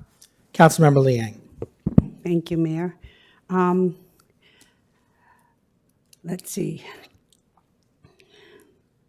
I think, Councilmember Meadows, I want to thank you for your recommendation of making sure you allow for the new council to discuss this and have it in your priority setting discussion. And so I do support that route. I think that also at that time would give council opportunity to direct staff to bring back more information so you can make an informed decision, to have comparison charts of the other neighboring theaters' operation and maintenance costs and their budgets and their recurring costs. And, it's not good to be surprised and to be caught off guard, because I think it's important to know if our budget can sustain this. We need to prevent surprises. And I think moving forward, now you're going to be facing surprises. This will require the city to enter into long-term contracts that we are unaware of right now. And so I think it's important to have all the information before you move forward. Yes, there is demand for arts, for theater, but also there is demand for our public to feel safe. There is demand to feel safe in our own homes. There is demand for public safety, for the public to feel like our public safety employees can meet the time requirement to respond to emergencies. So I think our public safety infrastructure definitely takes a priority. I also believe that we need to be clear, because we're dealing with public funds. And if you can't, you need to inform the public as you make these decisions what their costs are. Because if we need to go out and ask for support as we try to perhaps take action to perhaps either take a parcel tax or a sales tax measure, and we need to ask the public for their support, it doesn't look good if we're giving money away at this time. So I think it's important that you table this, like you said, to the new year. Let your new council make that decision. We need to understand that this burden of this unfunded mandate, we need a staff analysis, a clear staff analysis with up-to-date data and information. There's a lot to take into account, and we just can't make it blindly. So I don't feel we should be writing a blank check right now. So thank you so much. Thank you, council member. Okay. I think that some very good comments have been made tonight by the council. I think that the process that we have gone through, which has culminated in today's presentation and discussion, has been extraordinarily, well, it's just been fascinating to see how this enormous public works project has percolated through our system. I think that Councilmember Meadows really hit the nail on the head when she said, what we're looking at today is not what we were looking at 3.5 years ago when she and I first came onto the council. When I decided to put this item on our agenda on our last substantive meeting of the year, I never for once believed that we were going to leave the room tonight with a clear final plan of action and an identification of what money would be used where for what. There are going to have to be more discussions going into the new year, but I wanted to give the next council, whoever's going to constitute that council, a runway. Now, that doesn't mean that I don't think there are some decisions that we can make tonight. I think that there are some decisions that we can make tonight, and I'm hoping that there will be a majority of the council who wants to do it. But I do, again, want to reiterate that the public comment we have gotten especially has been extraordinarily useful. For those who say do it no matter what, those who say kill it no matter what, most people are not there. Most people are between, this is a fantastic opportunity for the city, we can't just let it slide, versus we have an obligation, a fiduciary obligation as the city council to safeguard the city's finances. And there are some open questions, I think, financial questions, that still need to be answered. And I'm going to throw at staff some more information that I would like to see. I don't believe that the bus barn can continue to function the way that it is. If it turns out that a new theater is not financially viable, I would like to have an understanding of what costs would have to go into the bus barn, assuming we wanted to keep it going. If it's going to cost $5 million to keep the bus barn going for another 5 years, that is going to influence my that is going to influence how much I'm going to be willing to maybe put forth to building a new theater. The biggest questions that I had coming in tonight was, why are they asking for $5 million? Why are they asking for $2.5 million now and $2.5 million in 10 years? And I didn't ask that question earlier because I don't think that you can answer the question. I mean, at 10 million, excuse me. Thank you. Vicki and Gary, your ability to answer the questions that we threw at you, which were not easy questions, was amazing. Vicki, your dedication to the project. Gary, frankly, you are a wealth of information.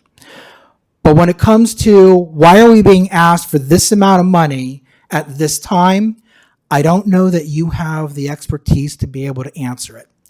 I think that it would be a good use of the city's money to grant the request to bring on a fundraiser who is working on this project and nothing else but this project.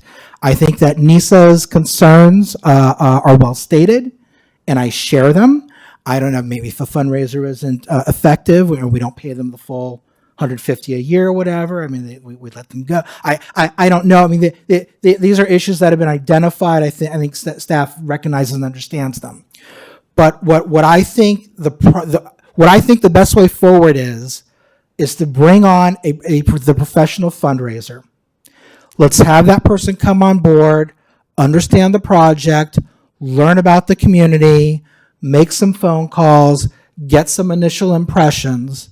That person can talk to the council, that person can talk to other members of the community, and sort of give us an idea of, is money really needed from the city? If money is needed from the city, why is this the number that we want? I mean, why 2.5 million now and 2.5 after 10? Maybe the fundraiser is going to have a different idea. But the point that I'm trying to make is it's time for us to get an expert on board who's really able to identify those questions and to identify answers to those questions. That's the information that I need. So with additional financial information that I think staff understands what it is that we and the community are looking for, and bringing on a professional fundraiser who's really able to give us a strong, firm overview as to what fundraising would be like and why the fundraiser is making the asks of the council that the fundraiser might be asking. I think that those are the next pieces of the puzzle that I need in order to be able to move forward. Councilmember Liang. I don't think you need to spend 300,000 to get that, your answers. I think we have staff that can give us information to see how this affects our city budget and how it affects our other projects. And, you know, we have staff. We have staff that's also going to require staff time. I think it's important to get the information you need and the analysis you need from staff before you decide to move on the fundraiser. Vice Mayor.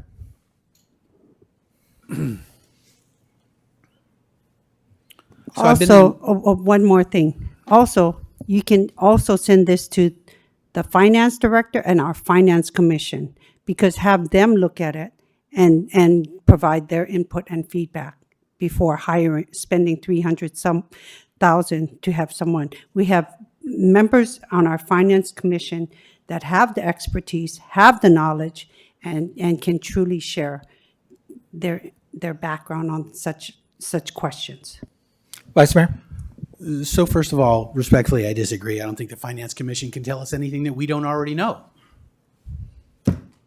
Right? We need to know whether or not our budget can support this. That's a yes or no answer, and we have the ability to get that answer. I don't think referring this to commission is the right approach at all. Drawing on what is now more than 10 years of professional experience exclusively in the nonprofit space, I will say that having an anchor donor is critical to the success of the fundraising consultant. And guess what? We already have that answer because there was a professional consultant who understands fundraising brought in to do the analysis and the survey. And they said, that consultant said, you need an anchor donor to be able to pull in these other large gifts. That rings true to me based on a decade as, board chair or, in some other capacity in leadership in the nonprofit world. So, honestly, I don't think we're going to be able to necessarily get every question answered before we're willing to step up to our pledge. But that is why it is a pledge and not an immediate contribution, because our accountability measures are really straightforward, right? We hold the theater, we hold the stage company accountable by not writing the check until they achieve the funding goal. So in that way, I think we can work around some of our gaps in visibility by structuring the deal appropriately. Thank you. And I honestly, I don't necessarily disagree with you.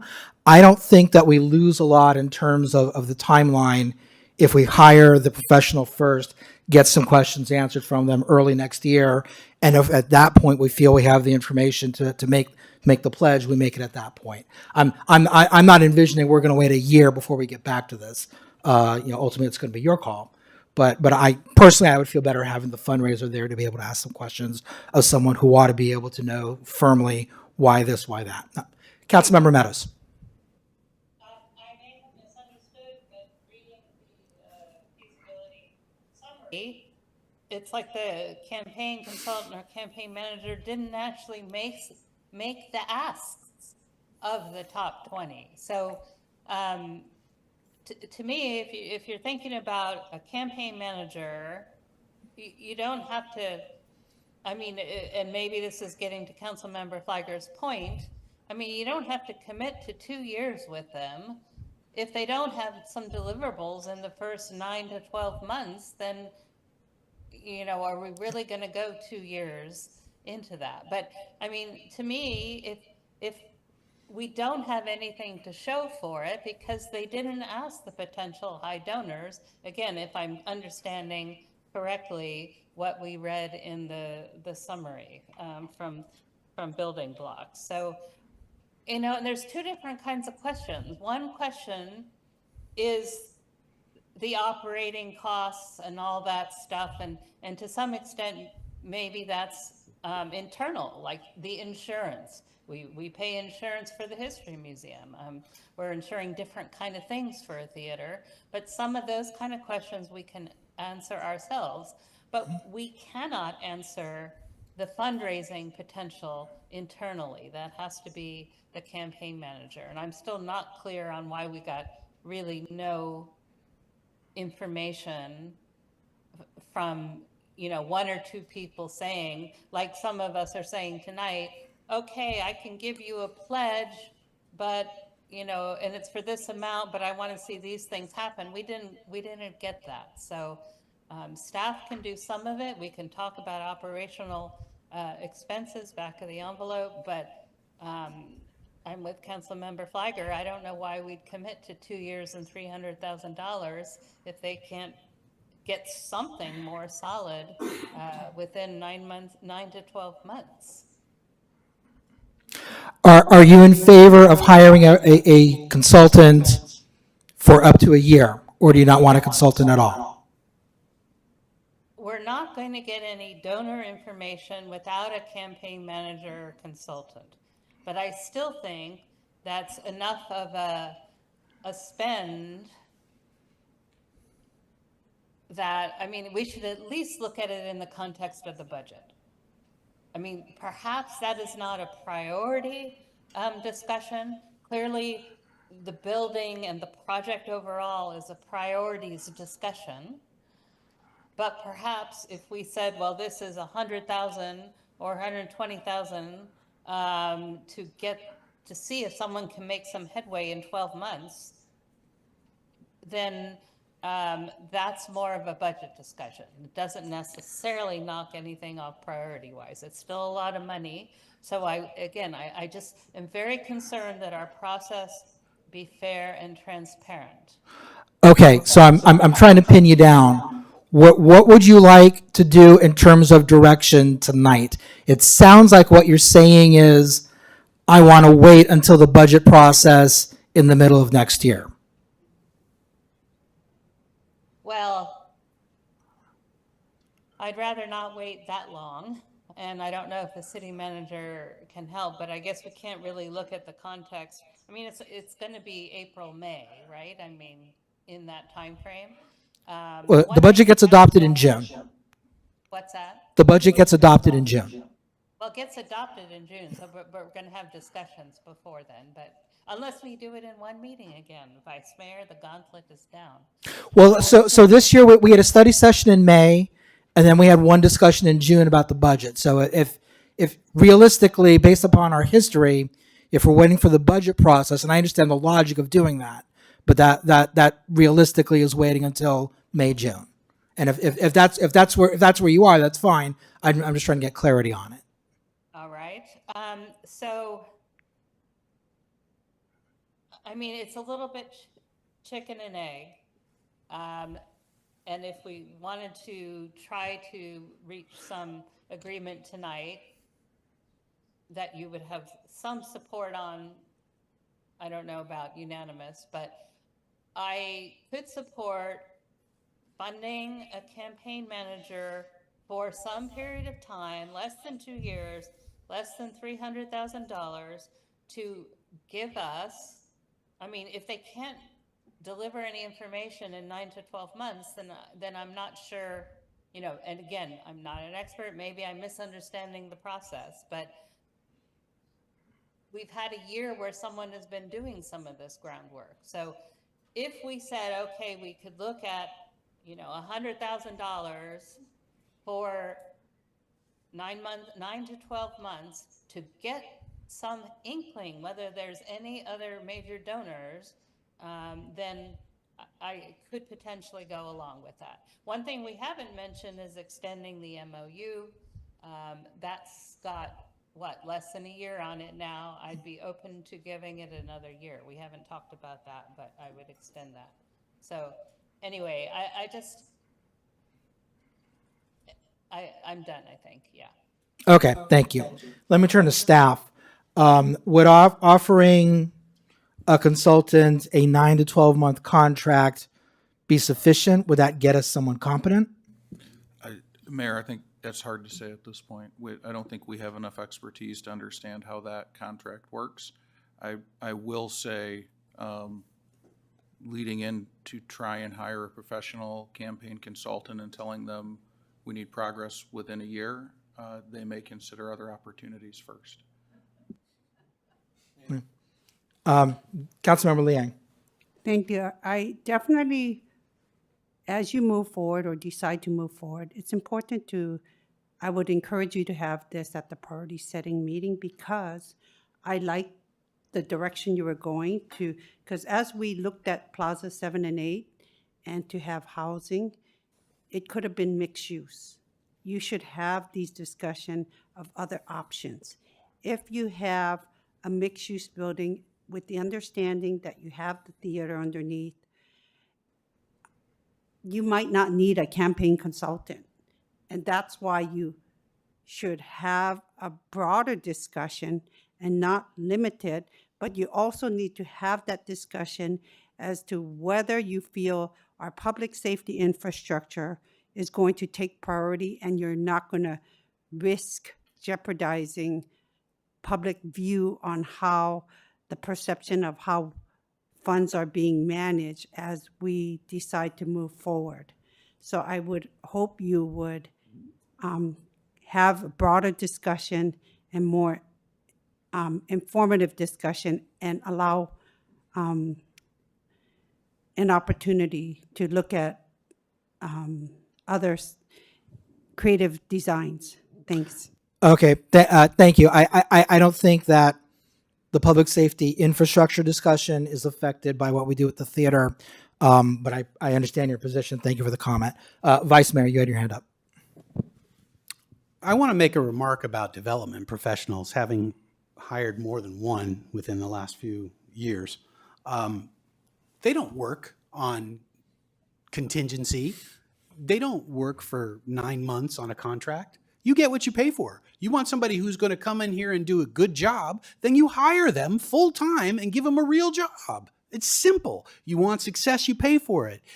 You want to jimmy jack around and try and figure out a way not to succeed, then you try and put a restriction on it like, oh, we're going to only pay the consultant for success. First of all, it's against the law in the nonprofit world to pay a development person commissions. So if you want to have a structure, if you want to structure the incentives for the development professional, they are A, full-time salaried with benefits, and B, they get a success bonus, like a binary bonus. You make the number, you get 25 grand, or whatever the case may be when you negotiate the position. But to think that we could have somebody part-time or on a contract basis or seasonal or work on contingency, no, I won't support any of that crap. We're going to either do it and do it right, or I won't support it. Councilmember Flagger. Thank you, Mayor. So I'm going to go back to the building box contract, and to Councilmember Meadows' point, because I think I had the same reaction where no ask was made of these donors, and that, as I've said already during this meeting, that was concerning and surprising to me that we actually didn't ask these donors. And so when I think about the role a campaign consultant, especially because the initial ask is for a 2-year term at $300,000, I would expect that in that first year, we would have the campaign consultant at least start asking and getting pledges from donors. I mean, so I do think that a lot can happen in a 1-year period, regardless if we make it a 2-year contract. But I actually think a lot can happen in that first year. And we can always terminate the contract, but we can see what evolves over that 1-year period and how successful they are. Because if it's not progressing well, we're like, this is not a good sign. Because a lot of the foundational work has already been done by AMS Research, by Building Box, and so I would expect an expert in this field to come in and be able to pick up what has been done and be very productive in a 9 to 12 month period, so they can come back to council and say, we have these donors committed or pledged. Like, that's what I would expect. If they really were to come back after 9 months and say, oh, we just met with them again, we didn't really make the ask, then to me, that is a bad sign that maybe, there's no ask to be made. So I do think it would be productive and a smart use of our funds to support, and I don't know if it's 100,000 or 150,000, what that would look like depending on the fiscal year budget, the start of the contract. But I do support, to the mayor's point earlier about there's value in hiring a campaign consultant, so we're not speculating about what the donor base looks like. We're not speculating about how much the council really needs to support as a pledge. We will have a campaign consultant who's an expert. And a matter of fact, I think we need to be very specific now, because with Building Box, we had these expectations, which obviously did not come to fruition. And so I think with this consultant, we need to be more clear about our expectations, about what we need to see and learn and understand. And if it's not something they think they can provide for us in a year, then that's a different discussion. So I support moving forward with a campaign consultant. The term of the agreement, I'll go where majority can support, but I do think that is a valuable piece of this puzzle. With regards to how this compares to other priorities, I mean, what we're looking at is $100,000. And I'm sure, if we looked at the budget, and I don't remember what our reserve amount is and what our surplus is, but if we looked at our budget and we looked at all our priorities for this year, and we're coming to the end of your year, Mayor, one of our priorities was business communities, and part of it is downtown vibrancy.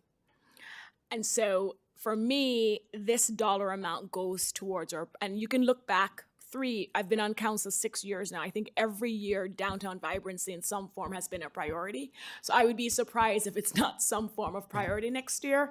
And so we would want to invest some dollars towards that priority. So delaying it to say we're going to have a priorities discussion, I really don't think will change anything. And we have the ask tonight, and for us to actually lead and say tonight, let's figure this out.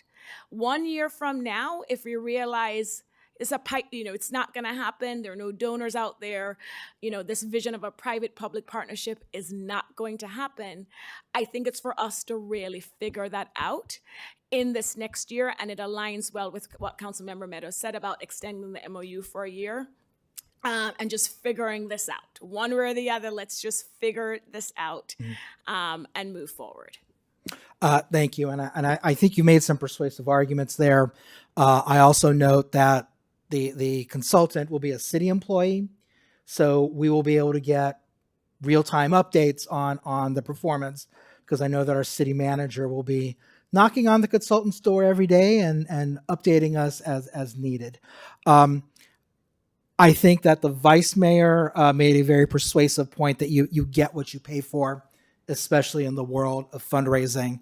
I am concerned that if we only offer a 9-month or a 12-month contract, we would get someone not as talented as if we were willing to go forward with a 2-year contract. Now, how that would be structured and to make sure that the city is protected in case we end up with someone who is not productive, I think that needs to be structured into the contract, but I think that staff has the capability of doing that.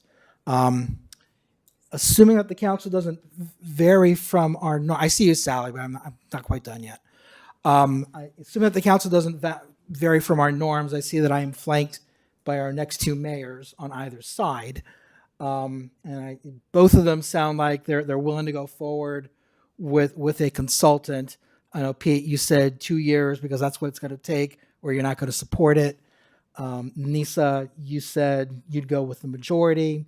I'm willing to go with Pete on 2 years. Councilmember Liang doesn't want to hire one. I'll go to Councilmember Meadows in a moment, but I believe she said she was not ready to hire one yet. So maybe that's changed. But if it comes down to you, Nisa, where are you when it comes to the term of the consultant? I would do the 2-year term. Okay. And defer to the city attorney to ensure we have a legally enforceable contract that will be able to achieve our goals. Okay, and I think staff is clear about what our concerns are with a long-term contract and what we want to see out of it. Okay. Councilmember Meadows. I need a clarification. I keep hearing someone referred to as a consultant, and then I have heard a couple references as to this being an employee. And the vice mayor said with benefits. Since when are we talking about that? I did not hear that. Are we bringing on an employee for a 2-year, and we don't usually give contracts, it's at will employment anyway. But this is a consultant, right? Not an employee. Can you please clarify? Well, it's someone we want working for the city 100% just on this project. But let me throw that question over to staff. What are we looking at in terms of the arrangement? I would imagine this would be a consultant or a firm. I wouldn't anticipate it being a direct hire at this point. Sai, did you hear that? Mayor was talking about benefits and all this. So it's a consultant, it's a contract, as with any consultant. Okay, thank you. So if it's a consultant, then council would have a say in scope, correct? Well, okay. I mean, I don't think that it is the place for council to micromanage the recruitment process for the consultant. I don't think that any of us have the expertise to be able to do that. I mean, if it took putting someone on payroll, but they're really good and we think that it's going to be worth it, you know, that's the sort of thing that I would defer to staff to make that sort of a decision. So I think, Mayor, based on the conversation tonight, let us go into the marketplace. We've heard the discussion, and let us bring something back based around the discussion, or as close as we can get it based on the discussion at council tonight. This is not an area of staff expertise, so let us go out and see what the marketplace can return, and then we'll bring that back to council. I think that sounds reasonable. Pete, you okay with that? Yeah, I'm fine with it because I feel pretty strongly I know what you're going to come back with after you check the marketplace. Yeah. Nisa, you okay with that? Mr. England, can you explain what the direction is you're hearing and what you plan to bring back? So right now we're looking at a capital campaign manager. That the contract would be structured in such a way that we would want regular updates to council with progress made in the first year to let us know where our standing is at. But the potential total length of the contract could be longer at 2 to 3 years, which is what we would initially go out and look for. It sounds like the cost estimate is around $300,000 at this point, but again, depends what we come back with in the marketplace. Could be greater, could be less. Thank you, Mr. England, and with that, yes, I support it. Okay. Pete? My guidance would be to specifically explore the question of whether or not you can get a quality development professional on contract versus hiring one as a full-time position. Just to clarify, so it's also going to take a full-time staff member to work with this consultant, isn't that true? Just like we had a full-time staff member work with our contractor for the community center, right? So I think I appreciate council wanting more clarity on this. I don't think it would take a full-time staff member. I do think it would take staff support. And I think there's just too many unknowns at this point. I think what I'm most comfortable with is listening to the direction council has given us and going into the marketplace and trying to bring something back that most closely resembles this conversation tonight. Okay. Any more comments from council? All right, with that, we are done with this item. So we still have 3 more items on our agenda. I think some people may want to make their way out. I will give people a moment to do that. Vicki and Gary, thank you very much again.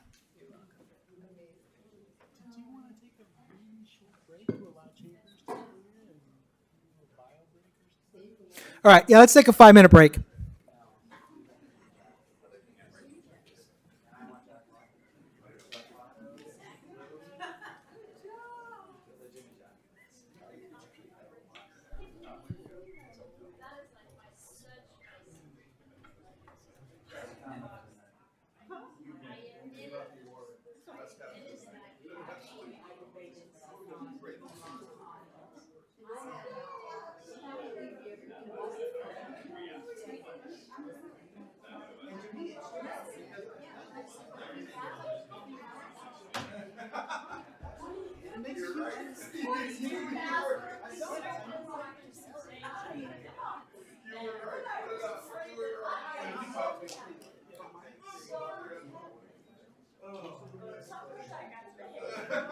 I'm not good at it. You're welcome. And you can say to them, hey, great words. Like we have goals, right? You know, and what's the goal is to achieve this job. But then again, it may not, because you still have to come out with it is what we need to generate. So part of this is it's a long way to our own position.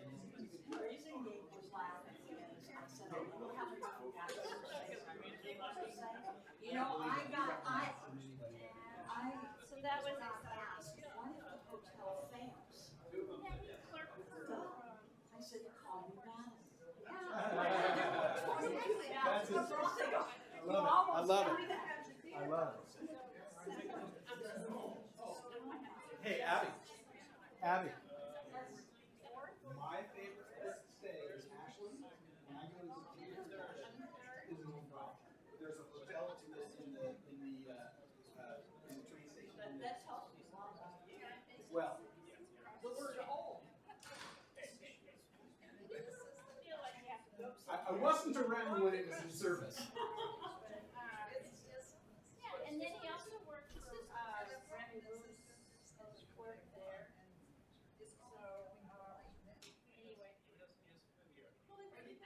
Yeah, and I was like, one year ago they had something, and I'm having him put together a SQL 101 PowerPoint.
All right, Sally, are you there? Can you hear us?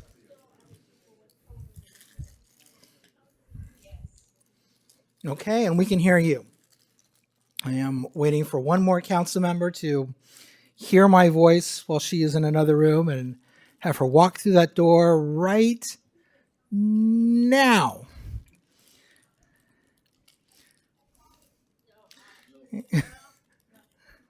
She's holding court. All right, next item of business is item number 2, the council's 2025 meeting schedule. I asked to pull this for 2 reasons. First, I have an ask of my colleagues. According to the proposed calendar, we would have a regular meeting on Tuesday, September 23rd. That is Rosh Hashanah, a Jewish New Year. I would look to my colleagues to support my request to move the 23rd to the 30th, have a regular meeting on the 30th.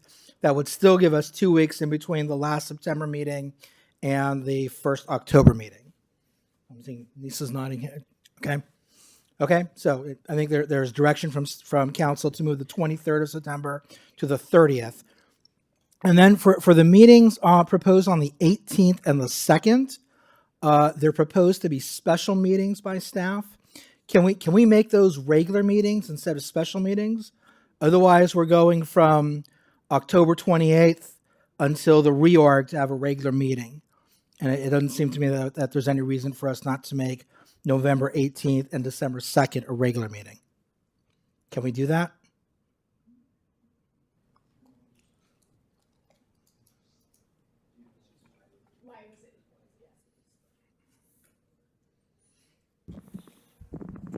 I don't see any reason why we couldn't. Okay. Are my colleagues okay with that? Making those regular meetings not special? All right. Sally? Oh, you're nodding. Okay. Okay. So I think staff then has direction from council on that. That brings us to item number 4. Mayor, sorry. Yes. Could you, we would like to take a vote on that. Okay. Can we do one motion for both? I move that we change the proposed September 23rd, 2025 meeting to instead be on September 30th, 2025. And I propose that the proposed meetings on November 18th and December 2nd be regular meetings, not special meetings. So somebody say second. Second. Councilmember Meadows? Yes. Councilmember Fleiger? Yes. Councilmember Liang? Are you okay with it? Okay, because normally it's done in the new year with the new council member. So yes. Okay, Councilmember Liang, you asked to pull off the GASB materiality thresholds. Wait, we're not done. Vice Oh. Mayor Daley? Yes. That's a yes. And Mayor Weinberg? Yes. Motion carries unanimously. Thank you. Sorry, trying to get us out of here. Councilmember Liang, you wanted to pull off the GASB materiality thresholds. Thank you. I Turn over think to you. the report was not clear, and I just wanted to get a clear understanding because the information provided is not clear to the public. So a lot of people have asked me about it as well. So I wanted to pull it so that I could ask the question on how this would increase transparency with the adoption of the GASB 96. And I believe it takes effect after June 2022. Does that mean that we have not followed the proper reporting last year? So GASB has been hard at work. They're consistently and constantly creating new rules to comply with. GASB 96 is around what's called SPITAs, which is subscription-based information technology arrangements. And similar to GASB 87, which is around traditional leases, what that says is if you enter into a subscription model with Microsoft, for example, that in addition to the full amount for the current year in your operating budget, you have to reserve in your unreserved fund balance the total amount of future year obligations for that lease. And we have a lot of subscription-based models now. Most of the companies have moved towards that. We're bringing Tyler on now, which is another one. And GASB is just fine with you recording all of those, reserving those funds, putting it in the budget and showing it that way, or creating a materiality threshold. In this case, we chose our preferred method, which GASB is fine with, is saying if it does not equal 1% of the total unreserved fund balance of whatever fund it's being paid from, then we would not record the lease or subscription model, I'm sorry, as moving forward and reserving those funds. We would instead say there's not a scenario where that would become material to the financial operations of the city. To answer the second question, no, we've been operating just fine. As we bring Tyler on, we took another look at how we wanted to report these and decided this model made a lot more sense. It's a lot easier to understand, and we think it's a lot more clear. So just to be clear, so when we're referencing the leases and we're reporting, it'll be found in our annual budget only? So they're currently found in the annual budget. The contracts are approved by council and the multi-year contract. So this is not a transparency question. This is accounting principles question. Got it. Okay, I think that's important because I just wanted to make sure that the public gets an understanding of this. Thank you. Vice Mayor. So just to clarify, what we're really fundamentally talking about here is whether or not we have to take a reserve against future expenses or whether or not we can simply allocate in the budget for those expenses.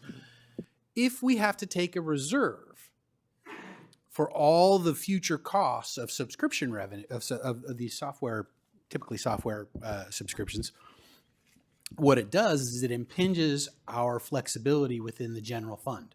That's really the fundamental issue here. It's whether or not we reserve and sequester money out of our general fund that we can't use, or whether we continue to treat these software expenses like a budgetable expense. I'm just trying to simplify it. City Manager, is that fair?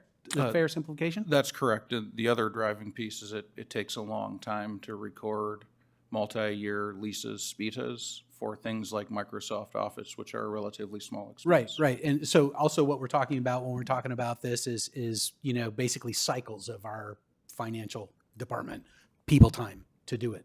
And this would reduce people time as well, right? Correct. Okay, great. Thank you. Thank you so much. I'd be glad to Make a motion to approve a resolution adopting a materiality threshold for reporting leases in accordance with GASB number 87 leases and GASB number 96 SBITAS. SBITAS. Is that, Madam City Attorney, is that motion sufficient? Okay. Second. Councilmember Liang, Yes. Councilmember Meadows, Councilmember Flagger, Yes. Vice Mayor Daley, Yes. Mayor Weinberg. Yes. Motion carries unanimously. Okay, thank you. Our last item for discussion tonight is item number 9, 4 ordinances, the second reading of 4 ordinances regarding single-use items. During our break, staff was going to take a look at the documents with respect to the comments that Mr. Whedon made. Do we have an update on that? Yeah, so while we were in theater discussions, I created the the slide that is showing on Zoom to show essentially the non-substantive changes that were missed by the sustainability coordinator, which were previously discussed and also answered in the council Q&A.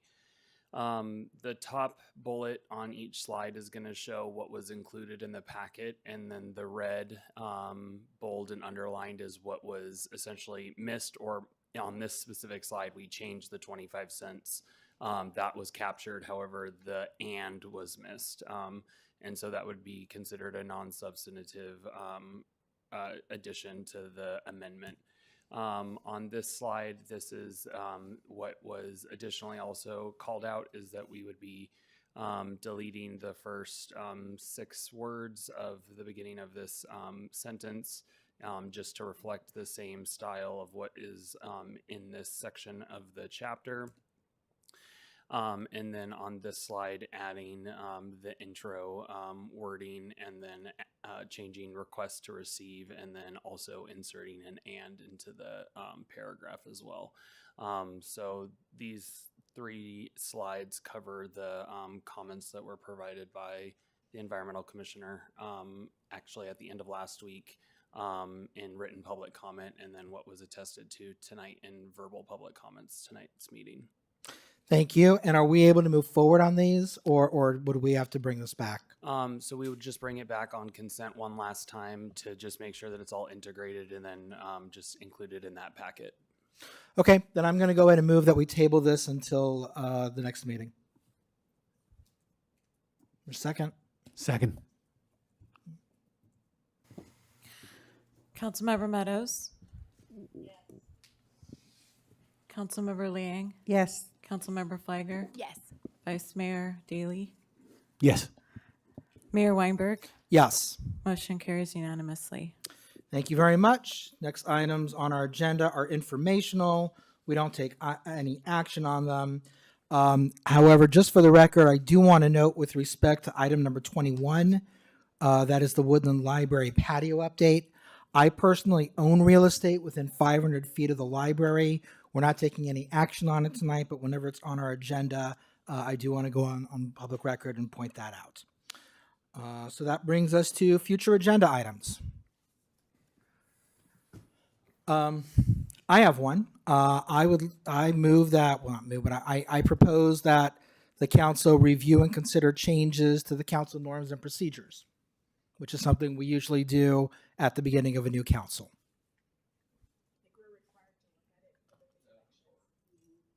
Okay. Would anyone like to make a report? I participated in Veterans Day Parade in San Jose. Greatly appreciate it, and also helped at a veterans event in serving meals for the veterans on Veterans Day for dinner. Thank you.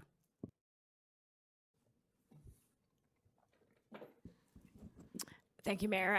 I want to thank staff, Director Manny Hernandez, his team, Juan, Fernando, Alan at the Community Center, Mr. England, and the rest of the Los Altos staff members who helped to make our annual Veterans Day event a success. We had to scramble and pivot because it was raining from the Veterans Community Plaza to our community center. It was seamless. Everything went smoothly. And we ended up having a really nice event. So really big thank you to our staff for pulling through. And as everybody knows, this was a long weekend, but they were online and responded quickly and were able to help us make it work. I also want to thank the mayor and Councilmember Meadows for attending the event, representing the city. And I heard from so many attendees at the event how much they appreciate the city and Los Altos Hills doing this event. So thank you so much.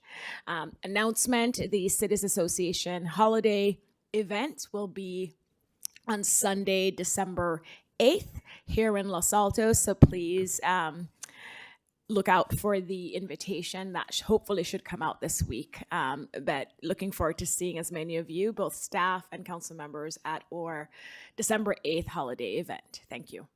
Thank you. Vice Mayor? Councilmember Meadows. I want to thank everybody who made the Veterans Day recognition yesterday such a successful event as it is every year. I did want to explain to the public why I attended that, but I didn't attend council tonight. For those who attended the Veterans Day thing yesterday, that you'll know that I stood the whole time. I cannot actually sit through the length of a council meeting yet. I hope to be able to do that in January. And I do plan, hope to attend in person on December 10th when I have slightly less restrictions. But I could not have made it through this council meeting sitting. And as if you've been watching me online, I've been going between sit-stand pretty regularly. So I just wanted people to understand why I was able to attend the Veterans Day yesterday. I stood the entire time. Anyway, that's probably TMI. Sorry, but I did want to share. Thank you, Sally. And we miss having you here in the chambers. We are sorely looking forward to having you back. And we hope it is sooner rather than later. I will echo Councilmember Flygor's comments, her thanks for the Veterans Day celebration. I enjoyed it. I was able to speak there. And I also want to thank Councilmember Flygor herself. I know that you and Kavita put an awful lot of time and energy into planning the event. It was a fantastic event this year. Thank you for all the hard work that you did on that. I also attended with my daughter the annual Halloween movie night at Grant Park. That was back in October. It was a lot of fun. The movie was one of the Minions movies. It was the one where Gru's a kid and he meets the Minions for the first time. It was fun. It was just a fun night. Everyone had a really good time. And a special thanks to Parks and Recreation staff and to the Park Commission, which had some members out there who were helping out. Finally, I just wanted to talk about what we should expect to happen on December 10th. December 10th, obviously, is our reorg meeting. There will be some items on consent. That will be the first thing that we look at. Anything that is pulled off of consent on December 10th will be carried over until January. So if anything gets pulled off, we're not going to talk about it at the meeting. We're just going to talk about it in the new year. After public comment, we will then honor outgoing council members. And then we will invite our new council members to come up and take their place as council members. But I want to ask one question of the city attorney. I don't think it's going to happen, but in the event that the county has not yet certified the election results, is there a plan? We don't swear in anyone until we get certified results, so. The county is legally required to certify results within 30 days of the election, which is why we moved the reorg to December 10th. No, I understand that, but it has happened in the past where we haven't had a certified statement. Okay. We have. Yeah. Okay. Vice Mayor. So I would add commentary about December 10th. It's going to be here in chambers, right? No. Oh, it is. I want it here. We invested in this facility. and I want the pictures to show that Los Altos has a nice chamber. So it's going to be here. It's not going to be over All there. right, We'll so- have reception over there, but the swearing in is going to be here. Wait until the first Thursday of December when the agenda comes out. Take a look at where we're going to be. Sounds like we're going to be here and then take a walk, but we shall see. Is there going to be a party? Yeah, it's going to be a party. My kids want to know what's going to be there because that will determine whether they come. Crumble? Yeah, no, I'm getting the same questions. Candy and lapel pins. Candy and lapel pins. Okay. The last report I want to make is about 2 or 3 weeks ago, completely out of the blue, I was contacted by a number of residents and others in the broader community about bike lanes on San Antonio.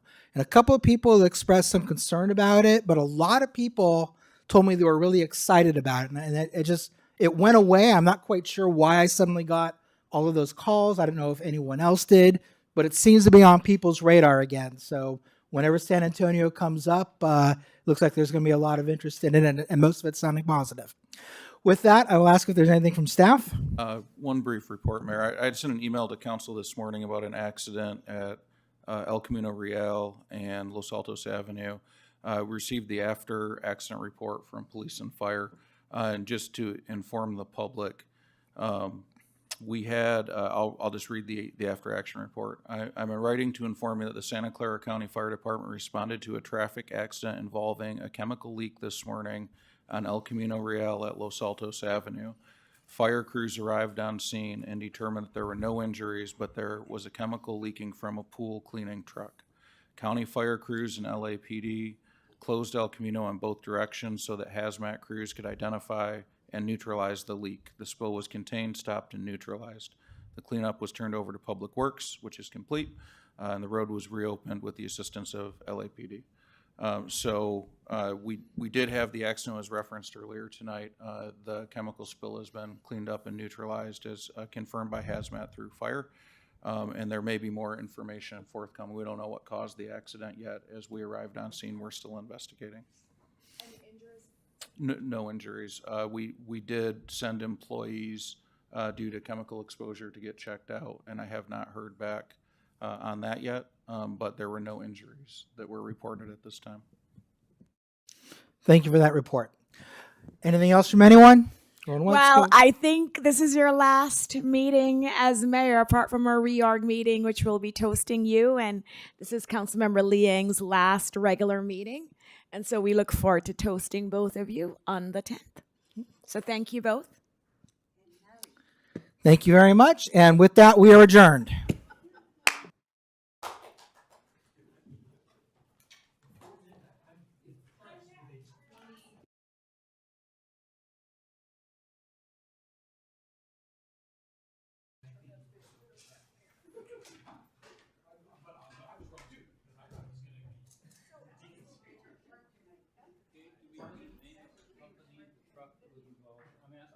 That's where I am.